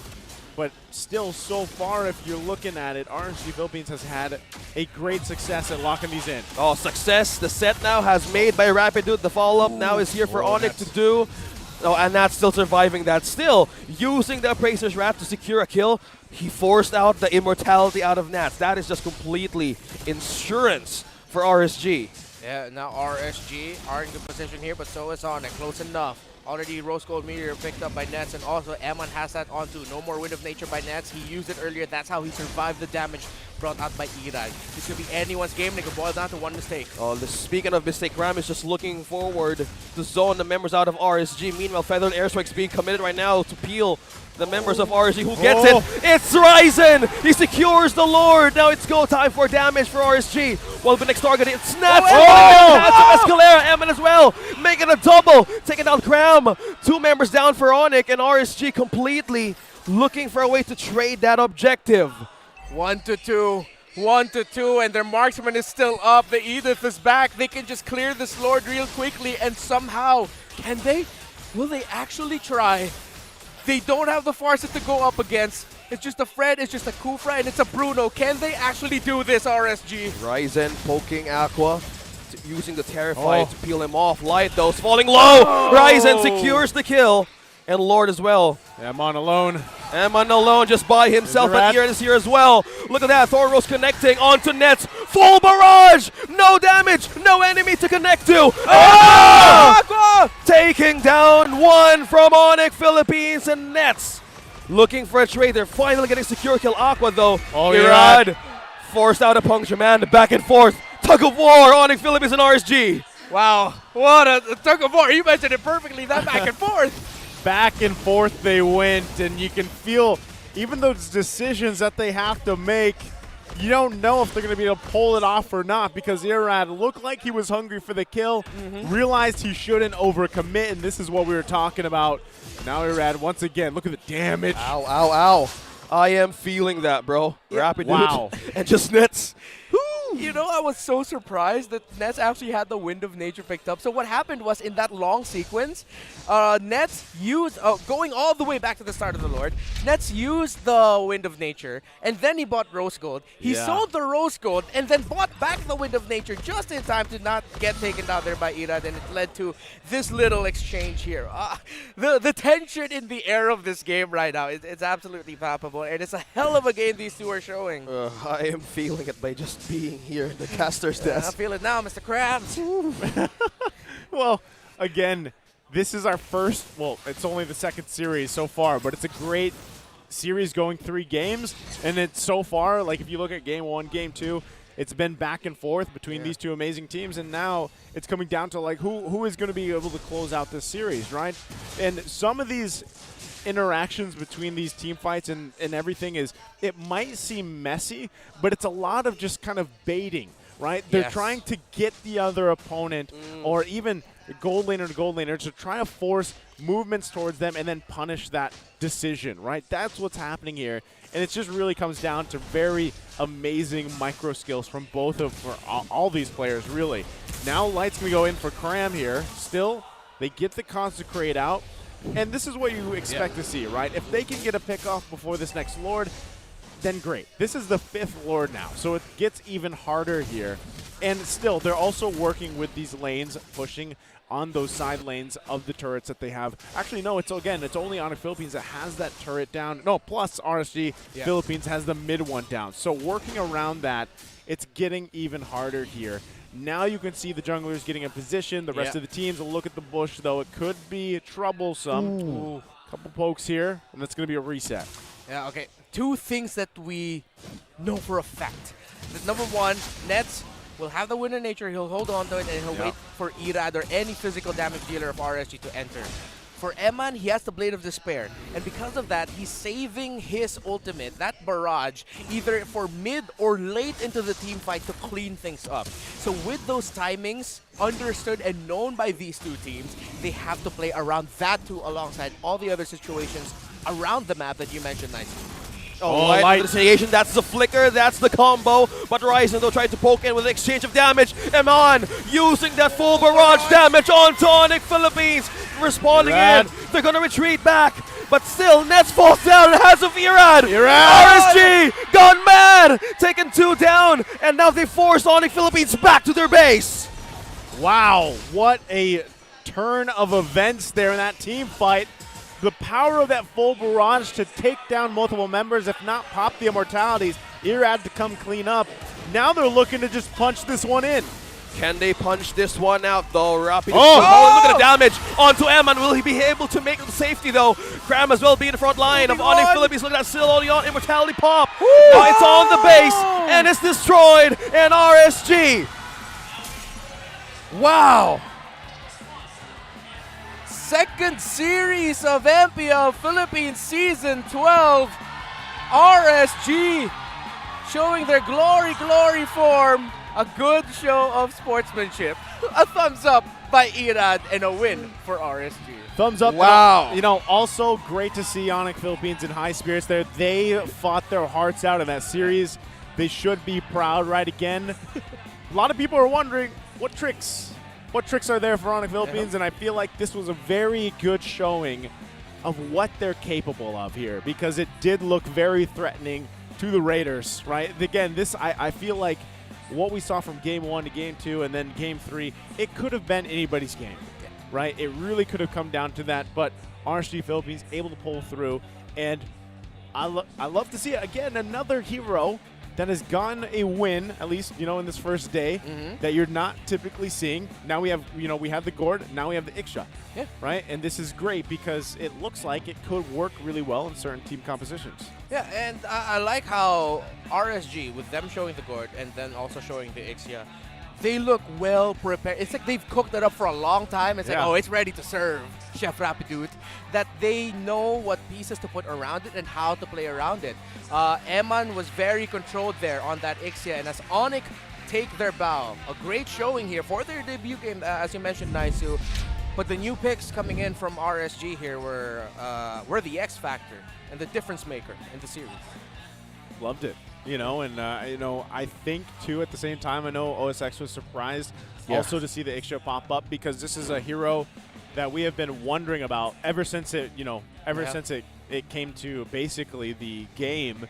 And now, but I still leave it to question, right? Is it really a solid choice, or is it similar now to the Gord? And I personally, after seeing that first game, I would say it's similar to the Gord, right? It fits in niche situations, and it could be very deadly, especially, again, I feel like one of the hardest parts there, especially as we saw that last kind of Lord fight play out, was trying to even get to the Ixia because of the full barrage. Like, that front threat of damage is tough to deal with, but still, I gotta say, it's up to debate, I feel like. You know, still, does Ixia work? Does it not? But what I love is, once again, we're in this meta where all this experimentation, all these crazy kind of picks can pop up, because I still think even later, today's series, the last one for today, we're still going to see some surprises. And as much as we, you know, have watched even APBR and we feel like we know, you know, like what they're going to go for and everything, I feel like similarly, they are holding on to some of these choices, some of these picks for MPL Philippines alone, and that's what we're seeing here, right? The other thing, too, is just the amount of, I feel like, mastery now. Like, now that we're in Season 12, these Lord dances have gotten even more crucial, right, for the most part. You see teams actually opting, giving 3 turtles away for some matches, right? And then they just go and secure those Lords here. So I think it's working great. That match. I am lost for words there, even on the ending.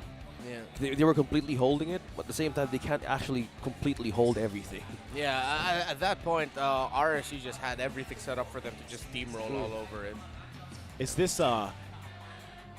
part of what we used to call all the time the Panda puzzle? Coach Panda's puzzle?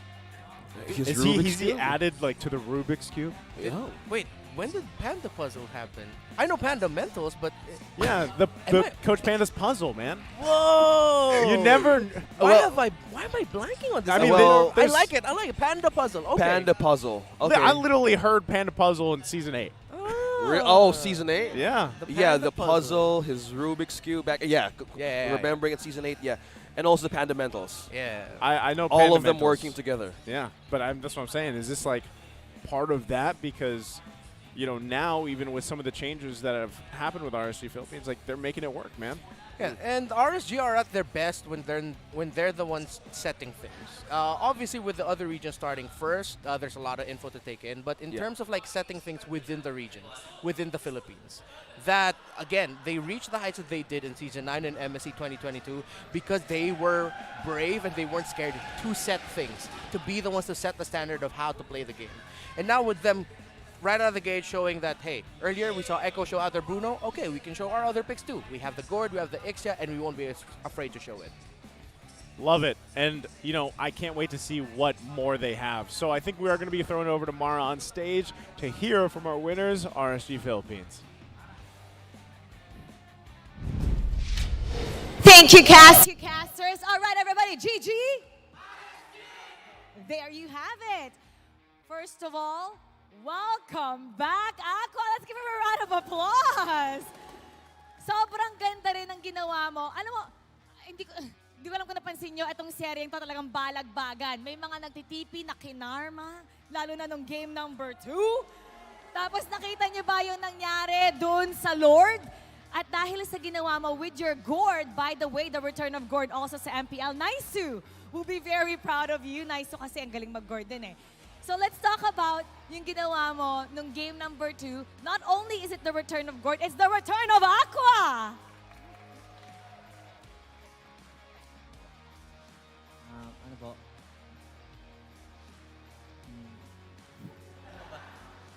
How is it like being back? Excited po. Excited, effective. Opo. And nung nalaman mo na babalik ka ulit nung season 12, ano yung reaction mo? Ano yung mga unang sentence na sinabi mo nung tinawag ka ni Coach? Yung time po na babalik po ngayon kasi yan po. Sobrang gigil po ako ngayong season. Gusto po bumawi. Yung time na nagpahinga po, gusto po bumawi sobra. Tapos sobrang gigil po din ako ngayon. Si Aqua lagi talagang silent yan, but very efficient and effective. Let's give him another round of applause. Welcome back. We're really glad to have you back. At may napansin din ako, Nats, come on over here. Makunats! Hindi ko alam kung narinig mo, may nagra-rap dyan tungkol sa'yo kanina eh. Last season, you were very quiet, very serious. Pero this season, nakita niyo ba yung player entrance ni Nats kanina? Ibang energy. We can tell you're really confident, may movement. What's different with Nats ngayong season 12? Para sa akin, ganun pa rin po eh. Ganun pa rin po yung moral ko, tapos pag-ugali ko ganun pa. Hindi ko ma-explain eh.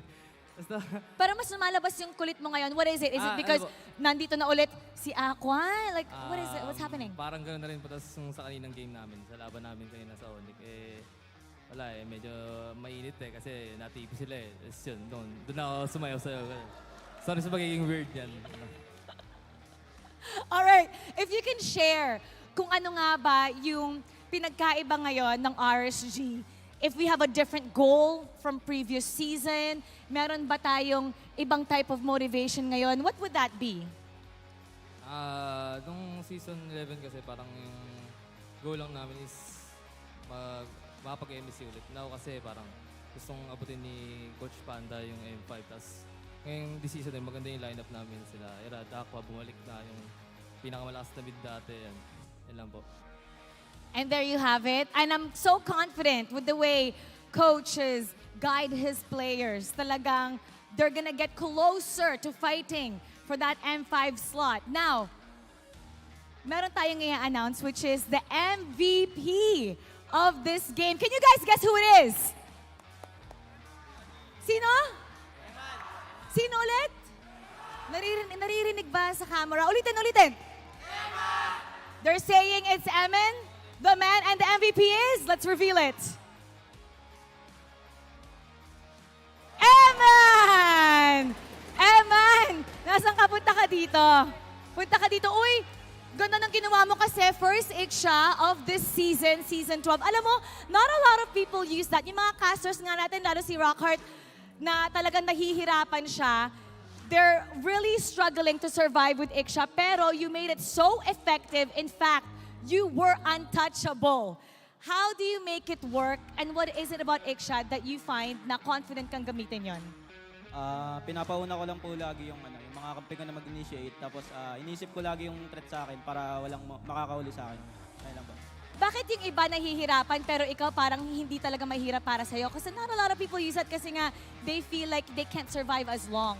Pero ikaw, sobrang effective.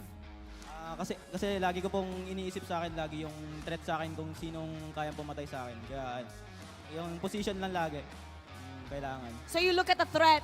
Apo. Who did you have your eyes on kanina? Ano po? Who did you have your eyes on kanina? Yung biggest Sa threat? Cobra po. Cobra lang. Kasi yun lang pong kayang mumuli sa akin. Yung iba wala na. Eto, yung mga fans mo nandun, kayo na pa sinisigaw yung pangalan mo. Eman sila ng Eman, ng Eman, ng Eman. What do you have to say to the people who are supporting you? Thank you sa mga sumusuporta sa akin tsaka sa RSG. Patuloy niyo pa rin kami supportahan hanggang sa matapos yung season. Tsaka sa mga nag-effort pumunta dito, shoutout sa inyo lahat. Thank you so much. And once again, congratulations to RSG Philippines. You may now take your bow and take your walk of victory. Everybody, GG! GG! One more time, GG! RSG taking today's win. At kitang-kita nga naman ang confidence ni Nats, ang pagbalik ni Aqua. And we're looking forward to what else RSG has to offer ngayong Season 12. Hihimayin natin yan para sa inyo lahat, kaya babalikan na natin ang ating casters. Pasok! Thank you so much, Mara, and it's great to once again hear from RSG Philippines. There a lot of growth, I feel like, on that team. You know, not to mention Nats is like tall as... I think he's as tall as me now. It's kind of crazy. Like he's getting even taller. He had a growth spurt even again after having another growth spurt from a season ago. So, and I think it is also a good indication of like how much he's grown as a player. Yeah. Speaking of players growing, we heard in the interview back in Aqua, he's just so happy to be back, and as well as he's hungry to have this way of having a way of to go back in MSC to either go back on it again. Yeah. I just can't get over that game. It's right in my head. Now, analysts, Ramar, take it away. Yeah, sure. I'm ready.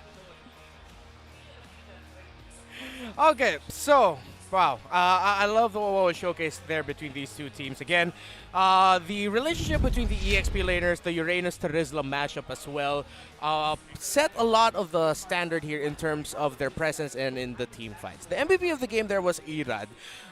Because of his victories in terms of those retry battles. Very crucial as well to the success of RSG. But the Uranus and Terizla factor here, again, because of ONIC picking up that Uranus, eventually it just got to the point where the Terizla will be a more active presence in not just in the map, but in terms of what's getting played in the game.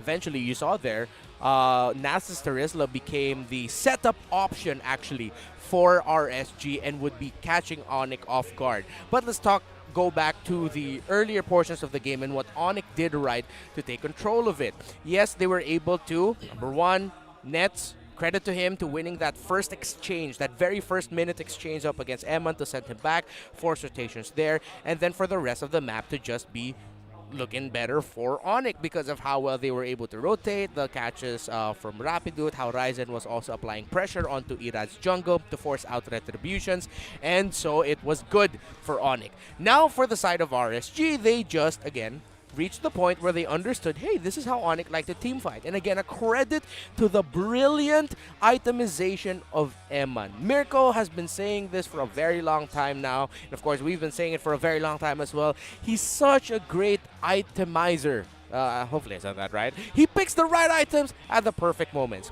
His decision to not go for the Wind of Nature and instead say, hey, I'm going to pick up the Rose Gold Meteor instead, and I'm going to use that so that even if I am still within range of a Feathered Airstrike, my lifesteal with a Barrage, with my Ixia, will always out-trump that, and because I have the magic defense to survive the burst. And it just got to the point where ONIC, we do have to talk about the elephant in the room and their decision.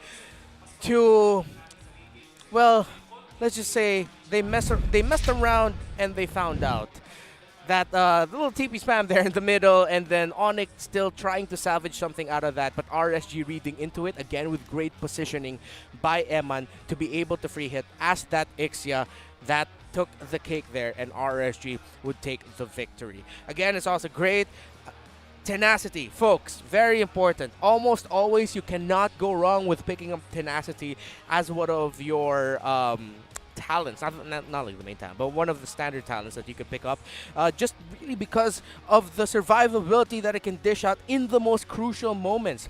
There are a lot of times in this game where a lot of the players here were down to what? Just one basic attack away. Even a little tingle or tickle from the air could have taken them down, but because they had tenacity and the proc that it dishes out with damage, with magic and physical defense getting dished out, it greatly helped their survivability. And with two teams that have a good amount of burst that can dish out, very, very helpful for that as well. Now, we also have to talk about how RSG eventually just changed their approach to the fight. Eventually, they understood that, yeah, most of the time I think ONIC will be able to start things off. But hey, here's something that we can do. Let's just start throwing bodies at ONIC, because eventually their formation, without the good amount of control abilities coming in from your XP laner, they had a Uranus, they knew, wait a minute, they won't have enough control abilities to stop us when we throw bodies towards them, when Light, Nats, even Aqua, and even Irad goes in to set Eman up for the distance, for the free hits. There's not a lot that ONIC can do, even if Escalera can dish out feathered airstrikes willy-nilly, even if Rapidude can find a way to interrupt the frontliners diving. There's just so much of the side of RSG that ONIC will struggle, and they handled that incredibly well. So let's bring back OSEX and Naisu here. I've already said my piece from this beautiful game, this beautiful series. Once again, great breakdown there for an Thank amazing you. series. This is a series that going the distance is something that I love to see, where, you know, each game, literally, it's not one-sided. It comes down to which team executes better in those situations. It's a swing of, you know, this pendulum going back and forth, and it's great to see. It's also great to see some new picks here, OSX. Yeah. Yes.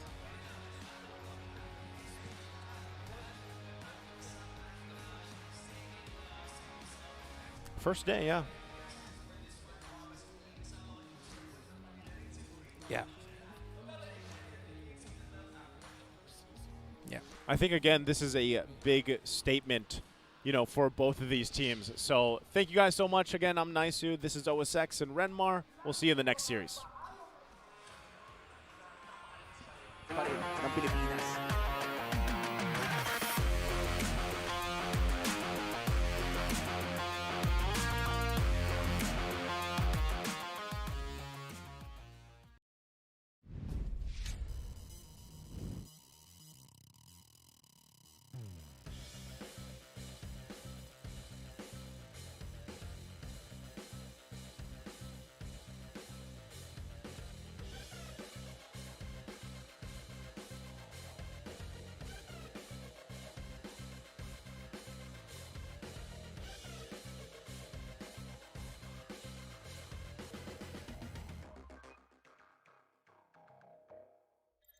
I'm Ayon. The fastest speed. The widest coverage. Experience it all from the Philippines' best mobile network. That's the power of Smart. When you're in moments that matter most, At last, we time. Live them fully with Smart Power All 99. for 99 pesos, get 8 gigabytes of all-access power. To play, To laugh, to love.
The 12th season of MPL Philippines is brought to you by the following sponsors. Smart, the official telco partner of MPL Philippines Season 12. Our official sponsor, Infinix. Infinix Note, ultra-fast gameplay. And FWD Life Insurance. In the epic adventure of life, FWD is your expert wingman. Celebrate your victories living with FWD. Our partners in esports, Maya, it's everything, and a bank. Secret Lab, the official gaming chair of MPL Philippines. And Pi Channel. Experience the Mpl-Ph Season 12 action live at Shooting Gallery Studios. Tickets are now available on our official ticketing partner, Slash. If you missed the matches and want to quickly recap what happened, visit our official website for post-match reports, ph-mpl.com/news. Don't forget to catch all of our official league content on TikTok, Facebook, Instagram, and Twitter. To ensure the equality and fairness of our games, MPL Philippines is also monitored and supervised by the Games and Amusements Board.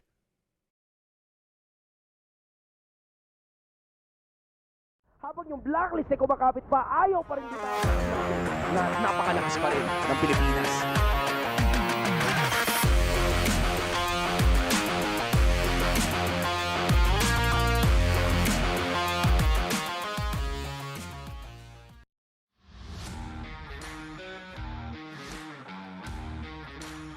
Welcome back to MPL Philippines Season 12.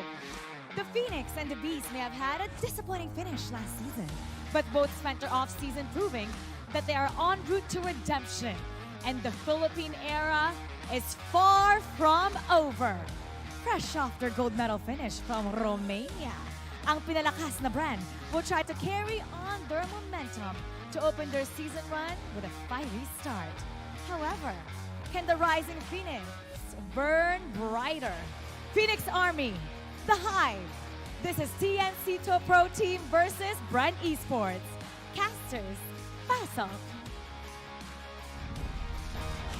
From the lowest of the lows in the ashes, and of course a team that has risen completely from the top, it is going to be Phoenix Army versus the Bees here in match number 3 of the day in week 1, day 1, Rockhart, alongside OSX and Reptar. This is APBR versus TNC Pro Team. Wow, 2 teams, and then one is fresh from Romania. Man, they are alive, they are awake, and also one of the best 2 roster reveals that we've seen this season. Cinematically, that was so good. Yeah, I love it. These 2 teams arguably probably had some of the best, if not 2 of the best roster reveals Yeah, in I the know. offseason. By the You way, were there. Yeah, I was there. Check it out, check it out. All of the roster reveals of the teams in Mpl-Ph S12, fantastic. Yeah, these 2 were like going on like number 1 or number 2 on the reveal. Like, wow. Yeah, amazing. Of course, all of that is going to be, it's going to be very exciting to watch what is going to be coming up between these 2 teams who have essentially the bottom team from last season facing off against a fresh champion from an international event. But before we dig into our upcoming series, let us take a moment to thank our official telco partner, Smart. Smart Gig Arena is open to all Smart and TNT subscribers, or they can join an array of arcade games and esports tournament like MLBB and many more. To get started, you just have to create an account on gigarena.smart using their TNT or TNT mobile numbers. Wow, it's been a season where we're telling everybody to register your SIM cards. You Yeah. know, it's all promos and loads. Yeah, and Thank you, Smart. And great opportunities for young budding esports athletes too. That's Amazing. exactly what we. I love that. That's what Smart promotes here, of course, and of course that's something that is we are very thankful for. Yeah. And of course, the proof that the PH era is very much far from over. That is definitely APBR, who has shown the world that, you know, the headlines might be a little misleading when where you are from, right? Yeah, 3-time gold medalist champion, fresh from Yash, and most of the teams right here on our stage has this hunger, has a way of getting their own championship title once again. But representing the Philippines and other parts of the country, that's APBR Esports. That's a new name. Yeah. I like it. And also we are looking at TNC is also rising from the dead, literally. Yeah, and it's great. A lot of people see AP brand, and of course the glory they brought to Team Philippines as Team Cebol with that top 1 gold medal finish in the IESF World Championship. But TNC found success of their own with a championship win in a major tournament outside of the MPL. That's the Juicy Legends tournament. There you go. There you go. Yeah. Right there on your screens. TNC also not a one to take a beating at all. They have been showing off as well in major international tournaments all the way to Busan as well, aside from obviously huge local tournaments we have right here in the Philippines. Just imagine before we see Goyo and we see like 3 boys from TNC doing a TikTok that they made it over to Busan doing it as well. Yeah. Just imagine how the Kaldao take them and also their Kaldao, how do you do that? How do you do that? It's not seen here, but you Right, do like this. There's a And, specific movement yeah. that cannot be seen because it's blocked, but I'm pretty sure y'all know what the I movement know. is. You know what I'm talking about. Renmar is an expert on doing that, but yeah, you just bag a medal. You in do not IESF. expose me like this, okay? He's really talented. Go back and scroll his TikToks. You'll find out in TikTok.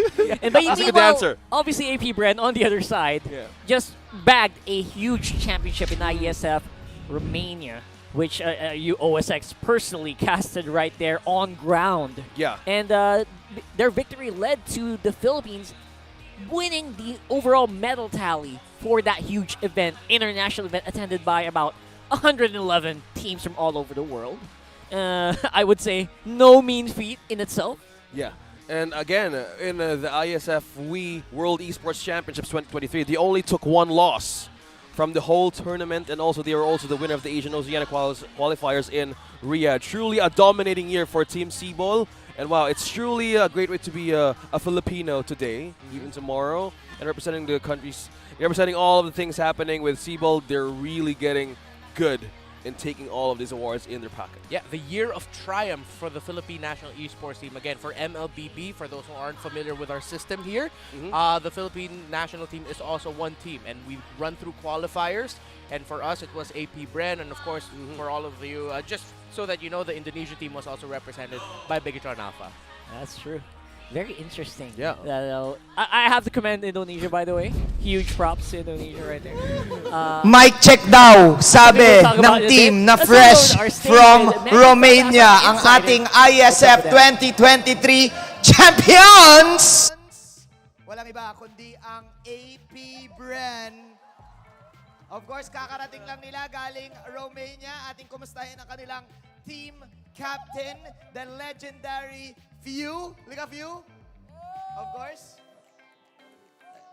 On mo muna. Inoon yan. Yan. Hello. Mag-hello ka. Hello. Okay na. Okay, Few, balita ko ay kakaland nyo lang daw kagabi. So, ang tanong, may jet lag ba ang AP Bren? Makaka-apekto ba to sa laro nyo against TNC Pro Team? Hindi ko alam pero ang sabi kasi ni Plap, siya na bahala sa amin Si Plap ang bahala. Ano ba, eto, may status dito ang inyong coach. Tulog pa mga player ko, paano to send help? Anong oras ba kayo nagising? Ako maaga ako nagising kasi pumunta pa ang bootcamp. Pumunta so, mga pa- 5 hours na tulog, palag na. 5 hours na tulog. Bigyan mo naman kami ng onting kwento. Ano ba nangyari sa flight? Bakit pa kakaland nyo lang? Dapat talaga Wednesday pa kami dito sa Pinas. Kaso, nagka-delay ng malala So, kagabi lang kami dumating ng madaling araw. Yun. Ilang oras kayo na delay?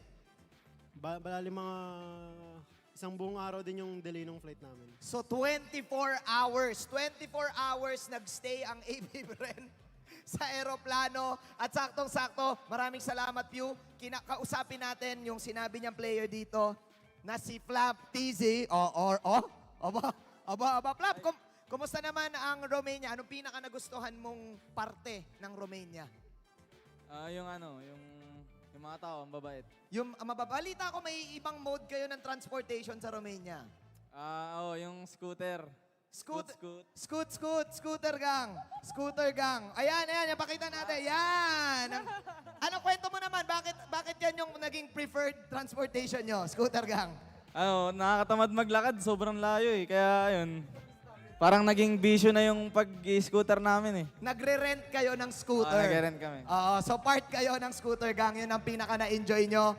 Flap, mukhang okay pa din, mukhang goods pa rin ang vibe ng AP Bren. Flap, balita ko, gusto mo daw laging tulungan ang mga audience. Gusto mo daw ituro kung saan ang CR. Flap, nasan ba ang CR? Guys, kung gusto nyo mag-CR, nandun lang oh. Okay. Okay, Flap. Ipato mo natin. Okay. Hindi ko kinakaya. Pati ako nag-jet lag. Pati ako. Flap, ikaw na bahala. Ituro mo na din ang mga shoutcasters. Guys, yung mga shoutcasters, nandun. Alright. Shoutcasters, take it away. Thank you so much, Flap TZ, for pointing to our direction. Yeah. Where Wow. I'm not sure anyone in here was ready for that, but yeah. That's something new. Showing off, low key right there. Yeah, a gun show from Flap Daisy in the shooting gallery. Renmar. Perfect. How fitting. Yeah, yeah. Where is the talent toilet anyway? Can you point it to us? I don't know. Ask Flap to do it. I got nothing to show. Ask Flap to do it, man. Yeah, don't ask me as well. So right now we did see that AP Bren, like as they said, 24 hours stuck in a plane, just landed a few hours ago here in the Philippines. That's got to be something, but they seem confident. They seem to be in high spirits. And I'm expecting a lot from them. Yeah, and moving forward, the time difference is like 5 hours negative. So right now, it looks like all of the spirits are up, and we see the coaches. We see Coach Ducky and Coach Ven as well.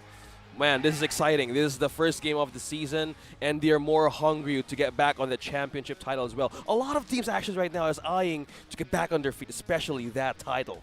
Yeah, and I think a lot of people are also looking at this matchup as it's an underdog story based on the more recent results, the more recent performances. But there are a lot of teams going into here who did say they're looking forward to facing TNC Pro Team. Yes. There's something about them that we don't know that makes the other teams excited to go up against them. Yes. One of those teams is a world champion themselves, Echo. Just heard it on the grapevine that, you know what, these guys are outputting something very, very interesting that you guys in international audience would definitely be remiss to not watch out for.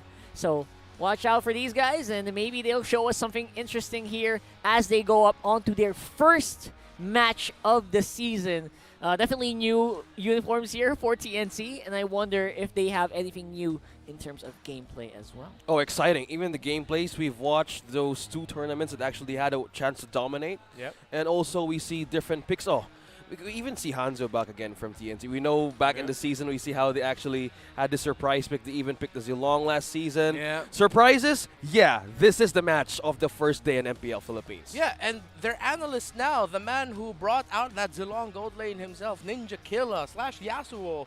I'm pretty sure he's also cooking up some plans and going up to Coach and saying, hey, Coach, I think we got some crazy tactics that we can try out here. Iksha was shown earlier. Oh, I yeah. mean, that's something that a lot of people didn't really expect coming into day number 1 here in the MPL Philippines, one of the strongest leagues in the world. So I really wonder if there's going to be something similar to this one. Maybe it's Nana's time to shine. Maybe Layla can finally make a showing. Well, that is a good point. I'm not going to knock it. I'd love to see that. Oh, man, Gorge show up. Nice. Gorge. Nice almost left his desk. And yeah, so what's a good thing to point out for this day is like there's a lot of surprises. What do you expect of the Renmar? Do you expect more of the off-meta picks to show? I feel like we're going to see one surprising pick for either of these two teams. I need at least one from you guys. OSX, you. Maybe Beleric. Oh, I'm okay with it. Yeah, I will go with that too. All right, let's go ahead and find out if that's going to happen as we do see our teams start walking up on this stage.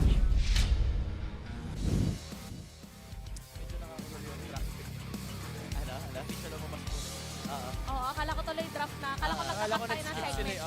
Akala ka rin. Buti ko na nga kunin sa'yo eh. Oo.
championship homecoming for Team Cebu.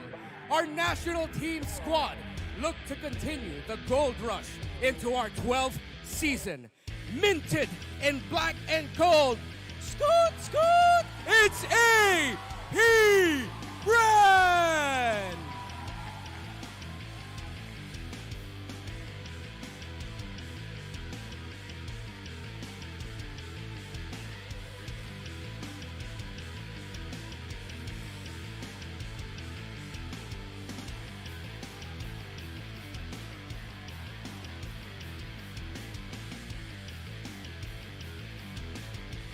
And our coaches, Coach Ducky and Coach Scholar. Mpl Arena, make some noise for TNC versus AP Brand!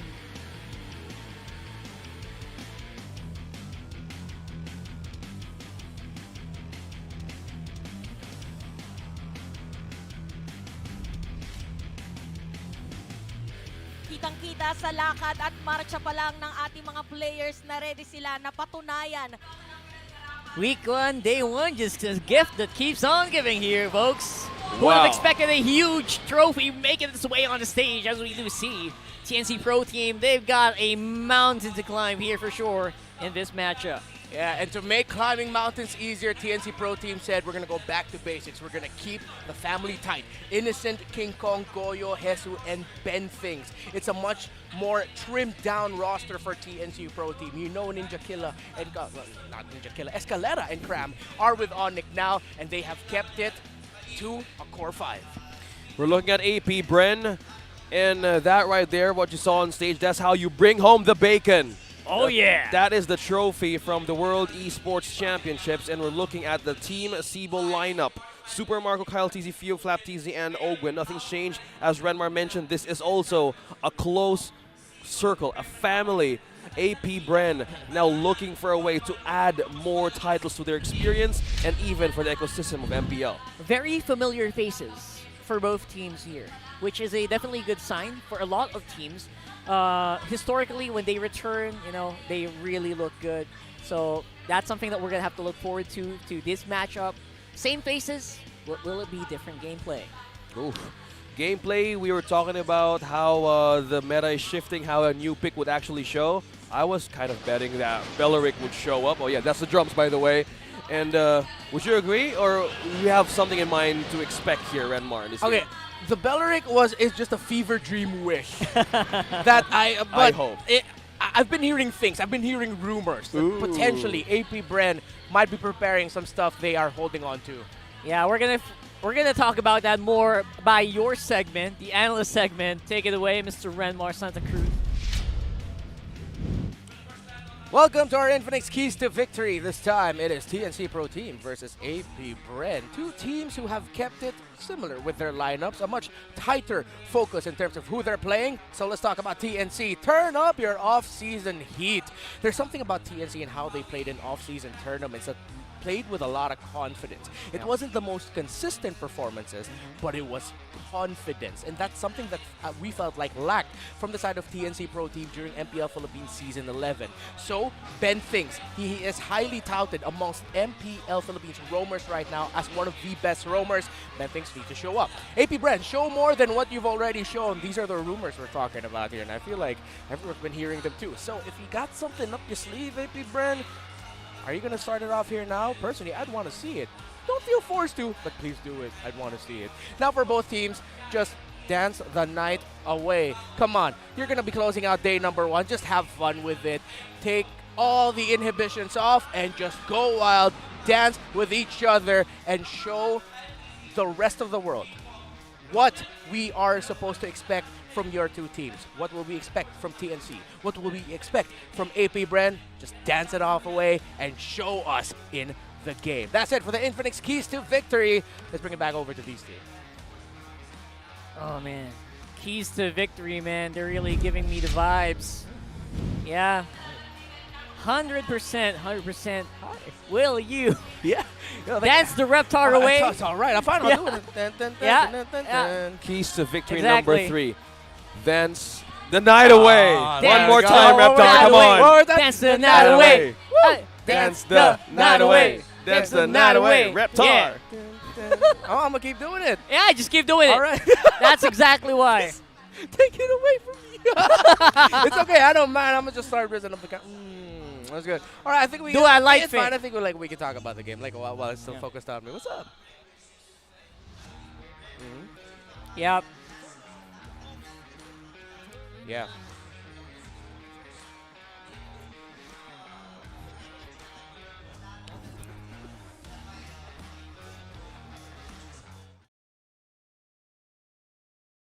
Thank you. I wish I was back too. You know, I really wish that I could dance as well. Yeah. Can I dance? Yeah, can I dance? I Yeah. really think I can dance. The Don't night let away. it just be me. Yeah. Maybe.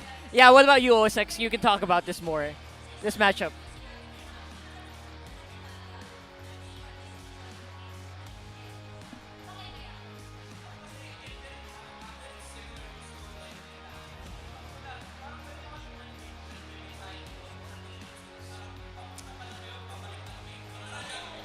Yeah. Yeah.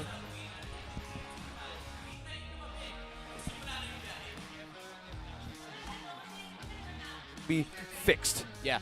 AP Brand had a hell of a road to go through to get the victory for Team Philippines and C-Ball in the IESF World Championship.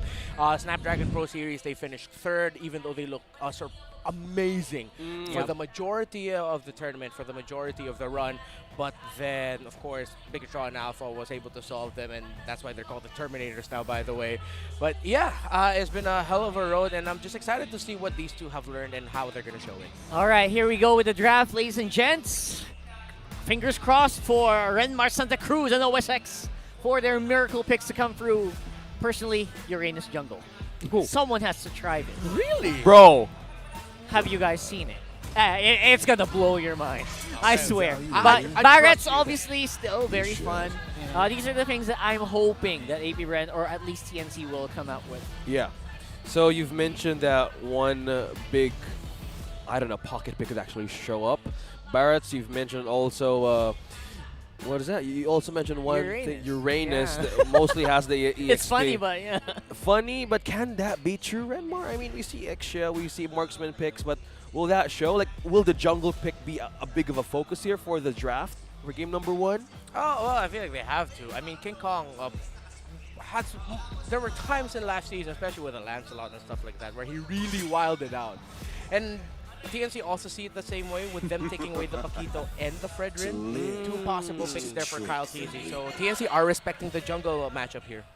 And the fact that it's not getting banned out by AP Brand seems to be a challenge for TNC to bring that one out. Give me your best shot here, like that in the jungle role. Yeah, and with this 2 picks that they respected from Kyle TZ, I think there's one way of pushing him in a utility jungle pick. Either we've mentioned the Barretts, we could actually see an assassin pick, which he actually used a few days ago. Yep. The Lancelot as well, still doing wonders in game 1 and game number 2. So who knows? They might be pushing out the hero pool. But yeah, no utility. Respect as well for the Baksha, who actually is connecting to the sustained composition line of AP Brand Esports that we've seen weeks ago. Yeah, and now I feel like TNC might actually be eyeing an assassin in their jungle. Ooh, Maybe here even we go. a Ling or a Lance might be what they're looking into. I wonder if AP Brand are just gonna bite the bullet and just pick up the Fanny first pick since it's open for them. Oh yeah. They've been showing it off internationally. That Fanny, bro. They've been showing everyone how they're rocking style in that jungle. And it seems to be a challenge for TNC as well. Oh yeah, of course. Kadita, we haven't seen her recently for the draft itself. So with the priority of this from AP Brand, again, the last man standing. Few is the only remaining player who has played in all MPL Philippines seasons. An OG right there. A huge OG and definitely deserves respect. OG playing it for almost 7 years now, I think, and still coming out on top in tournaments. I mean, if that doesn't command respect, I don't know what does. Yeah, I mean, at this point, I am not shy to claim that he, with his 2 Southeast Asian gold medals and all the success this year with Team C-Ball, he is our greatest national team player of all time. Agree. Currently. Hats down. Now TNC Pro Team, they pick Angela and they pick Joy. This might actually be a Joy jungle empowered by an Angela. Yeah, if they're up against Ogwin's assassin pick, this is one way to evade, dash his way out with his ultimate. And Joy nowadays is mostly backline penetration. So depending on what is the choice of AP Bren, either way they go for the assassin, since they took out two of the main sustained heroes, which is the Fredrin and also the Baksha, well, they're being really forced to the wall here to pick the assassin. But they went for the jungle as of this phase. It's still a safe route though. Yes, the international threat in the roam right now. Seems Yeah. like every team is picking up the Franco, and they are getting a lot of W's with this pick. A great pairing for this obviously would be someone with good DPS. And there you go. With Martis, you don't need to build items, man. You just need to activate that Decimate. As long as your HP was in range, you can do some pretty decent mid to late game damage with this hero. Yeah, and it makes a lot of sense that AP Brent decided to pick like this after seeing the Angela and Joy, because in that way, there's a chance that AP Brent, if they can chain some kills early on, maybe 3-4 kills, not even just 4, maybe even up to 5 kills in the first 4 minutes, which is very possible with the Franco God and the Martas together. That will not give enough time at all for the Angela and Joy to jockey for position and even items and momentum. Now, the big question is, why did they pick the Angela? Who is the main recipient of this heart guard that is still up for debate, especially around the jungle? Oh, sorry, Joy jungle is going to be in, since Teresa was picked up. Yeah. So who's going to be the big ticket item here for TNC, who is still up remaining? Right now, though, I wonder if TNC are even consider. No, I think this Angela might actually go into the mid. Pause 4? Really? It's okay. Now I'm realizing it, it's still very flex. They can roam Angela, Joy mid, and then still go for a tanky jungler. They can mid Angela, jungle Joy, and still go for a tanky roam. So we can't automatically assume that these are like locked in their positions. It's still very flexible for TNT. This is a wise route for the Phoenix Army. And also they ban out the Brody since there's no marksman yet being taken by AP Bren. So since there's a lot of distance, there's a lot of gap here in team fights because there's a presence of an Angela. So most of the team fights actually come from a flicker ult combo with a Terizla or maybe the ultimate or the Beats of Joy. So one thing to neutralize their threat is just by taking out this Brody, which is also a great pickup for Super Marco and one of the great picks that he has being as a gold laner. That's true. Super Marco, huge focus for AP Bren here, who seems to be able to use almost any marksman that you throw at him. And huge shout out to the Wolf Index that you see right there, that huge pie chart that you see. It's just showing you what the lineup has. For example, for AP Bren, they seem to be very high on burst. And on the side of TNC, seems to be very high on sustain and team fight. So that graph is going to change as this draft does progress.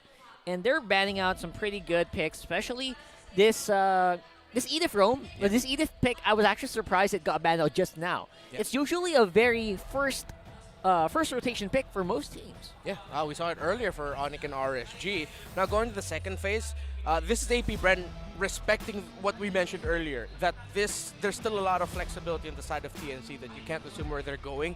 And if ever an Edith got through, it would have given a lot of difficulty for the side of AP Bren, because as you mentioned, Rockhard, this is still a very burst-heavy lineup.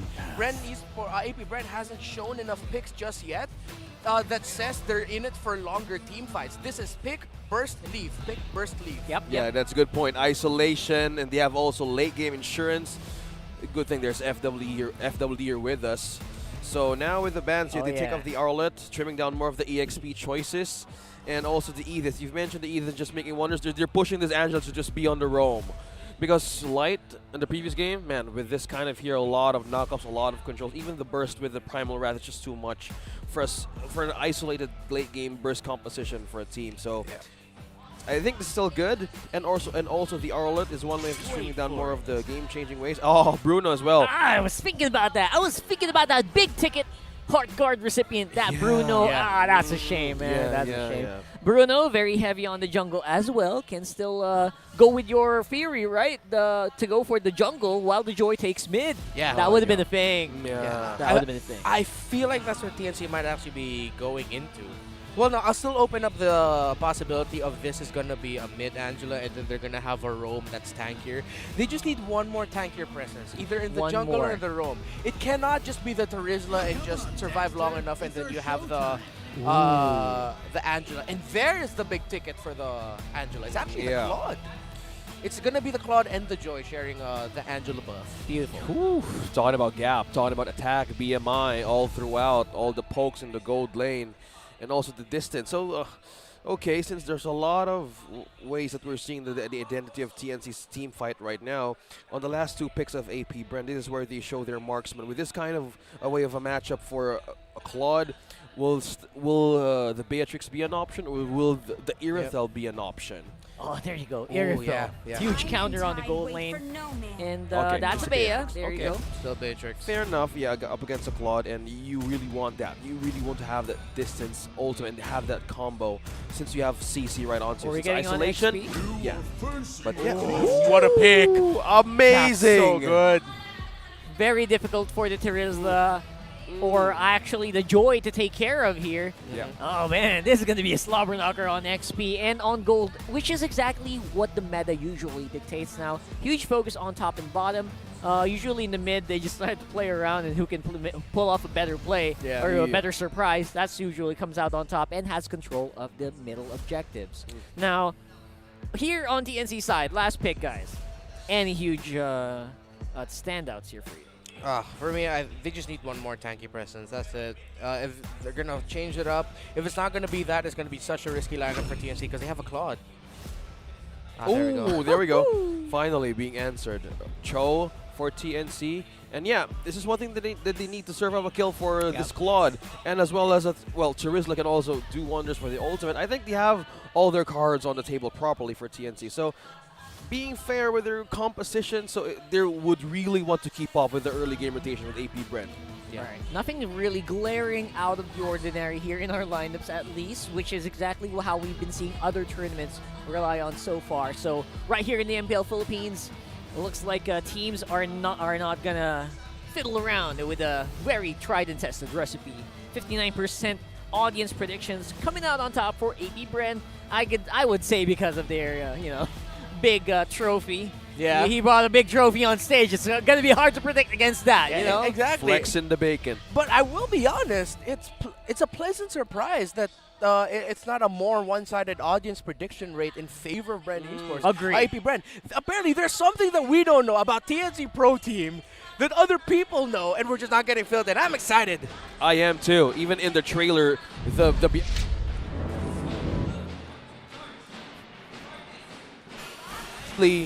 having the Hellcurt ultimate before our draft here. Let's see how this goes for AP Brand and TNC Pro Team. That's a very good view on what happens on the background here. And we are loading up onto the stage for game number 1 between AP Brand and TNC Pro Team. Again, both teams, every team right now, vying for their place in the M5 World Championships. Is that a rupture on the glue? Oh boy, seems to be. Yeah, that's a glue with adaptive penetration. That's penetration, bro.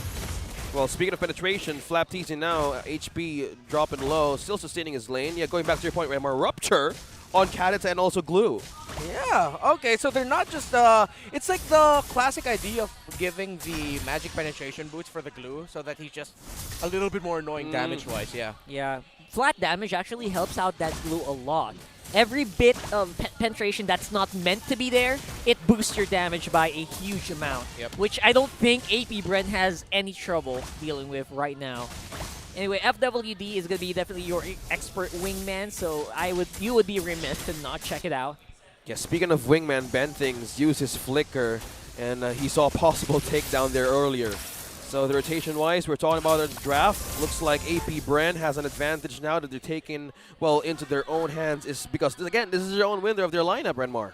Yeah, and actually picking up the glue here, for AP Brand, They picked up the glue because they needed something just to give Innocent a little bit of a harder time. Meanwhile, they already had an answer to the Joy in itself in the Franco and maybe even potentially the Kadita. Anyone who can disrupt with just a little bit of control to mess the flow of a Joy. So with one of the last picks onto the glue, AP Bren ended up covering what TNC can bring to the table. Well, look at the coverage of Flap TC's Doman as well as Ogwe. Look at that, King Kong looking for a way to find an angle. Meanwhile, Hesu penalty zone onto the back. Haltizi looking for a way to take down Hesu, but using his hammers. Look at that response from Ogwen. Ultimate with a combo burst from a few. AP Brand completely winning that fight. This is super interesting. I'm not seeing anything flashy, anything huge, like any huge movements coming in from AP Brand Renmar. They seem to be just happy to absorb anything that TNC is throwing them and push it back to them. Yeah, and again, that's what changes with their lineup once they picked up the glue, knowing that they're going to be going up against a lineup that has the Angela, that has a Joy, and this is clearly AP Brand much more comfortable in the early to mid. They can snowball here. TNC just needs to control it. In those situations, they shouldn't go full in. They need to watch out for the potential that Ogwen or anyone can get hooked. They really need to just buy enough time to make sure that Innocent will be able to get the gold he needs so that he's fully activated. Overall, AP Brand doesn't seem to be trying too hard, and it's working out in their favor. That is the most amazing thing for me right now. Well, speaking of being in their favor, even the gold lead of AP Brand right now. And just by moving up against the lineup of TNC, this puts pressure to Innocent actually to have a good lane. And what we see here, the rotation from up top, 4 members of AP Brand, is just trying to slow down the progress of Innocent. And they're doing a good job, a banger job at it him right go now. You push it, and you know Innocent smelt what was happening right there. And I would not blame him. Again, Team Cup, team communication-wise, I think that means it's working for TNC. Something's happening in the background that we are not hearing, which stopped that kill from happening here, Redmar. Yeah. But I like what you posited there earlier. It could just be Innocent smelling that smelly smell. Something is up. Sixth sense. Yeah, it's a sixth sense. Like, I don't like how the map looks. Where is everyone? So of course Innocent would go back there. He won't stay innocent. Yeah, I feel it. All right. I think I get it. The TNC Pro team, I wonder if they're actually still going to contest this. I'd rather they just give this up and just try to give Innocent a better time there. Maybe even try to get a kill on the Super Marco, make that the trade, but no, they won't have the time to. Will they even go near this area? Flap TZ doing a great job to zone out members of TNC. Kyle TZ though, a job is a job. Taking down the second the turtle here, and an objective still AP Brand. No contest, and a good eye for TNC to not even go through with that contention with the retribution. You know what? I'm watching Kyle TZ, and I can imagine the meme. It's not much, but it's honest work. Yeah. It's good honest work. Honest work. Just gotta get my turtle here. And it's working out as I said, but look at this. Ben Things with a wave of the dragon fall. Look at the burst coming in from a few. Now it's a complete follow-up from AP Brand. Now King Kong received the love waves and hard guards. He's still sustaining the possible takedown. Look at Kyle. Oh, Kyle T's not letting him go though. Using for a way. Will the Asher Aura be the answer to catch one? Meanwhile, Ogwen is here as well. Snipe won't connect. King Kong being hooked by Ogwen. And Super Marco secures the kill. AP Brand gets one. Kyle TC though not letting Goyo go. Oh, is this still go time for AP Brand? Yes, it will. Damage connecting. Kyle TC secures another one for AP Brand.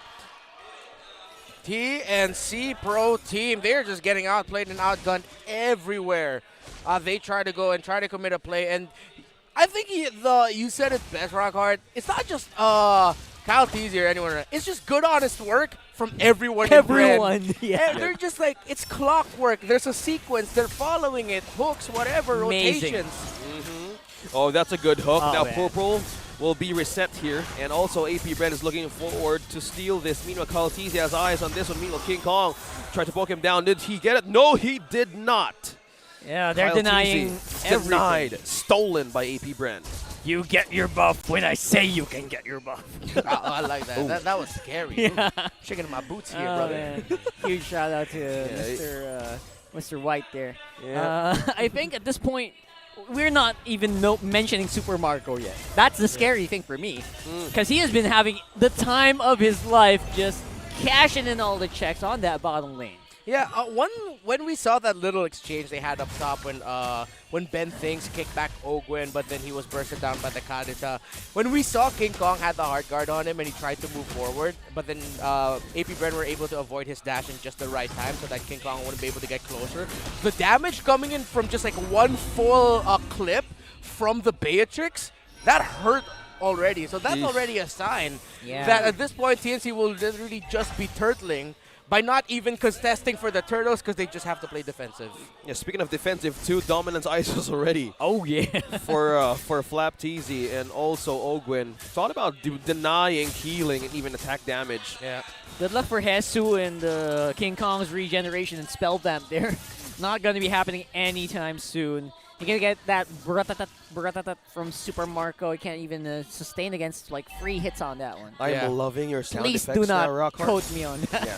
Oh, look at, speaking of burst, Super Marco gets one. Few with that rough waves, completing that takedown. Mino with a flicker, with a bloody hunt, connecting on to Hesu. Will he able to escape? No, he won't. Flap TZ secures the kill. Innocent though, using the BMI to evade the possible bite from AP Bren. With the lead right now, taking down Hesu and Ben Things. Clearly, AP Bren still dominating this mid-game entry. Yeah, and it's no surprise that it has gotten to this point. We did acknowledge beforehand that this is an early to mid lineup, potential fast snowball versus a lineup that will need to take a lot of time. And AP Bren just play their cards right, stopping any potential rotations, any potential picks. TNC taking the wrong fights early on, and yeah, just coming back to bite them. At this point, they really just have to wait, somehow find resources, and somehow find a way to turn it around. Yeah. It's going to be hard to turn it around when you see Flap TZ and the split form recalling. I mean, he's just not, he doesn't even care about the cooldowns on that skill right now. He just keeps hammering away on everyone who goes in this path. Well, meanwhile, down bottom, Innocent was trying to push the turret of Super Marco. With the snipe being activated, he peeled him off right back to his base. And now completely looking at the lanes right now, it's still quiet. I'm response for TNC. I'm actually super amazed that Innocent can actually go that far across the river. Yeah. At this point, he's actually blessed that he's still able to do that with the amount of goal lead that AP Bren has right now. Yeah, at this point, I would be scared for my life if I'd be going past the river than going anywhere near opposing towers. He's a play. Okay, no follow from Ben Things. No ultimate, though, for this show. King Kong and Hesu now going to be backing away. Meanwhile, he forced a flicker out of Ben Things. Purple is up again. Oh, okay. AP Bren is now eyeing to take this one again for AP Bren. I feel bad for King Kong right now. Yeah, man, he's not going to get anything. He's trying so hard to get near that buff and retribution range. Just not happening right now. Yeah, it's like when you're in a Filipino party and all you want is the lumpia. The but lumpia, everyone keeps getting the lumpia. Yeah. Even though the spring roll. Yeah, they restock it and then you go back and then it's gone. They restock it and you're still not there enough. It's just a sad day right now for King Kong in the jungle. You try to inch towards it slowly but surely. You know, you're giving everyone the eye, the stink eye. Yeah. They still can't get the message. Nope. They just deny it from you, man. Yeah, and this is dire position right now. It's only just a Golden Staff at this point. Golden Staff is one of the key timers for a Claude, but because of the massive lead of AP Bren, you need one more.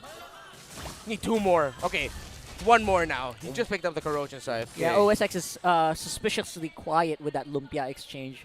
I am guilty of He putting one. seems putting one in my putting one in my pocket. In your pocket. It's for late game insurance. God. Insurance is definitely something you want. I love lumpia. I love spring rolls, bro. Oh, Hesu. His HP dropping low. Flap DC as well. Now using a split with a bloody hunt connecting onto one. Now they forced the team fight out of TNC. It's this go time though. King Kong just went on to 5 and he falls down. No extra way to follow up as well, man. Wow. This is a hungry Ogre that we're seeing serving up a kill for Super Marco and 5-0-1 onto this Beatrix. Devastating. Yeah, doesn't seem to be much that TNC can do. Very nice try from Innocent in making that Blazing Duet into 5 members of AP Bren, but didn't seem to really do the job for them yet. Okay. They can just smile and wave, boys. And not again! A hook! Ogwen still landing all the hooks perfectly. Forced out the penalty zone from Hesu. Now Flaptease is running for his life. No. He's still sustaining, but King Kong is not letting him go just yet. A hook again! Ogwen, you monster! taking another one. And Super Marco and everybody in AP Brennan is so happy for that hook. Oh, will he get it again? Better Ah! What? Come on! No! Come on! Oh, it's Ogwer, bro! It's Ogwer! No. Wow, that is just too sad to see. 10-1 AP Brand, 10k gold lead, 1 turret left for their base. I remember it in the national tournament they attended. One of their opponents had 4 straight hooks in one game. He had 4 straight hooks in the last few minutes. The last 2 minutes. Yeah, the turnaround also for Seaball in the boy. game you were mentioning. Mucho Franco Onigo. Oh, man. Onigo, that is Ogwen's last name. Oh, my goodness. Too much, man. Too much. That's hard to deal with. And that's going to get into the brains of Speaking TNC. of which, well, Ogwen and Few here on to a great position.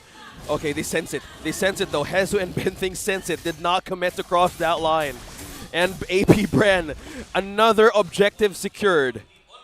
Oh, man. This game is just the game that keeps on giving right now. Seems to be a very uphill battle, but TNC, I gotta say, they're still in this game.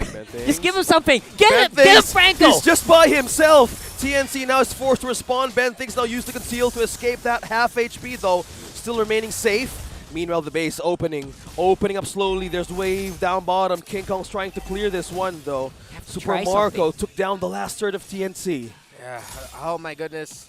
The kick there from Ben Things, he wasn't able to maximize the damage because just at the right time, Super Marco was able to change the trajectory of the kick because he adjusted his positioning, so he got kicked into the wall, which cut the distance that he could have been kicked. That was supposed to be a beautiful setup for the other members of TNC. Look at Ben, look at Ben. Well, speaking for setup, that's the thing that they need right now, but the base is too open. Look at the bite. Onto one. King Kong falls down, and the base is too open, and AP Bren wins in a dominating fashion in game number 1. Sheer firepower coming in from AP Bren. They definitely still got some of that mojo left over from their stint in Romania, and you can really sense the aura, the Super Saiyan mode here of AP Bren. Super Saiyan indeed, and that winning moment was brought to you by our official sponsor, FWD Life Insurance. AP Bren. Wow, this is just momentum, Reptar. Man, they are. That was nasty. That was nasty. And hey, it's still me again. we're not doing that. Not just yet. Come on. There we go. Get their reaction. Yeah. Yeah.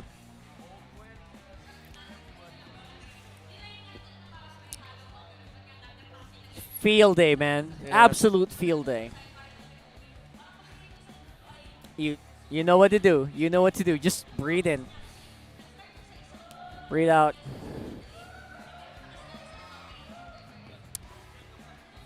Yep. And with all things being into the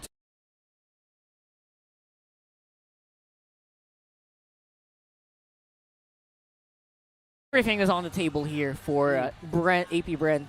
And I have to reiterate this.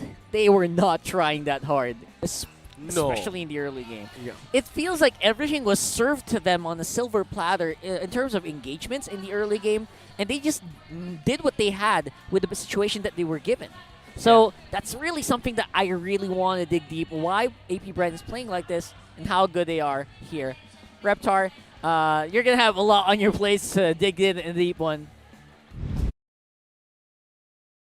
All right, I think it's analyst time. All right, it's analyst time. Let's do this. So, AP Bren versus TNC Pro Team here. It's not just going to be me, so if you guys want to join me, go ahead. Feel free to. I would love to. All right, so let's talk about it. Again, in terms of the picks, Carita Franco, Martis, Beatrix, and Glue. They got the power picks that they wanted, along with, of course, the surprise last pick there, or one of the last picks in the Glue.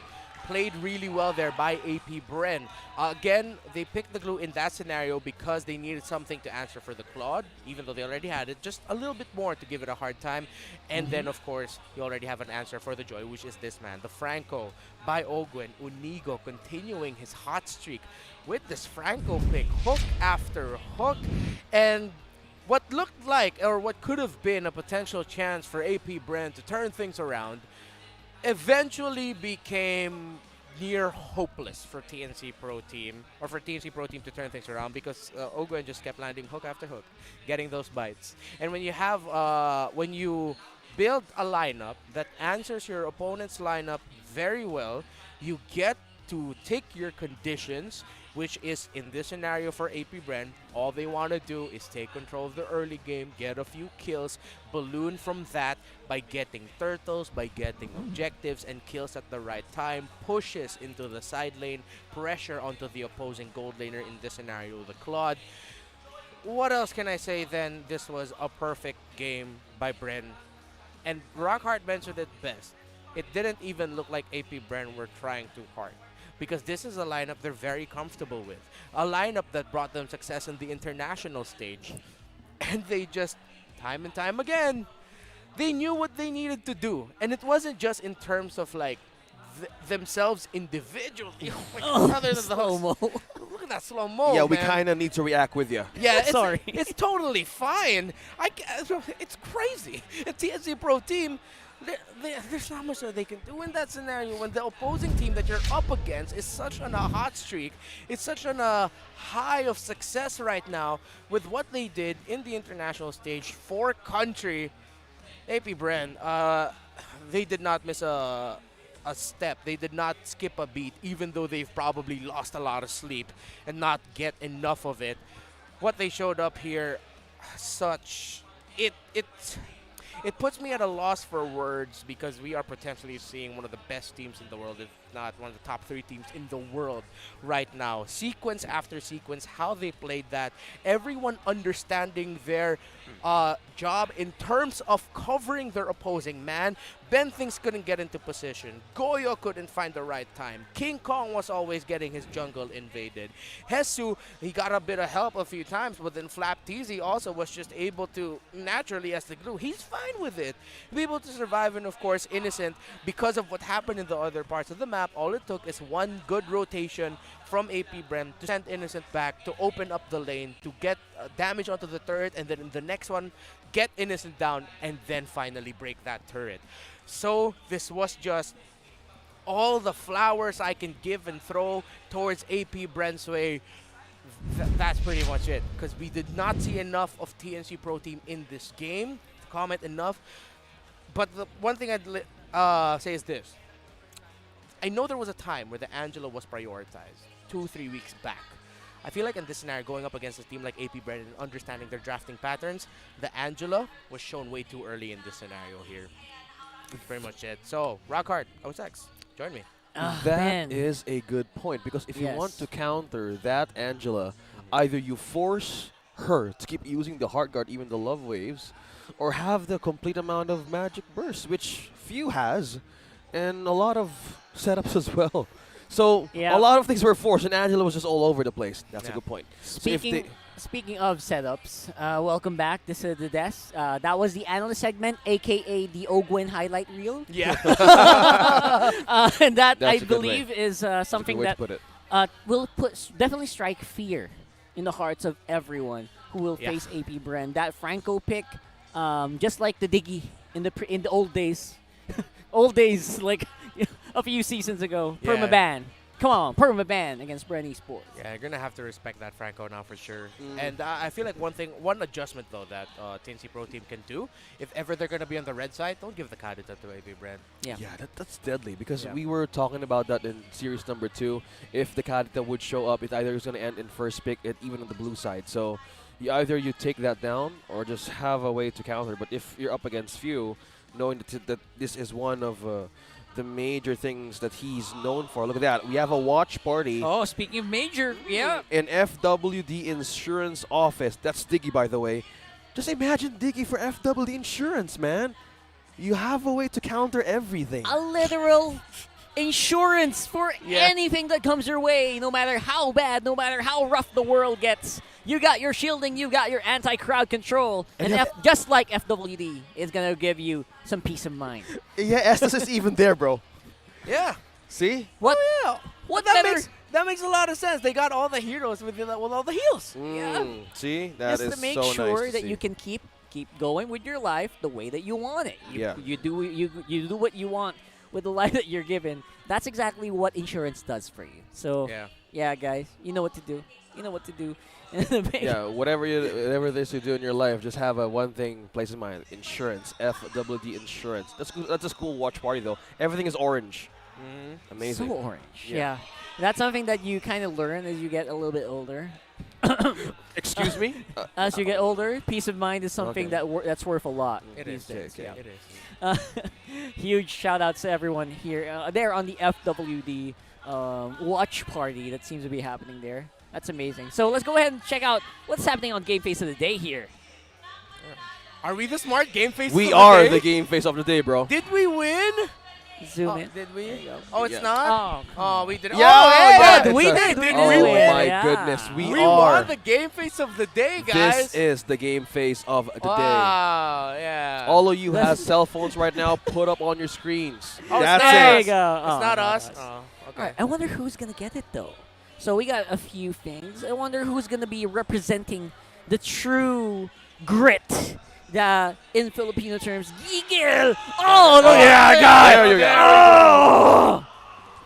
There you go. That's definitely worthy Wow. of the game face of the day. Even the camera is shaking. Yep. Shake it. The cameraman can't handle the energy coming out of the good sir over there. That was scary. Yeah. Oh, Yeah, that's he cool, wins that's some cool. goodies. Yeah, he just won some goodies brought to you by Smart. Again, Team Shooting Gallery Rocket. What do they need to do if they go here? I'm shocked. All you need to do is you hold up your phone, That's it. hashtag game face of the day, and then just put on the game face showing the true power of the Philippines. Yeah. That is, I don't know if that's the way to do it in the English stream. Yeah. Well, put your game face on for the camera and win a redeemable code. And they just won that in spades here. So come on over here in Shooting Gallery Studios if you are in the area, here in Makati City, here in the Philippines. We got some good stuff happening all around for our audience. Well, that is just an ecstatic moment to see hook after hook. How do you counter that? I mean, you can't. In that sorry. state of the game, it's so hard to counter. But if you have Purifies, yeah, maybe. What's the thing that they need to fix here for TNC? You said they might take a page out of a new book. No, it's again. They have to not give the Kadita to a team like APBR. Yeah. Or be ready to answer it. Because if you're going to give the Kadita and you're not going to take away the Franco, you know the Kadita Franco is going to be coming up. And then you're going to pick up something like an Angela, and then the lineup they had was so scaling that APBR was just like, since we first picked Kadita anyway, we're just going to pick more heroes that can just scale fast. Yeah. So fast scaling is a great way to really amp it up, as they say, stack it up. Yeah. In that scenario, and maybe that's something that your opponent can kind of think about in the draft, isn't it? Yeah, TNC Pro Team. I really think they just showed their aces too early. They showed the main idea around their lineup turn, and they didn't deviate from it. Having a card at the first pick, yes, it empowers you to snowball eventually, but it's enough flexibility that you can build other pieces around it that isn't just for early game, and then APBR were able to balance it. Yeah, balance is going If to be the a balance, huge thing. yeah. Will you? Yeah, that's the problem because in the first phase of TNC, they were forced to respond since they took up the Baksha. They took up a lot of sustained heroes actually from APBR. So maybe it was an open window for them. But as Reptar mentioned, it was too early. Maybe this time around they could actually have the feel of the room and have a good way of like countering or trimming down the signature picks of APBR. I mean, it's how many seasons already of TNC. I wonder if they can find their own signature picks by this time, right? I've been looking for that flavor for TNC for the longest time, and I'm confident that there's still something cooking in the background there. And that's just something that we will definitely have to see if the draft will allow it. Because you have to keep in mind the analysts and the coaches. They're also thinking about what's going to be available for them in this draft, what the enemy team is willing to give them as well. Yeah, it's just the start of a new season. If they're cooking something up, I wouldn't be surprised if it takes a while for us to see the final dish. No, I'm getting hungry, boys. So that's good. I'm appetized right now to see the draft. Appetized. Well, as the kids say these days, you gotta let them cook. Yeah. And definitely something that's cooking here is, I believe, the assassin picks. We have not really seen any major assassin picks right now. I am looking forward to these. When are we going to see the Lancelots again, right? When are we going to see these Fanny picks again? Yeah. I mean, we saw some earlier. Yeah, in the second series. Yeah. But it was prioritized in the first game. Yeah, this is our schedule today, by the way. Yeah, there's their schedule today. So yeah, watch out for these, and you'll definitely be rewarded if you stand by long enough.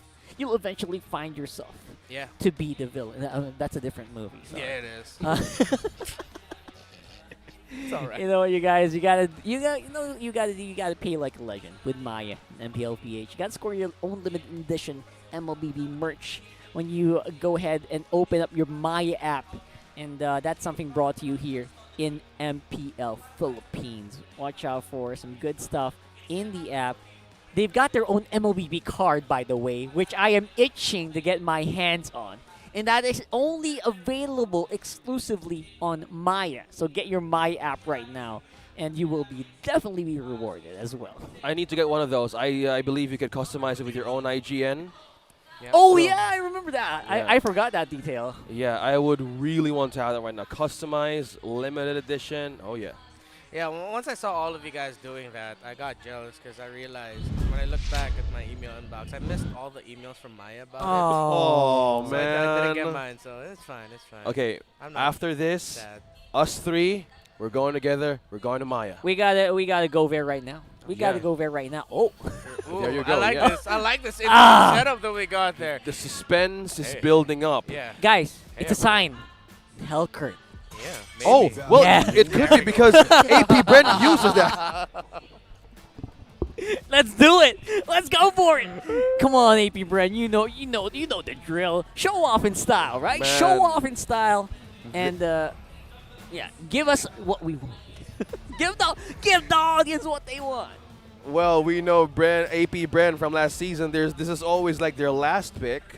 But who knows? This could be a good way of expecting that there are a lot of surprises that they could actually bring to the table. So AP Brent, okay, there's no switch, still on the blue side, and still the choices though. EXP, utility jungler, you have the Fredrin out, also the -1s, the Kaja. So I think this is the time for them to respect the Kadita for TNC because we could actually do it again if you're AP Brent.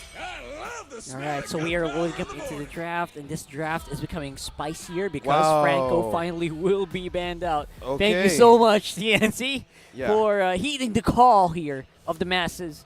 And that's going to force Ogwen to kind of pivot into definitely more interesting roles in this draft. Wow, Ogwen, the respect for Ogwen for this Franco, landing all the hooks that he can get. But this time, I told you, AP Bren, Oh, man. eyes on Kadita, still did not respect this from few. Yeah, well, they took out the Franco, so they don't have to worry about a Franco Kadita, but the Kadita is still flex for AP Bren, which can go into the roam and to the mid for few. Still a lot of room to work out here, but I think TNC looked at it and said, you know what? The Franco was the problem. It shut down a lot of the things we wanted to do with our more scaling, squishier assassin-esque lineup. And again, Kadita seems to be the primo pick for Bren Esports. For AP Bren, I feel like they are really favoring the shot calling. You know what? I think when you're a Kadita player, you kind of focus on where you are on the map, not exactly your micro. You can be more macro-oriented, which is definitely where few excels. Speaking of macro, though, first time we're going to see a Novaria for a TNC. Oh, yeah. Okay, so they have more priority on vision, and for Martis here, so it's always a good counter for these assassin picks that actually show up from AP Bren. I say they're going back with comfort and vision. So Valentina is still open, though, but I think this is more likely to be the Kadita, mid, either roam. But we all know, actually, if you can actually still flex this, there's a lot of possibilities in the table. Yeah. With Navaria, I like that they stole the Martis away also now, though. Kufa probably, if they want to go for it early on. Or, oh, Grok, okay. There's the Ogwen pick that we're talking about. Yeah. Definitely rocked on and definitely a lot of matches. Yeah, that's Grok got it. Brody means he's going to be set. Oh, but this time they pick the Bruno. Gold lane Bruno. Okay. Right now, though, I don't see a lot of cohesion with the lineup of TNC Pro Team, but they do have great individual picks. Yeah. These last two picks need to be the glue that holds, not literally glue, but the glue that holds the rest of the picks together. I like what you did there. And definitely, this lineup is screaming, let's do our own thing for now, guys. Let's just go on each other's throats for, let's go in each other's lanes, rather, for the majority of the game and maybe come out on top with gold if we win out on the 1v1s. The 1v1 is going to be very crucial here in this draft. Now we are on the bans. Okay. No Baksha here. There's still no jungler for AP Bren. And speaking of sustain and mostly they're relying on comfort, Baksha is a good way to actually force and poke out of a composition for TNC. Oh, there you go. Yeah, there goes the flex and also the Novaria. And Vision as well, becoming a bit of an advantage. Oh yeah, thank you for that watch party. And AP Brand has eyes on Diggy. Take him out of the picture. It is one of the main kryptonites of AP Brand. Wait a second, I just feel like Ducky got reminded this hero Yeah. exists. Because of that watch party thing. Oh, I hate this hero. Wait a second. Yeah. We even have that. We even have that Diggy sign right outside of the studio. I'm sure like, it's just in the back of his head. Also, like, wait a minute. Wait a minute. We got a lot of crowd control here, guys. Let's take away this little bird. Yeah. If you want insurance, yeah, take Diggy out. Yeah. Again, a very popular trend with Coach Ducky and AP Bren is that they do not like the Diggy pick. They are great with it as well, but they, as much as possible, hate going up against it. It's been a long-standing meme, and of course, definitely it is very much warranted, right? A lot of these Diggy plays can definitely disrupt anything that either Few will do or Ogwen will do with the Wild Charge Flickers. Yeah. That's going to disrupt everything and make their plays basically nullified. So, very smart play here from AP Brent. And on the other side, TNC definitely said, I have had enough with Flap TZ just getting free TPs on me, free stickers on my face. Yeah. So, I will ban out that glue. Okay. I'm thinking here if they can still flex some pieces. They take away the Terizla. Because I don't... Sorry. TNC, oh my goodness, really? The average 76. 76 Kaldags per match last season, TNC Pro Team. Who tracks these stats? I can't believe my eyes. Our statisticians are fantastic. They are amazing. I tip my hat to you, good sir. You men are men of culture. That is the appropriate response. And that really, you know, that blew my mind. So now, let's go to the picks. Lapu Lapu. All right, we are finally getting some sort of AoE crowd control that I have been dying to see from this lineup of TNC because they have a lot of damage, but not really many people to hold people down in their place. Yeah. We're looking at the index again. You know what's funny about the lineup of AP Brand? They can still really go crazy with their flex. Put the Grok in the XP, put the Kadita in the mid, get a tanky jungler, then pick up Valir in the roam. Oh, that's a good point. People have not been brought up Valir, yeah. Since there's a lot of jumps, there's a lot of CCs here for TNC, so might as well push it over. Yeah, usually though when we see the Grok that does go into the hands of Ogwen, there's not a lot of Flap TZ Grok games. Yep. But it's an option. Yeah. Good thing that you pointed that out because it can still be flex. Oh, okay. So, yeah, keeping things simple right now. Pretty much just answering almost everything again. Bruno on the side of TNC.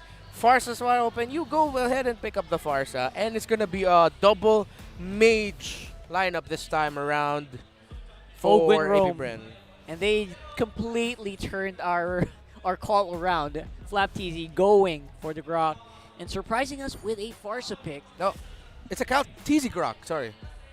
It's Cal a Grok Jungle. Grok Jungle, yeah, Grok Jungle. Grok Oh my Jungle, goodness. Yuzhong My XP brain. lane, yeah. Yeah. But hey, the Valir ended up being a Farsa, so it's still a double mage type of deal. Yes, you have that burst. Yeah, that's a good I call love that. there. Look how balanced the AP Bren chart is. They have everything except for DOT sustain. which is very apparent. That's true. And the Florin just added a huge sustain bump into the lineup of TNC. Okay. Again, I have to repeat my same feeling in the earlier portion of this draft. There's a lot of picks that individually make sense, but the cohesion of the lineup is quite not there. From what I can see, though, is that if ever it goes really well for TNC, that's because the Florin, Novaria, and the Martis were able to, or the Florin and Novaria were able to help set up the Martis for chain kills early on. That's like one of the main conditions I'm seeing here for TNC. Right now, it just seems like a lineup that wants to try and do a lot of things.